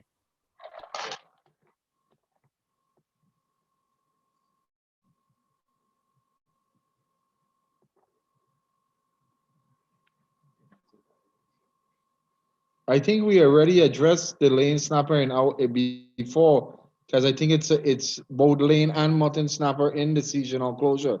Correct me if I'm wrong. But you made a statement that you would like to revisit all sessions, all closed seasons, so. Yes, the our thing closed to do- seasons, yeah, this is Yeah. St. Croix.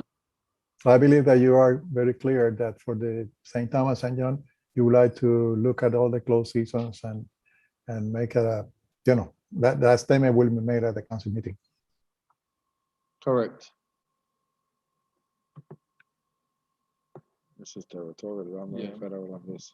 Yeah, but you can still speak. And maybe need to put a recreational or nothing.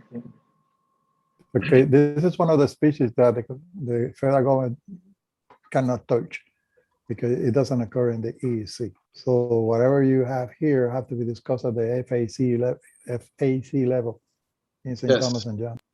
I agree. So we can move to the next one.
Just testing my audio to make sure the internet connections stayed okay over here. I got a notification. Yeah, you You're- still you're- good. Great, thanks. All right, Daryl wants to say Oh, something. God, I'm messy. This is Daryl for the record. I mean, I kind of like how the federal one is set up. Well, they're only protecting red hind and mutton snapper, but I think all commercially fished things should be illegal to aquarium trade. I mean, here we are protecting them and here they are selling them as they grow. I mean, Anyone else wants to comment on that? Julian, Yes. this is one of those cases that you can have a motion that is clear. All commercial species shall be protected for aquarium trade, shall not be allowed to fish for aquarium trade. Because when we discussed this in the council a long time ago, the most important part that the fishers brought to the discussion was that if you don't allow these little guys to grow to the commercial size, you are killing the fishery. So we wanted to make sure that the species that are of importance, like red hind and many others, groupers and snapper that are important to commercial, should not be allowed in the aquarium trade when they're small. And here, in the case of the territorial information that we have from the territorial code of law, permit required for aquarium collecting, 3 categories: personal, commercial, blah, blah, blah. This is something that you may want the 2 local governments, I mean, the local government in this case, US Virgin Islands and the federal government to revise and harmonize and with the idea to protect those species that are commercially important and they can be listed. Actually, they are listed already, but just to make sure that these are covered. All right, that will make the motion. I guess I'll make the motion that all commercially harvested species be illegal for aquarium trade. This is Joshua Cattell, I second it. Discussion? Anyone else would like to comment on this topic?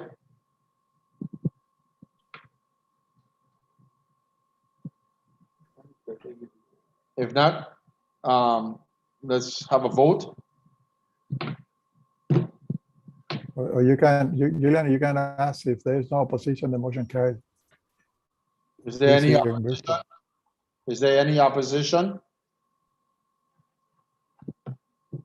All right, motion carries.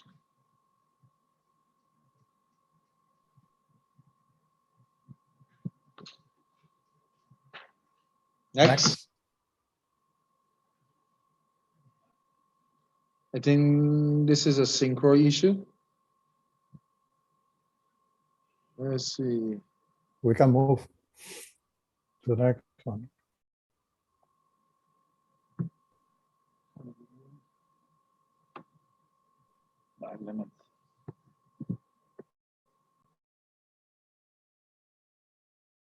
Okay, Mr. Chairman, this is one where the territorial, the territorial government language is kind of broad, versus the federal one that is addressing the back limits, etc. So at this time, if you compare the two, we would like to hear from you what is the your wishes as to recommendations. By the way, when we finish this meeting and when we had the meeting in December, the council must discuss which of these recommendations we would like to convey to the, let's say, the governor of Virgin Islands to consider for, to amend the regulations. Ruth Gomez says, and this is very important, that in the case of the Virgin Islands, as well as federal, but in the case of the Virgin Islands, it's a long way between the time that you said we should do this and the time that the law is amended, because they have to go to the legislators. And in this case, similar to the other thing that we have done before, you don't need to vote, but at least for the record, please tell the chair, and you can go one by one. What is your pleasure regarding these two paragraphs that we have here?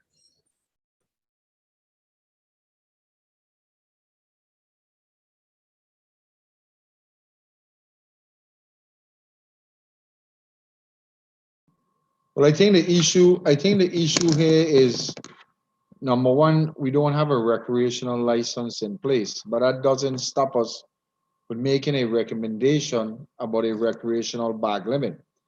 Earlier, when we were having a discussion in Gracielo's presentation, we talked about listing other species for bag limits in that bag limits done, besides what was presented in that slide.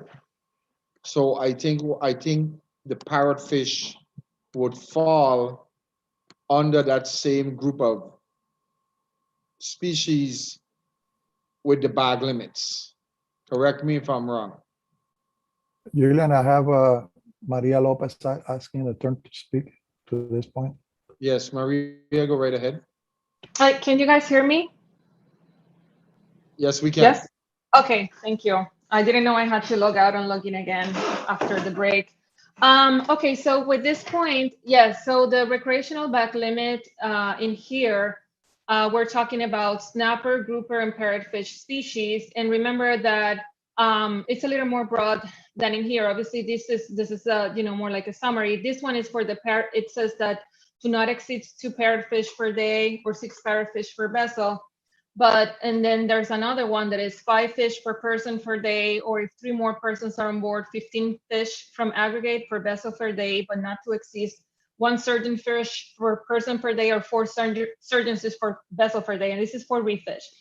I believe in the past, and maybe what you were also referring to, is that there was an interest to recommend the council to implement this recreational back limit to those pelagic species that are new to management, meaning the dolphin fish and the wahoo. So I think this may be a good opportunity to not only like if you guys are interested in bringing that to the territorial government, but also include that as a recommendation from your DAP to implement this recreational back limit, if that is what you guys want to do for those species that are new, as a recommendation for the council. Yes, I think they need to have recreational bag limits and everything. So we will make that recommendation with the list of all the different species. I think all the managed species that are managed commercially should also be managed with a recreational bag limit. But in order for that to work, we need to have the implementation of a recreational license that has yet to take place. But I think we can move forward with setting our recreational bag limits that hopefully maybe within the next 10 years, if we get a recreational license program up and running, maybe we could have these limits that we can move forward with.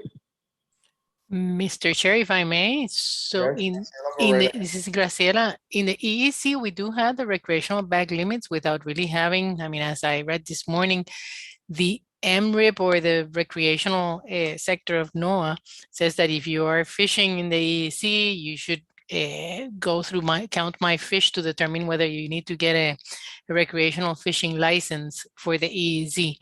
But this has been in place for a number of years now, and it gives enforcement the capability of intervening with people who are recreationally fishing, not necessarily having a license, but they do have to comply with the regulations of the number of fish that they can have on board. Thanks.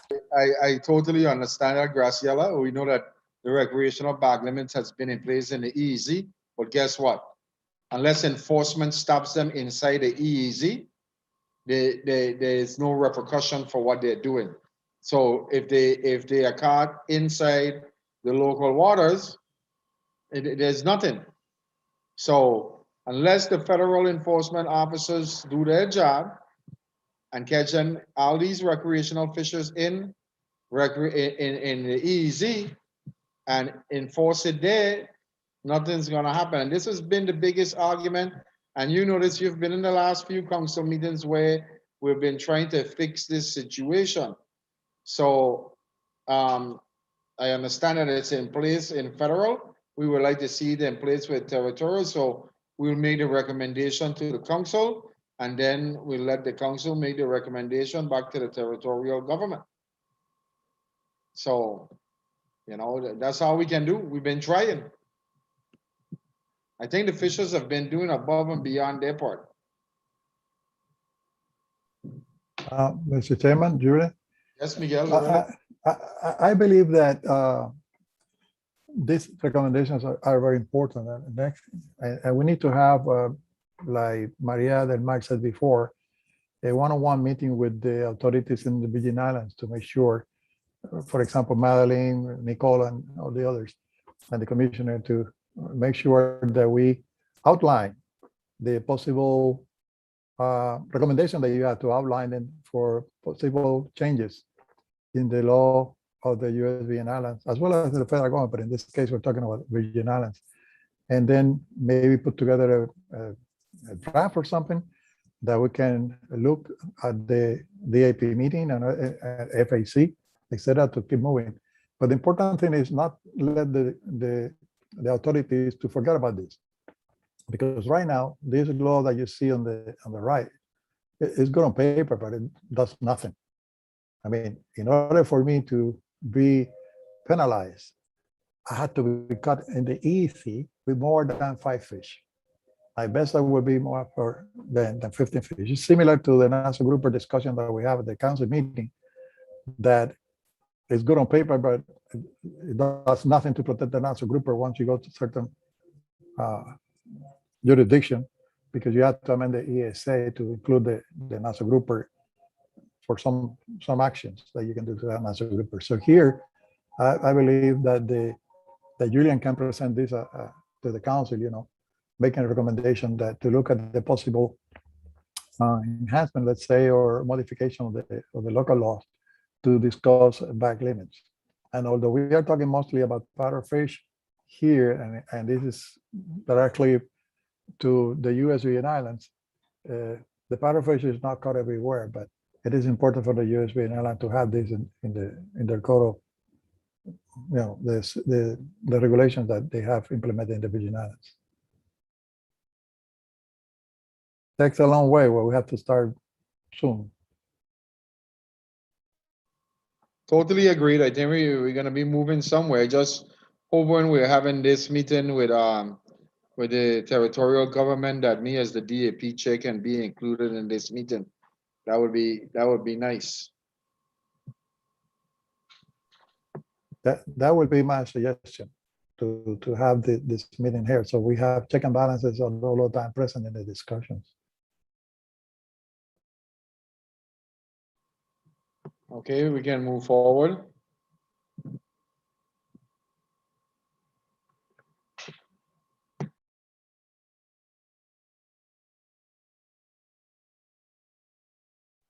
Again, Mr. Chairman, this is the same.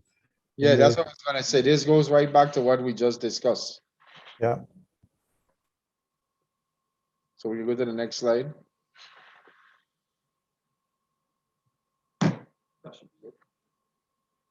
So that's the final slide for the species-specific regulations that have been pulled out for discussion. Excellent. Excellent, So, excellent. Mr. Chairman, Thank we you very that we have.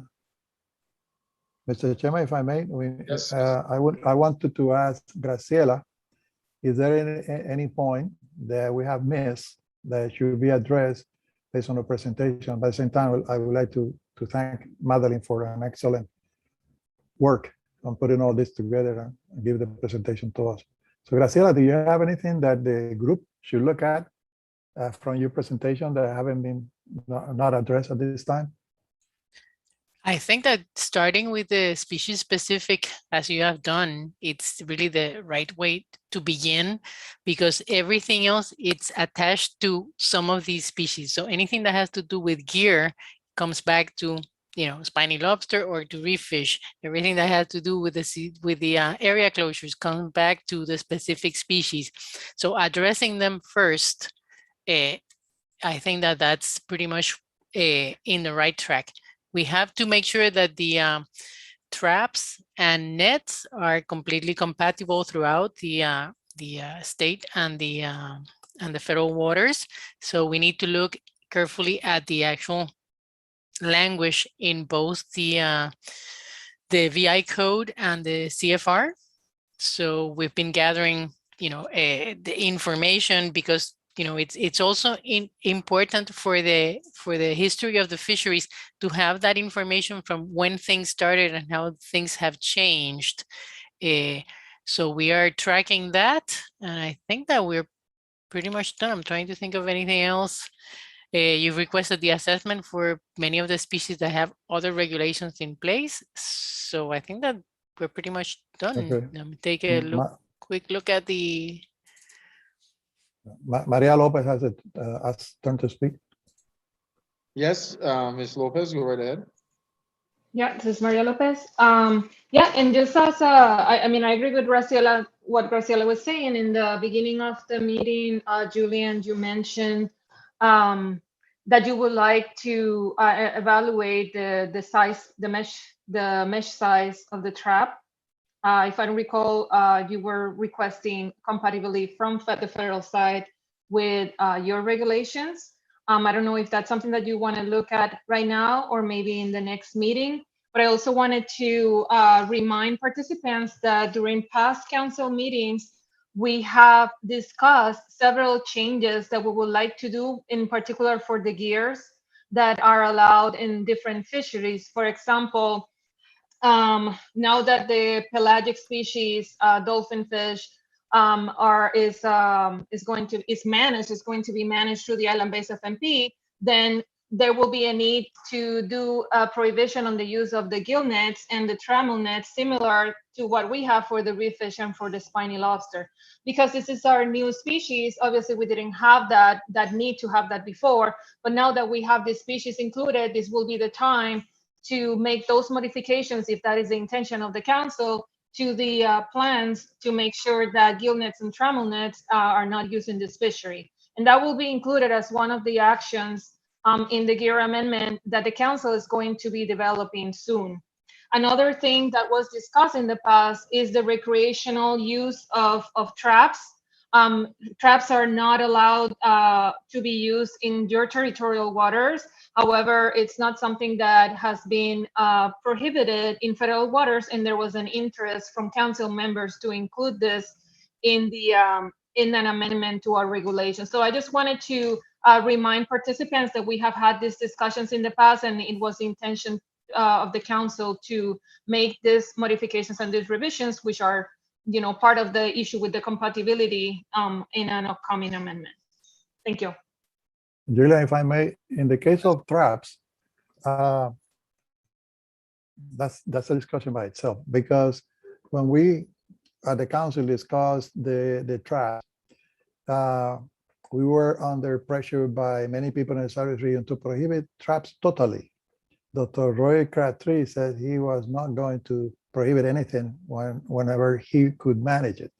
So since that time, we have adopted management measures to allow the traps to exist in both local waters and federal waters. Of course, in the case of the jurisdiction of the local government, they can do whatever they think is appropriate.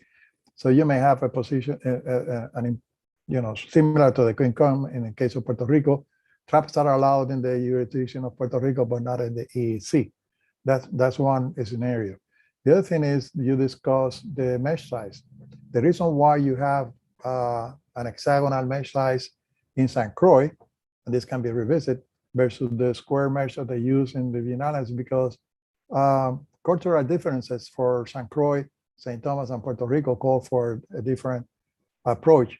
And in the case of the meshes that you have in the Virgin Islands, 1.5 hexagonal for St. Croix and the square, all the species that were of importance could go through the two of the meshes.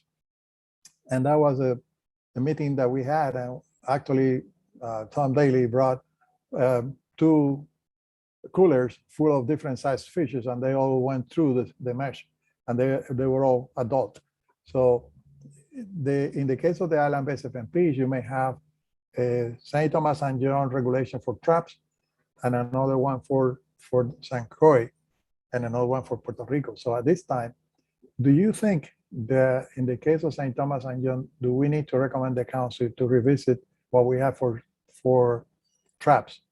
In the case of trap, we have the trap vent, we have the mesh size, and we also we were thinking that we need to also make sure that we do not allow recreational fishers to use traps, because that's something that the commercial fishery recommended some years ago.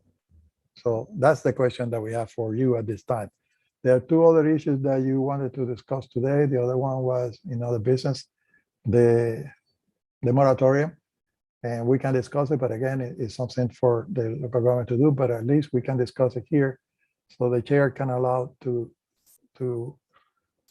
brought to the discussion at the council meeting the issue of moratorium in the U.S. Virgin Islands.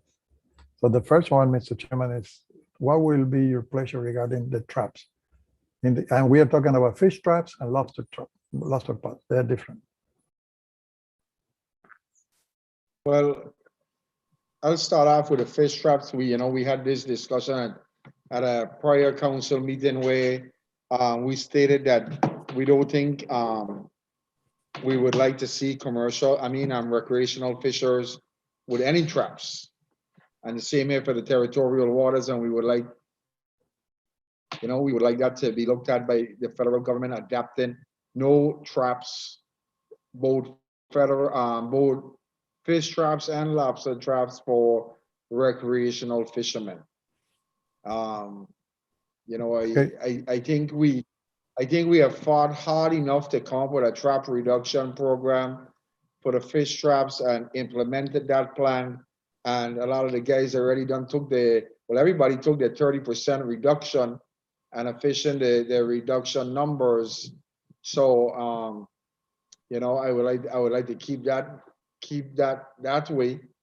If you open up the door to recreational fishermen having traps, I can't see any way of you being able to manage that.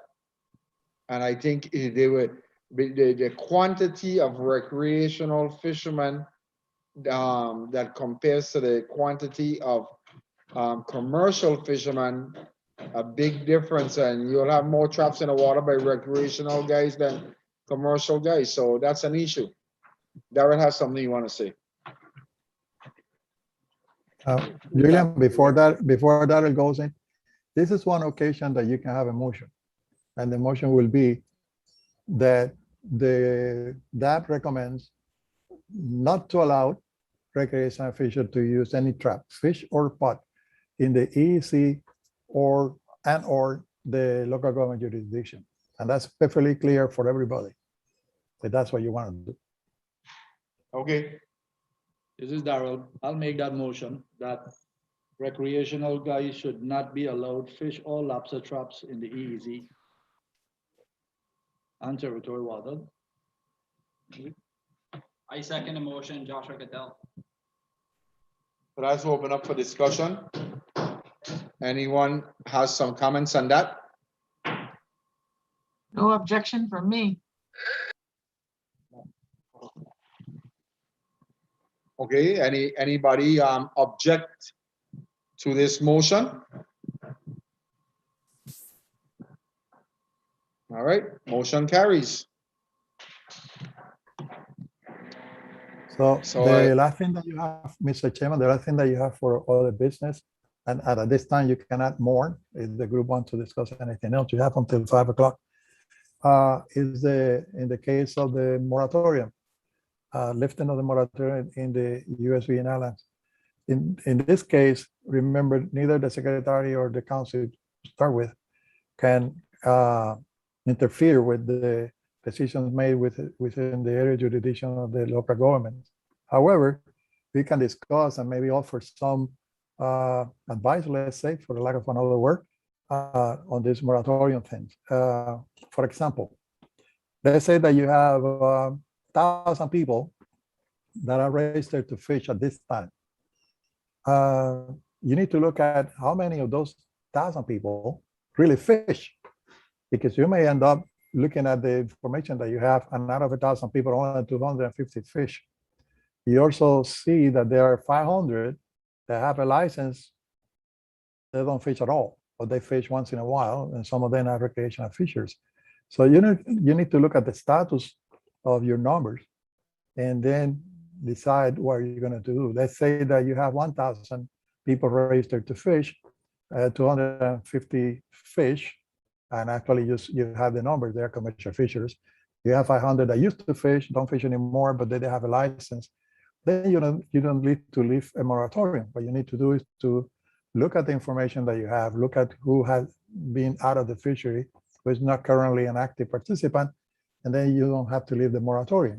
You just need to reallocate the numbers that you have, and you maintain control. The other thing is, when you open a moratorium, doesn't mean that everybody and his brother will go in. You have caveat that they have done in California, for example. They lifted a moratorium on big vessels, but in order to go back into the fishery, you have to prove by showing a lot of papers in California that you deserve to be there. In Australia, they do the same thing. They have a committee that is composed of the commercial fishers, the governor officials, and even the minister, and they decide who goes in and who is kept out of the fishery.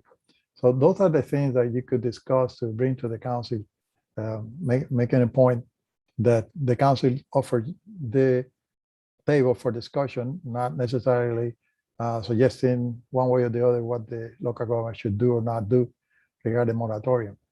But if you have the numbers now, you can look at it and then go over it and have a specific recommendations that the local government can adopt. And then there's also this point. Let's say that you have a moratorium and you only have 1,000 fishermen allowed to fish. Would that be also the number of fishes that will be valid for the EEC? And in the case of the EEC, there are some issues that have to be addressed and have been addressed before.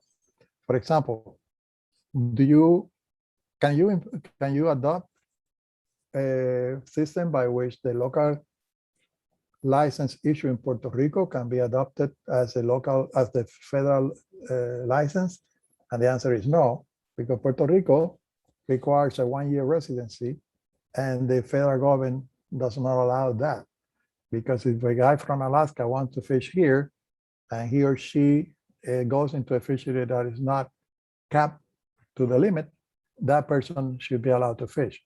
In the case of Virgin Islands, you don't have the 1-year residency, so that also can be discussed. So there are 2 points to discuss. Number one, what are the benefits or no benefits of having a moratorium? What are the actual numbers that we have at this time to discuss? And third, whether the group would like to see, once the moratorium is decided, if that should be also part of the EEC Code of Federal Regulations around St. Thomas, in this case, St. John, and then St. Croix will have to do a similar thing. All right, Miguel, thank you for all of that. You took all the wind out of me with that, but I understand you're just trying to give me some guidance, but we've been looking at what took place. And I want to make it clear that we don't have a problem with the moratorium being lifted. What we have a problem with is how it was done. No analysis was done to see if the fishery can sustain any more registered commercial fishermen harvesting in our waters. And we feel that the council can help us by asking the SSC, the Scientific and Statistical Panel, to look at the numbers, because their supporters from the Southeast Fisheries Science Center, who has the data of what's landed here in the territory, and I'm going to speak for St. Thomas, St. John, they know how many fishers are actually harvesting the annual catch limits that were set in place. The key is the annual catch limits that were set in place was not set by the number of fishers that were registered. If there was 109 fishermen fishing at the time of the annual catch limit settings, and only 43 fishers was harvesting those numbers, that's what the annual catch limits was set off of. It wasn't set off of 109 fishermen harvesting that amount. So what we would like, and I'm going to request this to the council, is we would like that to be looked at by the SSC, because they can do catch per unit. They can look, they can see the number of fishers that fish that those catch limits were set up, and see if any or some pressure can be added, and in what areas that pressure can be added. And I'll draw an example. Let's take the deep water snapper fishery. And the deep water snapper fishery, right now, I think the annual catch limit is what, 500 pounds? Well, that's a virgin stock. Are we going to allow licenses to go and fish in just for those species, like how it is in Puerto Rico? And how do we hold them accountable? So, you know, I know you guys can't decide that from your side, but what you guys can decide is, let's look at the numbers. And I only want the numbers to be looked at for St. Thomas, St. John District, and see where we at. We don't know right now what our annual catch limits look like. We know what the number that the exceeding number is, but we don't know where we at. And you know, I wish something was done that we could see where we were at. So that's just some of my comments. I'm gonna leave it open up for discussion for everyone. But you know, I just wanted to make clear, it's not that we are against the lifting of the moratorium, but it needs to be done the correct way. Yesterday in the St. Thomas Daily News, the St. Thomas Fishermen's Association wrote a letter that was published by the editorial of the Daily News, which was done by Ruth Gomez. And we have gotten a lot of feedback, and I would advise everyone that's on this conference to please take a look at it, and you would understand our concerns. And there are a lot of requests in there to the federal government, local government, etc., and what needs to be done in order for it to be done correctly. Thank you, and I'm going to open up the floor. So whoever wants to go next, let me know. Okay, Julian.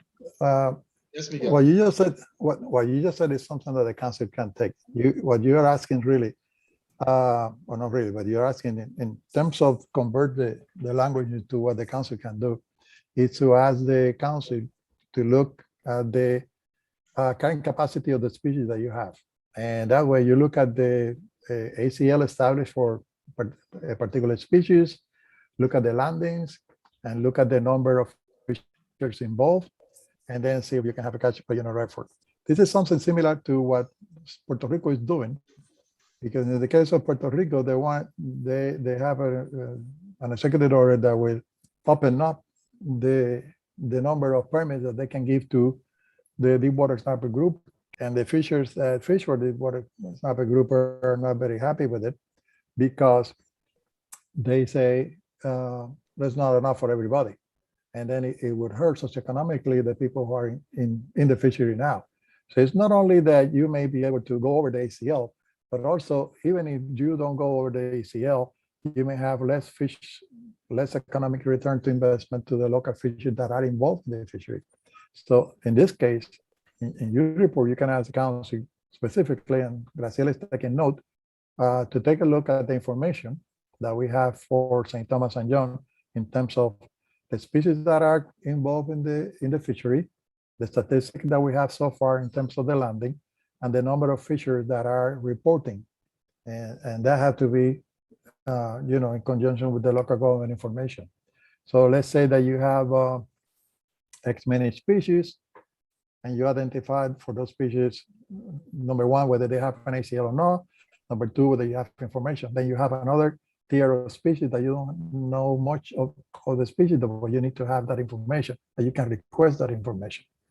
And that's perfectly something that the council can do. And it could be, you know, if the group agrees, that's something that we can request at the meeting in December. This is Gilbert Loban. I have two questions, guys, right? My first question has to do with along the lines of the council assisting, for instance, a local government with, you know, their position on the moratorium.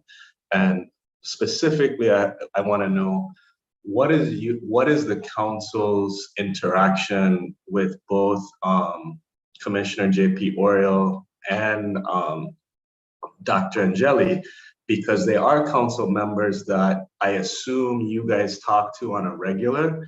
And I would assume that in conversations with you guys, if we're all communicating, you at the council may have cautioned them on what they did as it relates to how they approach the lifting of the moratorium.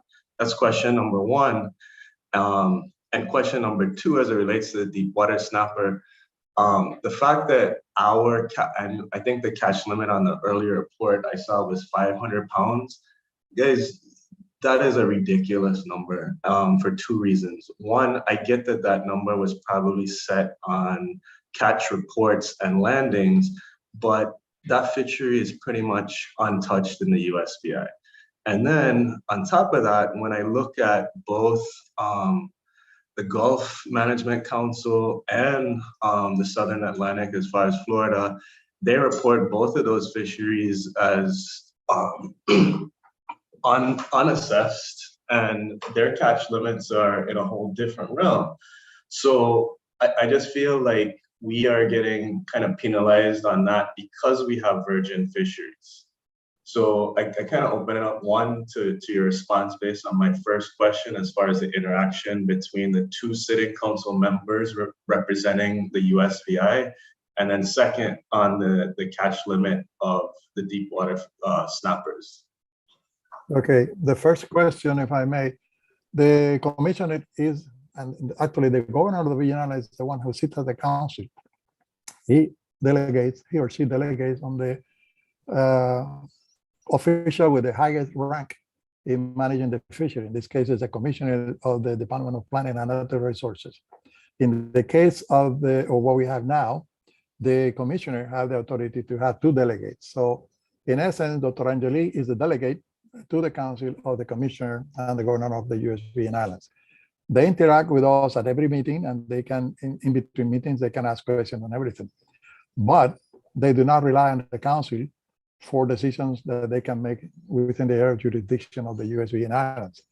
In this case that we are discussing here, and that's what Julian and I have been exchanging when we were putting together this meeting that he requested, is an excellent opportunity to bring this to the table at the meeting of the council so we can hear the arguments, and then you have people like Jocelyn from the legal counsel, Strejček, which is he is the NOAA representative, he's the regional administrator for fisheries, and other people around the table, including fishers and so forth, that can discuss it better. In the case of the deep water, not to cut you off, but the point, I hear what you said, but I'm going to be very pointed in what I'm about to say. Mm-hmm. JP and Nicole work with you guys, right?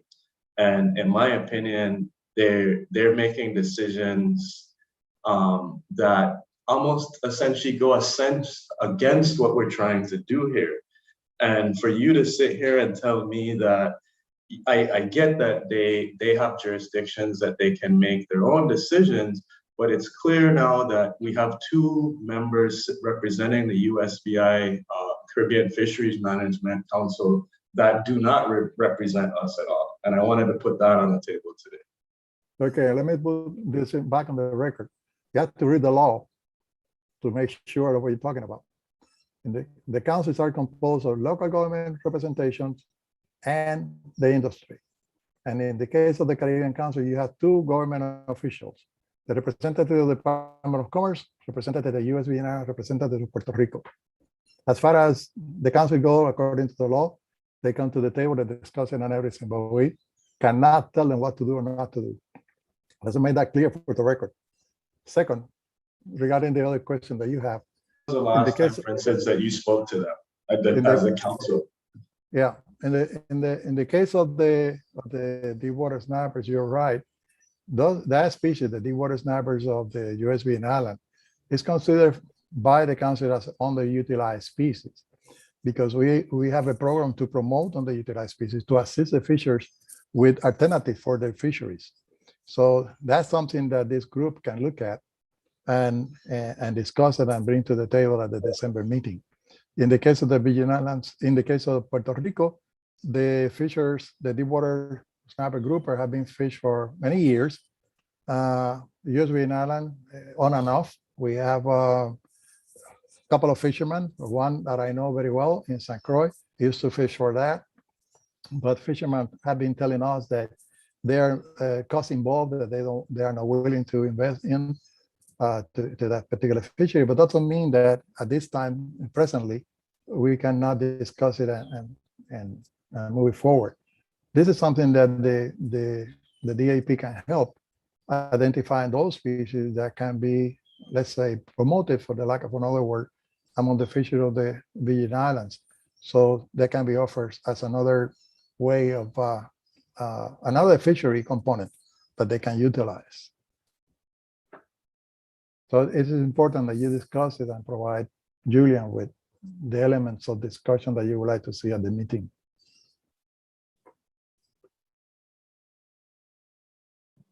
Thank you for that. Ruth, you want to comment on anything? Yeah.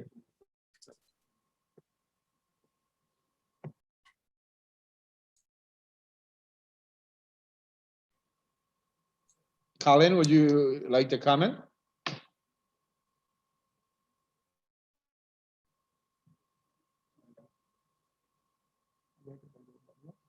All right, Daryl. Daryl, for the record, I mean, I have two major concerns and questions, I guess, to Miguel or Graciela. One of my concerns is, like Julian said, these annual catch limits was based on, I would say, 30 to 40 guys who were fishing.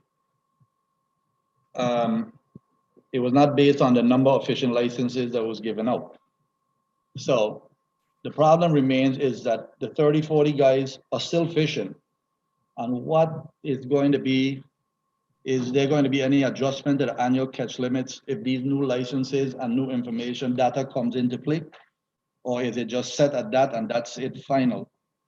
My second concern is— Derek, can we take it one at a time so we don't lose track of your question? Okay. Okay, the first one is a very important point. The ACLs are put together based on the landings data that you have. They don't look at the number of fishers involved. But your point is well taken. If you have 30 fishermen that collectively have this ACL, and you add one more, then something may happen. You know, you have less for the 30 fishers that you have. You have two, less and less. So it is important to go back to the original request by Julian to look at the information that we have in terms of the ACL and how many fishers we have, the catch per unit effort, in order to provide the information to local authorities to do whatever they want to do. But it's a logical thing that will happen if we have more people fishing for the same resources. Something will give, and most of the time, this is a socioeconomic issue because what you have is less money for each individual as you add more people to that same fishery. Okay. Your second question? Second concern is that this moratorium was not raised to give local people with licenses. This was raised for outsiders to come in and land their catch and fly them out. I guess my question to you would be, can the council limit entry in federal waters by historic participation by gear? Is that a possibility? That okay. Yes, that's what I said before. If let's say that we have a compatible regulation with the local government that have a cap as to the number of fishers that can enter. Although the federal government cannot limit the guy from Alaska to come to fish here, and this is why this has been discussed before. Actually, Julian was present in the past several years discussing this. We cannot do that, but we can put a cap. So let's say that you have 30 fishers and the cap is to 30 fishers only. Anybody coming into the fishery, if we have a compatible regulation in the EEC, cannot enter the fishery unless one of those 30 fishers are out of the fishery. So in essence, what you have is a limited entry that will, let's say, give priority to the local folks over the people from outside.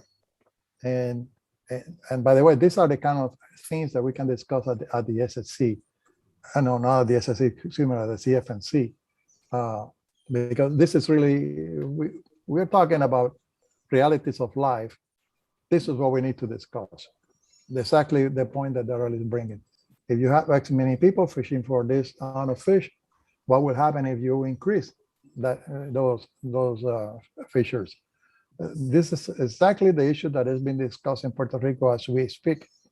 We have a similar arrangement or mechanism, let's say, as the U.S. Banana. We have the Junta de Pesca, which is the equivalent of the Fishery Advisory Committee, And they are discussing exactly that. You know, if you have the ACL and the AEC, and you have X many fishers, what will happen if you add more, as they are opening for more licensed fishers to come into the fishery? So this is something that is very important to discuss at the council. And we don't have to, at this time, we don't have to say, well, we're going to tell the commission to do this, we're going to tell the commissioner to do that, or the Secretary of Commerce. We present the facts. These are the facts. The scientists are telling us, this is what you have in the resource. This is a carrying capacity of each one of the species that you have.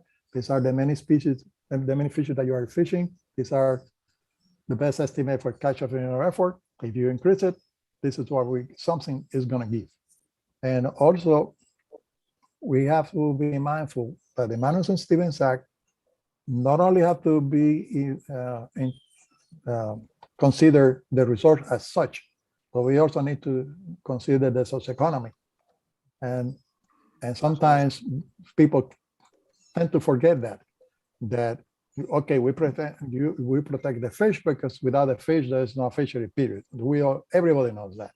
But also we need to be mindful of the socioeconomy. If you are going to kill a fishery by adding more people into that fishery, you are also in violation of the act somehow, because that's not the spirit of the law. The spirit of the law is that we have to balance the biology and the socioeconomy.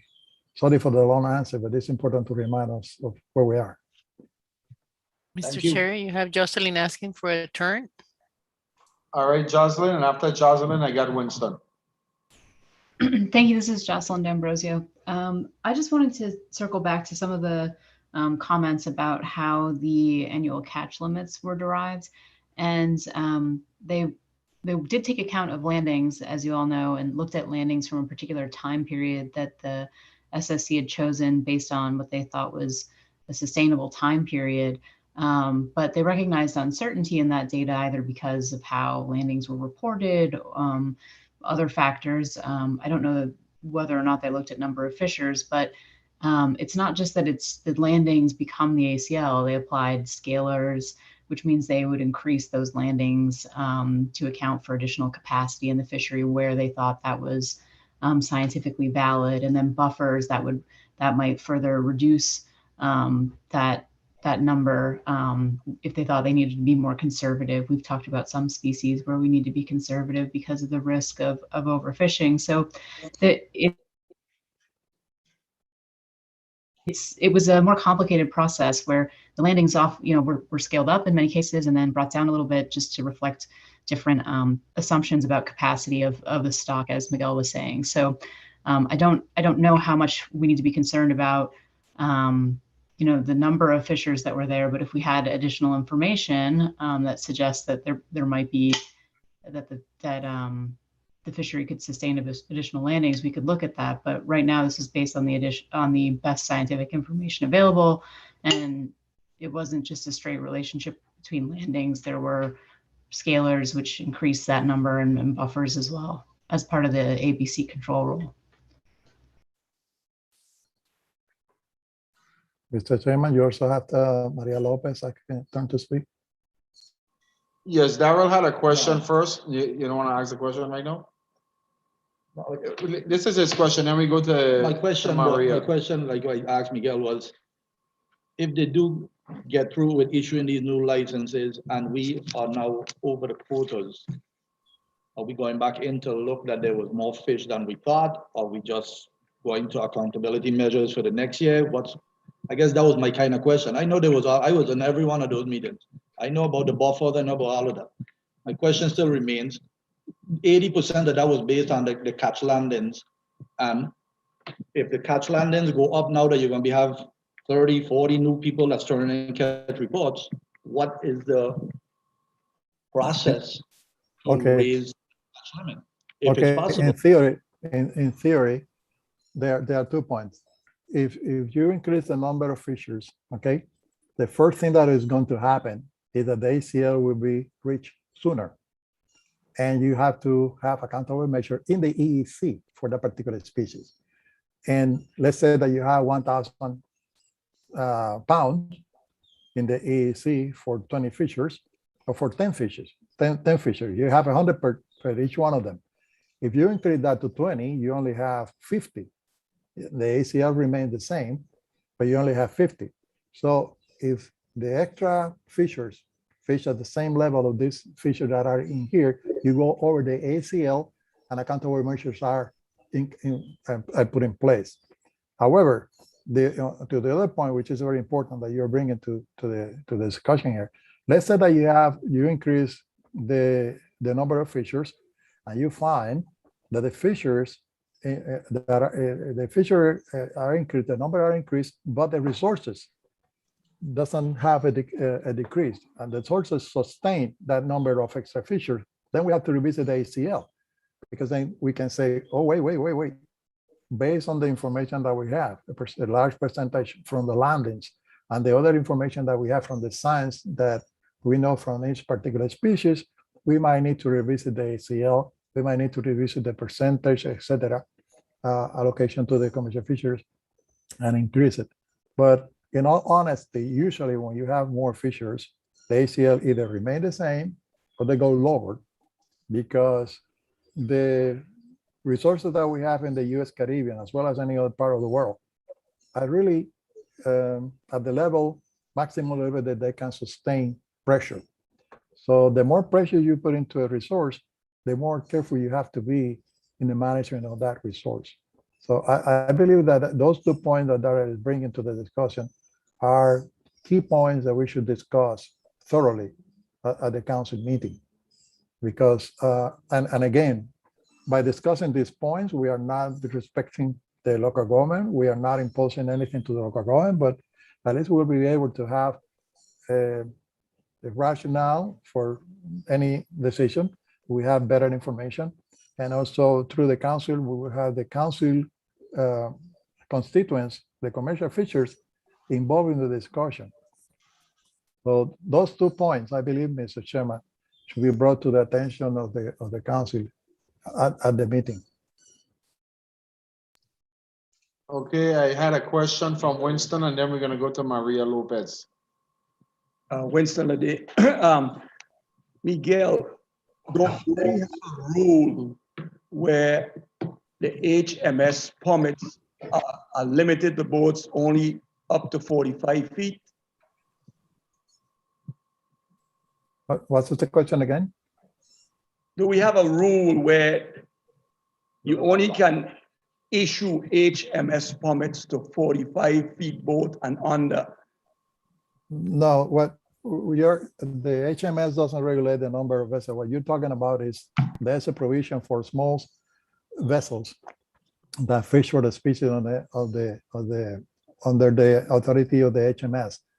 And in order for those boats to be defined as small, you have to have a limit. From the top of my head, I cannot tell you whether it's 45 or 50 or whatever.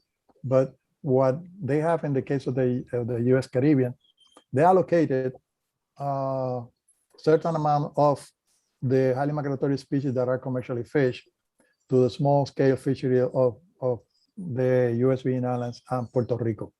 They do not limit the number of vessels, the size of the vessels necessarily for all the species on their HMS. We can give you that information again, send it to you if you need to. I wasn't sure about how the rule worked. Yeah, there are two things: the allocation to small vessels in the Caribbean that allow you to have, if you qualify, and this has been brought to the attention of the council. But just in the case of Puerto Rico, there's one fellow who have been trying to get more fishers involved to get that permit, but they are not interested. But if you get a permit like that, you make a lot of money in a week because you're allowed a quota of prime fish like swordfish and big tunas and whatever. So we have more information that we can send to you if you need to. I do have that permit. I personally have that permit. Yeah, I know. The problem with that permit, I'm leaving Winston finish, but one of the issues with those permits is now if one of these guys get a commercial license, they now can land that product here in the USVI and fly it out to the States. Presently, they cannot because you must have a commercial license from the Virgin Islands in order to land your products. And that's one of our great concerns also with the lifting of this moratorium. You know, we're looking at the small scale guys, but at the same time, we're looking at the bigger picture of the trawlers coming in, harvesting all of these pelagics, and then using us and lobsters, and using us as their way out, shipping it off. They don't have to sell it to us, shipping it off to the United States. We just wanted to throw that out there. So I think And Maria. then to add to that too, on top of that fact, right? When I look at the same, you know, you guys were referencing certain numbers out of Title 50, right? And when I look at that under Title 5622.27, and it lists commercial trips, and specifically for wahoo and dolphin, and I want Colin to hear this. Once I have those permits that, you know, when Sen was speaking about, if I do have a federal permit, I'm allowed 500 pounds combined for the trip for wahoo and dolphin. Without that federal permit, I'm allowed 200 pounds. So, and then when you look at our ACLs, I think both of those were capped at 9,000 pounds, right? So it just completely goes against what we're trying to do here, guys. You know, I just want to point that out too for everybody. Excellent point. Just for the record, Julian, to the question of Winston, I have on my screen the permit for the Caribbean only, and the vessel must be 45 feet or less. Cannot be held in conjunction with Atlantic, shark, swordfish, long line, or smoothhound permit. The species that you can fish under this permit are North Atlantic albacore tuna, Atlantic big eye tuna, Atlantic skipjack tuna, North Atlantic swordfish, Western Atlantic bluefin tuna, and Atlantic yellowfin tuna. And you know, if you want to, we have that information in our webpage. You can have it. But going back to Winston, he was only talking about the number, the vessel length. And, Yes. and that's what they have. You know, enough said. Maria. Yes, thank you. Maria Lopez, NOAA Fisheries. So in the past, the council, you know, regardless of, you know, activity, either in the territory, you know, in the USVI or in Puerto Rico, the council in the past have been interested in having a federal permit system for their federal waters, right? And I believe the most recent discussion that was had involved like a white paper or an options paper. And I believe that was back in 2014. And at that time, that conversation started, and it was really good because we were able to obtain feedback, especially this kind of feedback that you guys are providing right now. So it is the interest in the council, as it has been mentioned in several times, in several different occasions, to pursue a federal permit in federal waters, which, you know, there's different ways, several different ways of how this can be done. And it will involve, obviously, you know, the input of several groups, et cetera, to get it done. So one thing that, you know, the DAP could do if they're interested, you know, they can recommend the council to explore, evaluate, you know, bring this back to the table, and the council can decide if they want to task staff to start the preparation of an amendment to prepare federal permits. And there are different kinds of permits, but for example, in the Gulf of Mexico and South Atlantic, there's open access permits that they do not restrict the number of permits that are available to fishers, and they can apply to those permits at any time. And there are other permits such as limited access permits, where the number of fishing operators and their fishing effort is restricted by controlling the number of available permits. So there's different ways of doing this, and if this is something that the council would like to pursue in the near future, it can be definitely entertained. And I foresee that there will be a lot of room for discussion, so we can tailor this permit for federal waters in a way that is, you know, that it's suitable for each one of the islands. And I just wanted to bring that up because this is something that the council may be interested in pursuing in the near future. Maria or Jocelyn, can we have a federal permit in the area, let's say federal permit in the waters of St. Thomas and John, and not necessarily of the waters of San Croix or Puerto Rico? I am going to say that I think that was one of the things that we discussed in the past. I don't know, to be honest with you. I would think that it could be possible, but let me get back to you with that. It could, I don't know if it could be an option that could be explored. Again, we have not done this in the past. This will be something new, and we're all going to be learning many different ways. But, you know, obviously there's permits in the Gulf of Mexico and the South Atlantic in several different parts. So we will not be creating anything, you know, from scratch, and we can learn also from lesson learned. And I don't know if Jocelyn, you have a little bit more information that what we can do about that. Sure, thank you. I think we could probably have that as something that we consider, the geographic area of the different permits. One of the things that you've been mentioning, Miguel, is just that we have access to the fishery. That's a National Standard 4 issue. So that's one of the main considerations. But in terms of the geographic extent, I don't see anything right now that would prohibit having a narrower focus, but we just have to have a reason for that, why we would be, what the benefit of the permit would be and why we have that narrower focus.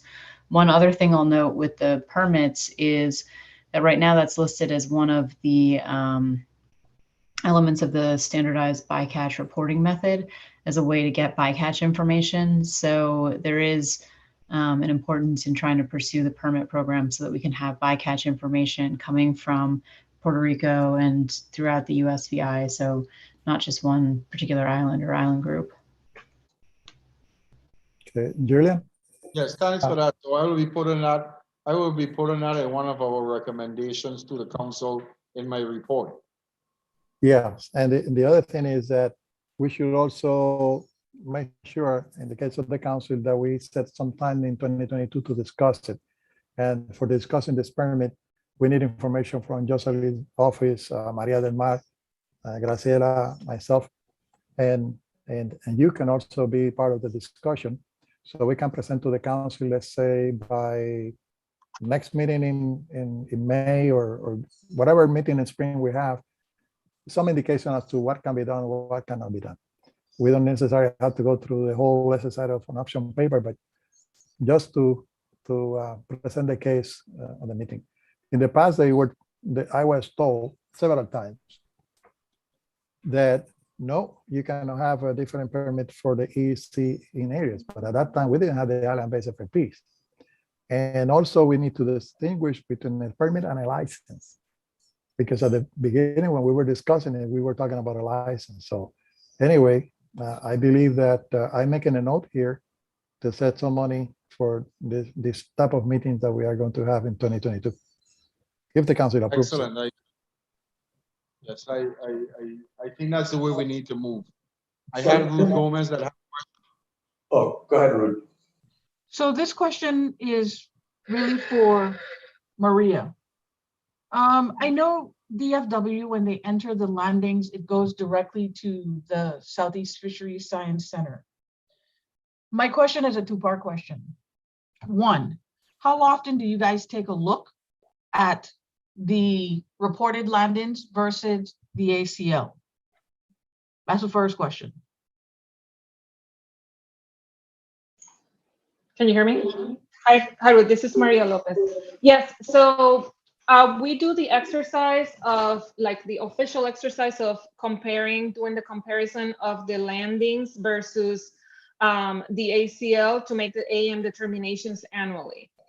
But as soon as we have access to the data, we can see. So we will be like 2 to 3 times a year. Okay. Because remember, the data is not necessarily up to date. So we have to wait until that information is available too. Okay, well, my point is not really at the end. It is being able to provide the fishers with some sort of general idea of where they stand in their landings versus the ACL. So if you look at it 2 or 3 times a year, the first and the second time, maybe you guys can provide it to them somewhere, so they can kind of know where they stand, right? And I would guess the third time is, you know, the final time when the accountability measures would go into place if necessary. So is it possible to make it available to them when you look at it at least the first and second time so they know where they stand?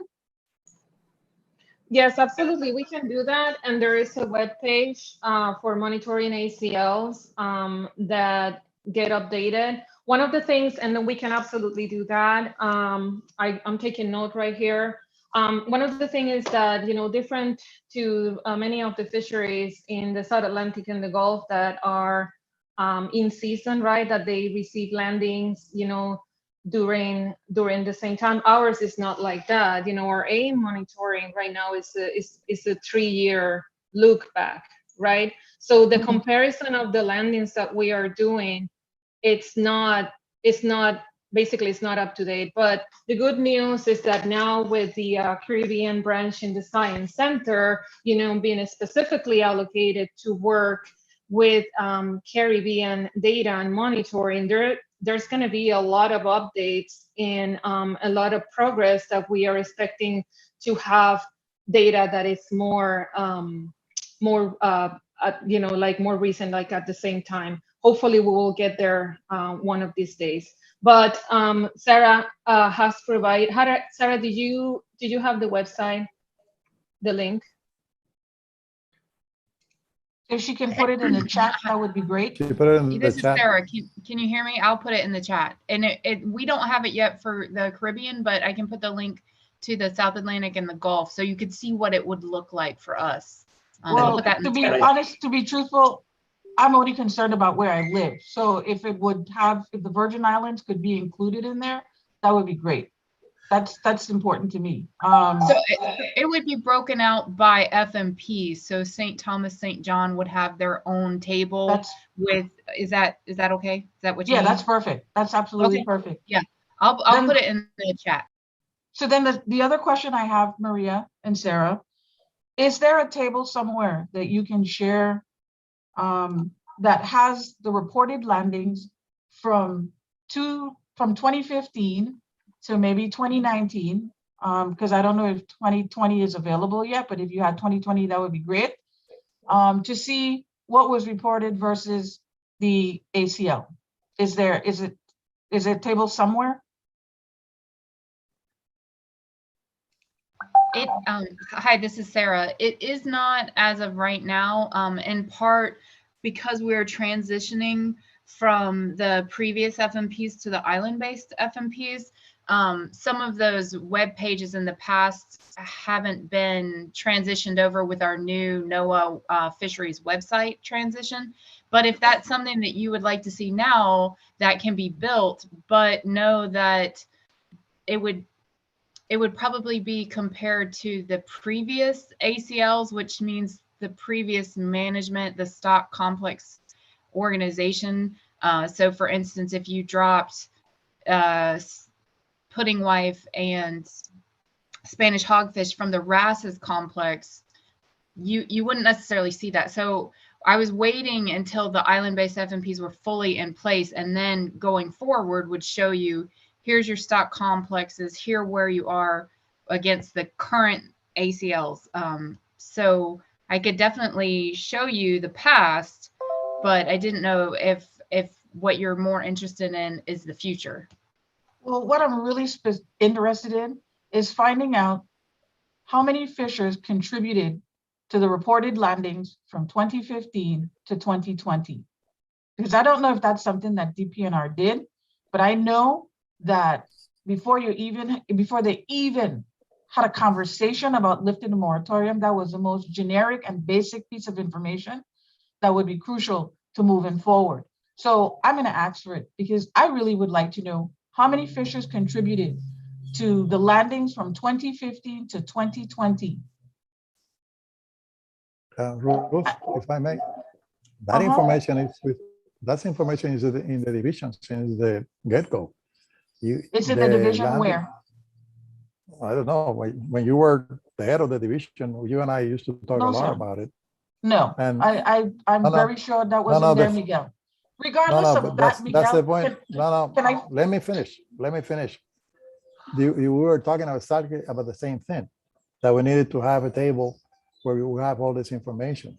So probably if Sarah can help us put it together, that will be good information for the discussion as you're requesting. The other thing is that we are talking also to have a better mechanism to have this information available to the public. One word of caution is that in other areas, they have like a thermometer, and they have the species, and then they have the thermometer, and people can see where are we in terms of the top that they have. And in some cases, the fishermen stop reporting when they're getting closer to any level. So I believe from your conversation, we need to have, and please correct me if I'm wrong, but you would like to see a table with the number of fisheries and the landings and then during those years. And then if we have that information in the center, how we can get it, how we can fetch it. And you also would like to see how this is going to be done in the future, as Sarah is talking about. Is that correct? Correct. That's correct. Okay.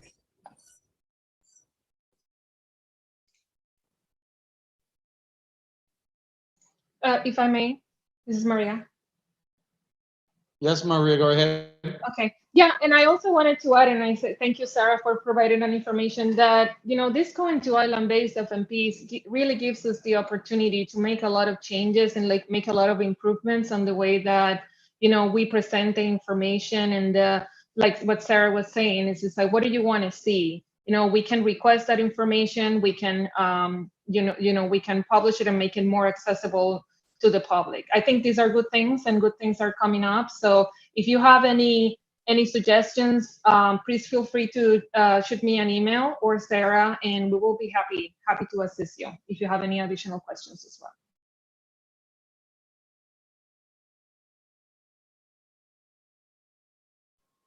Anything else? Anybody? Yes, I just have one question. Right? All right, Gilbert. The goal of the Caribbean Fisheries Council, right, is essentially not that we want to be like the Gulf or the Southern Atlantic, right? We want to be able to manage our fisheries that is appropriate to our region and how we fish. However, I feel that, I guess, from a management standpoint in NOAA, there's certain things that, regardless whether it's the Gulf, the South Atlantic, and now the Caribbean, everything has to kind of come through kind of a standard system, if you will. And to Ruth's point, when I'm looking at both the Gulf and I'm looking at the Atlantic, their councils and where they've gotten. And my expectation is almost at some point that we reach to this point of all of the reporting, all the data that's collected. And my question is that, is that really what we're trying to accomplish here? And this is more, not so much for, the local DAP board, but I want to know from you guys, is that the intent?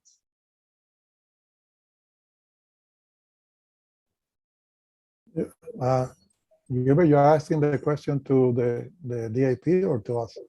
To you guys, not the DIP, you guys. Okay, in the case of the Manus-Stevens Act, you have 10 principles, and of course you have all the different clauses in the Manus-Stevens Act that force the 8 councils to behave exactly the same according to the law. Okay. What is different? What is different is that depending on the information that you have, that will be the outcome of the administration that you have. In the case of the Gulf and the South Atlantic, we are ahead of them in some parts, some fisheries that we manage. In others, we will never be able to reach what they have because they have 30, 40 years of data that we don't have. But in principle, you're right. Yes, we need to. So in principle, if that is the case, right? When I go to our Caribbean Fisheries Council website, I see that it's starting to mimic the South Atlantic and the Gulf pages. And I get what you said, that we don't have all of the information, but from me, I guess I have an expectation from you guys that there's a date that you finally kind of say, at least we have a target date to get to this level of reporting. And I think that's what, whenever I come to these meetings, and I'm relatively a new member here, I maybe attended 4 of these in total, I never am prepared fully to really have a conversation with you guys because not all of the information is here. And I think that's what Ruth is getting at. Yeah. Well, one thing that we can help is by, if you can send me an email, things that you would like to see in the web page. The 8-way pages, if you look at all of them. Well, I'm looking at what closest monitors us, guys. I'm not going to go look at Alaska and other fisheries that, you know, I'm going to mirror it off of something that's similar, and the South Atlantic, which is Florida. Yeah, let me finish. Let me finish. The 8 Council have to follow, in some cases, the same for the web pages. But going back that you have the advantage that we have in the Caribbean, Gulf and South Atlantic, is that we have one region, so they can harmonize many things. But I believe that your contribution here is very important. If you would like to see something in the web page that is not there, please let us know, and then we can look at the tools, the personnel that we have to include that information there. Because the web page belongs to everybody. Actually, many of the things that we have in the web page, I asked Julian, I asked Tony Blanchard and everybody to contribute to the web page, and it's always dynamic. So if you see something that should improve the web page in terms of the data you would like to see, where you would like to see it, please let me know. Because although you have been involved for only 4 meetings, your contribution has been outstanding. I mean, that's the kind of members that we need in the DAP, so we can help Julian and the process. So please drop me a note or to Graciela, things that you would like to see in the web page.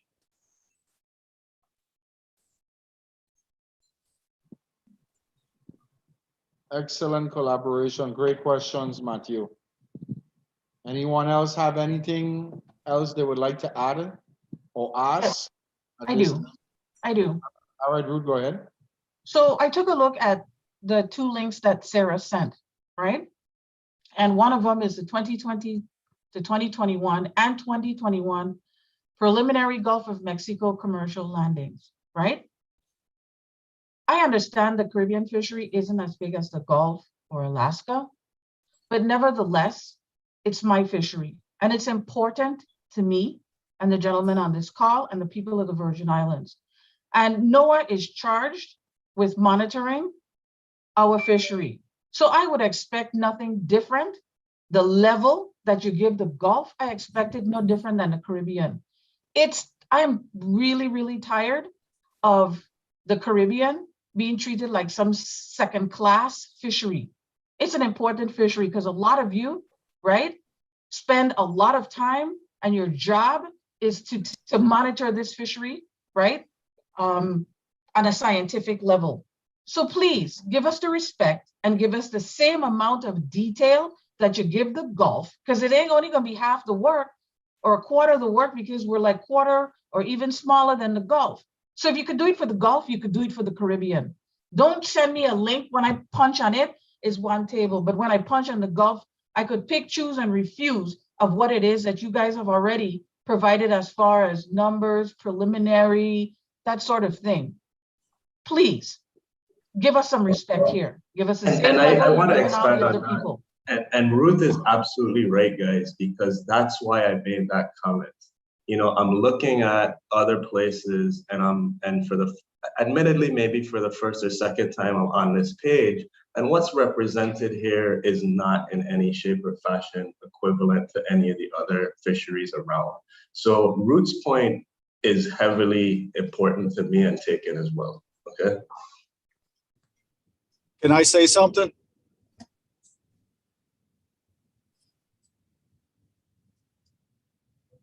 Go ahead, Colin.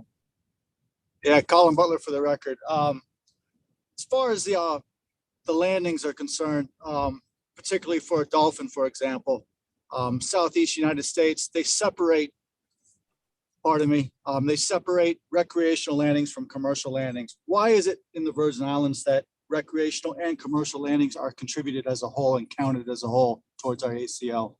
I don't know who to direct that question to, but I'd like to know an answer to that. Thank you.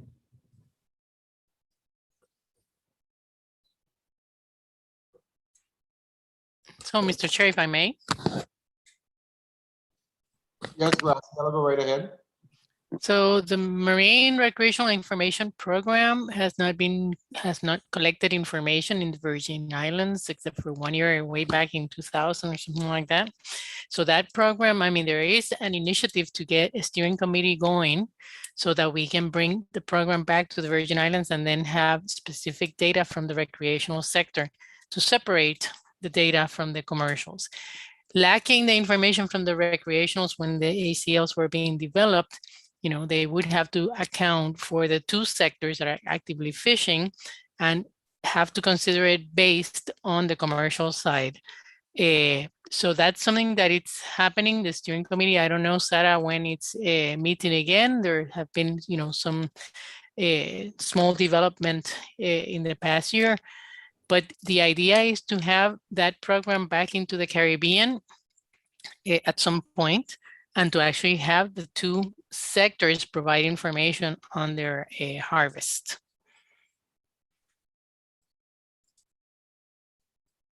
Mr. Chair, I got a question. Yes, go right ahead, Ruth. Dr. Haptis, you on this call? Because you're very quiet all day long. I'm here, Ruth. You have a question? All right, I got a question for you as the Chief of Fisheries. There was a recreational fishing report form that was created by Alexis. And we started to collect data as the council provided the division with the financial means by which to develop a recreational website. So we started to collect, Fish and Wildlife started to collect a really solid grip of recreational data. What happened? Because as Alexis, let me finish, as Alexis reported to the council, we were chugging along. The council was extremely happy to see that even though it was on a volunteer basis, we were still getting, a pretty good amount of data submitted. So what happened? We're still collecting that data, Ruth, using the JOT form template that Alexis designed. I'm working within the division to kind of expand the program and figure out if there's another way for us to work on summarizing and getting that information and expanding it to more recreational fishers within the territory.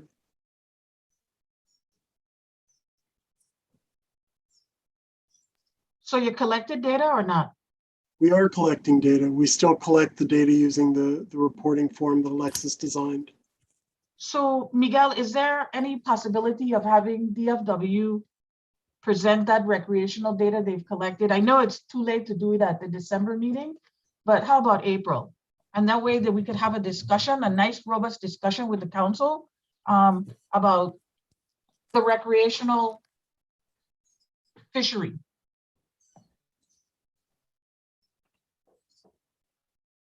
Hello? I can put it in my request to the council in my report.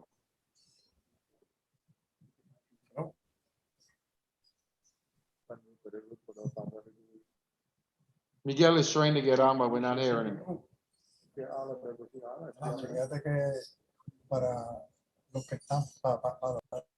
Miguel, we can't hear you.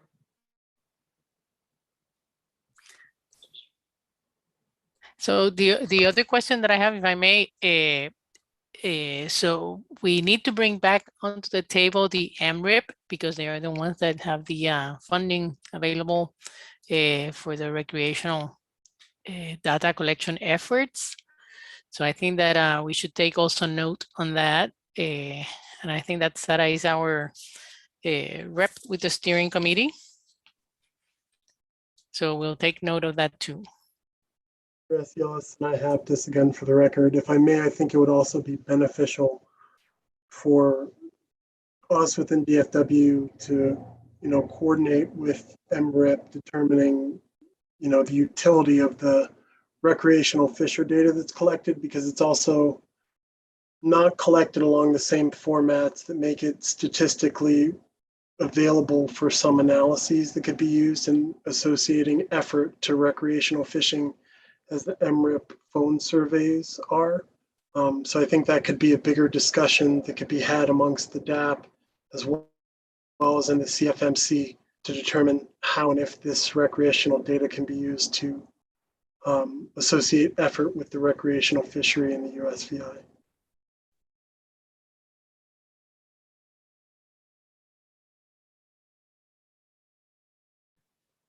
Any more questions?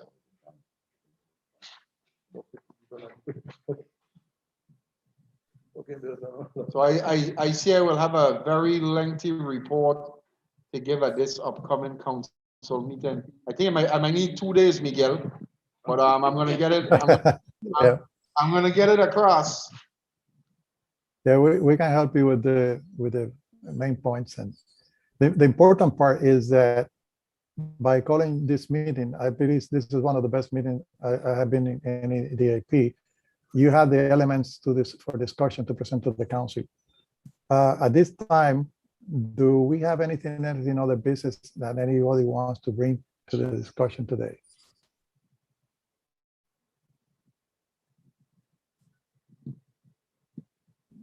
Well, Mr. Chairman, I guess If I, no, Miguel, if I may, I have a request for the DAP. other business. Yes. Go ahead, ahead.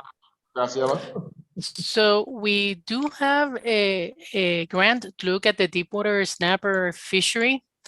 And we need to know, because we've tried before and we only had one representative at one of the meetings with the of the deepwater snappers, if anyone is ready with the rigs and everything else to go out fishing with the scientists, who'll be taking temperature and salinity, as well as video and photos of the habitat and the other species that need to be identified that are within that community.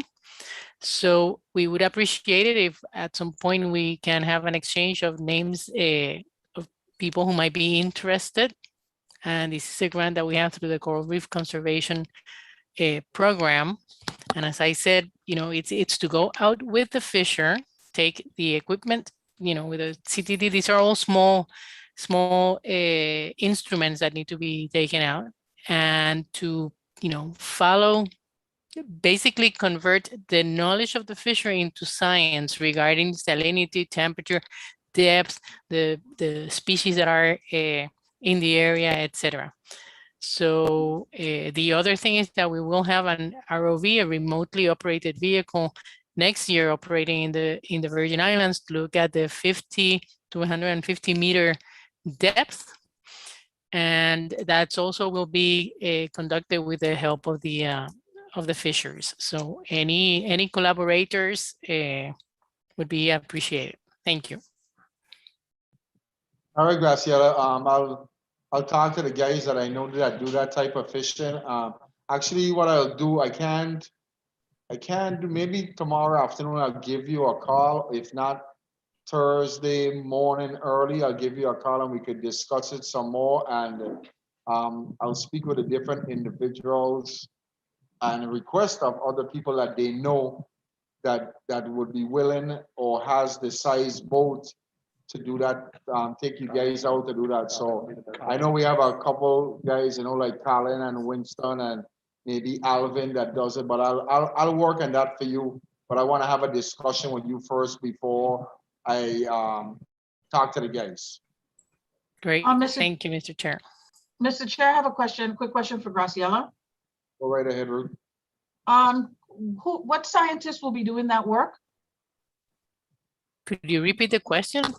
What scientists will be in charge of or spearheading that work? So Jorge Reni Garcia, he's a retired professor from the University of Puerto Rico, and he's been going out with fishers in the area around Puerto Rico already. And the idea is to fish with them and provide the scientific background in terms of, if the temperature is such and such, these are the species. We're primarily interested in the very deep water snappers. So this would be for the queens more than anything else. Then there is someone from the NOAA Labs, Kate Overly, who's also working with the deep water snappers. I don't know if she's come over to the Virgin Islands to do the work, but she's been working in Puerto Rico also alongside Michelle Shatter and others to also go out with fishers that are fishing for queen snapper. Graciela, this is Virginia. We actually tried, Kate and I tried to get funding through Marfin last year in collaboration with Julian to do the deepwater snapper habitat work that Kate's doing now, but it wasn't selected for funding. So her stuff right now is just focused on the west coast of Puerto Rico. But it's something that we're trying to get support to be able to do in the Virgin Islands collaboratively with the local fishers.